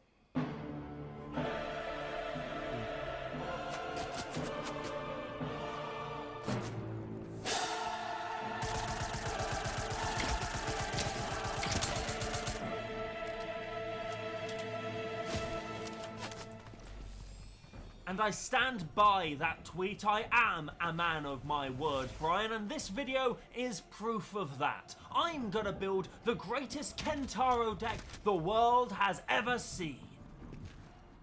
But first, who the fuck is Kentaro, and why does he look like an alternate universe version of me, where I didn't stop listening to the Rasmus back in 2010, and my emo face has lasted into my early 30s?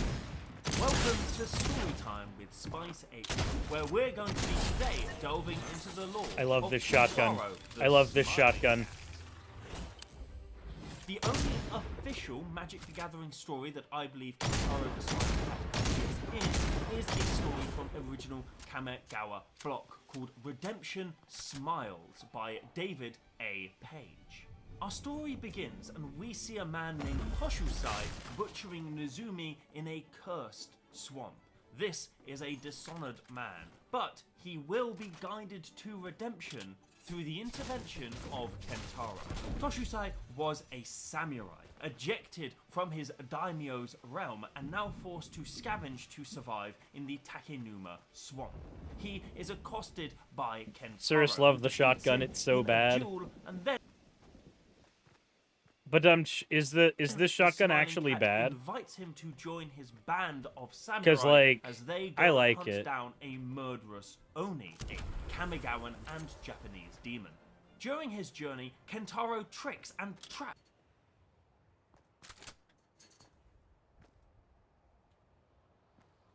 Toshusai in the heart of the swamp, slashing Like, him it's with his perfect. wakizashi and demanding to know why the Man, you can tell my video samurai is like without honor. Because I betrayed my daimyo, he cries. Because my daimyo took it from me, he wails. Each answer displeasing Fucking hell, I Kentaro, want- who continues. Can this end soon?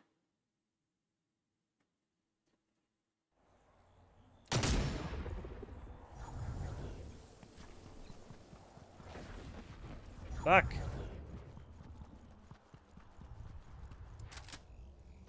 Kamigawa was a mistake. I love Spice, but trying to hear trying to hear British people pronounce Japanese words hurts me. Dude, original Kamigawa was a mistake, but Neon Dynasty now. That gave us artifacts. Lots of artifacts. And I, for one, love artifacts.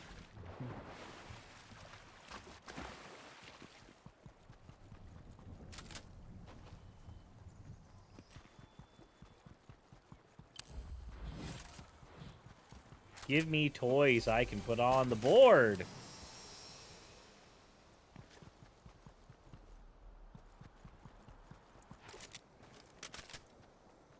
Oh, this shotgun... It levels up? Oh.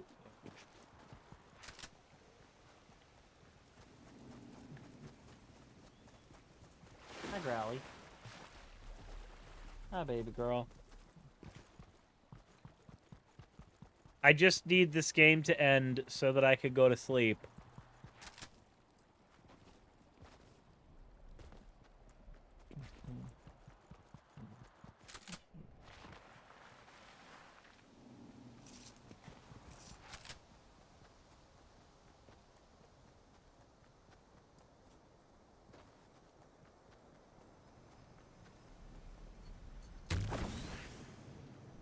If you have to hear one more person mispronounce Baseju, did I do it too? Have I made you do a gamer crime?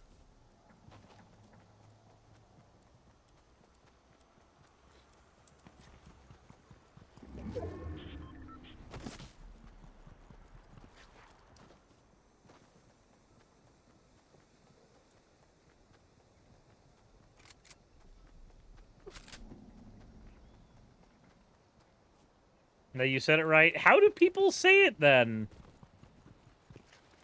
Bussaju? Bussy juice?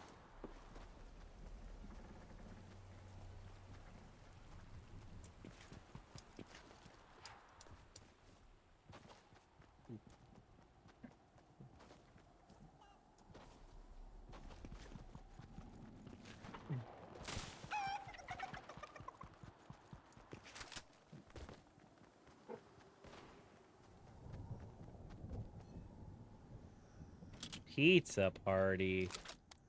Gee, I sure hope it does.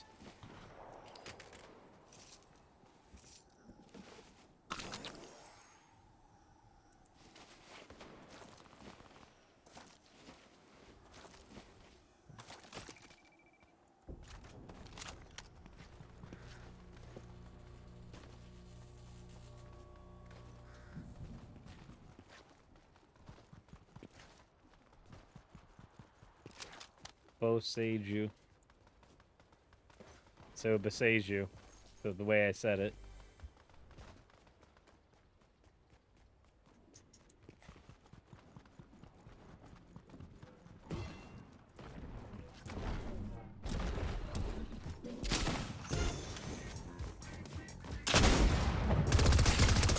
God fucking Jesus Christ. I hate the dance grenade so much. I hate being robbed of movement.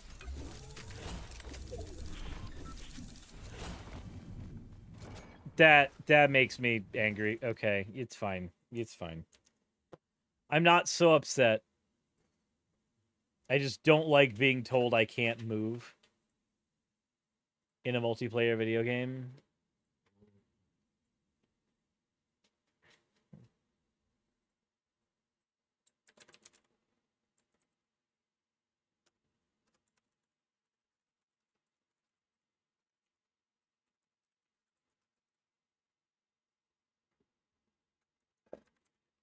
Growlith, stop. I understand you're frustrated with me, but you need to wait just a little bit.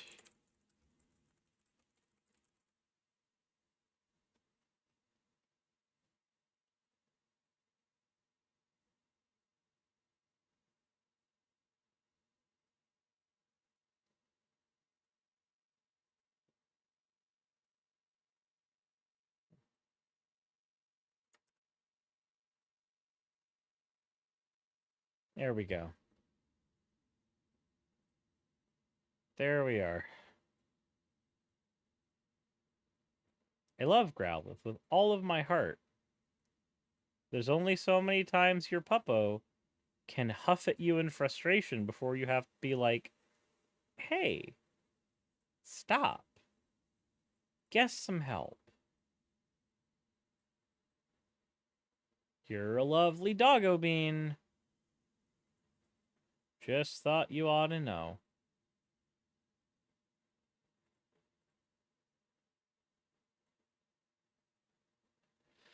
Alrighty, that is everything then. I have done all of my responsibilities, kind of, sort of. I'm gonna figure out where I'm sending you guys, because I'm tired. It's late and I'm tired. Where are you going? Oh, I know where you're going. I know where you're going. Y'all are going to Fofa. Y'all are going to Fofa. That's what's happening. I'm tired and you need babysitting.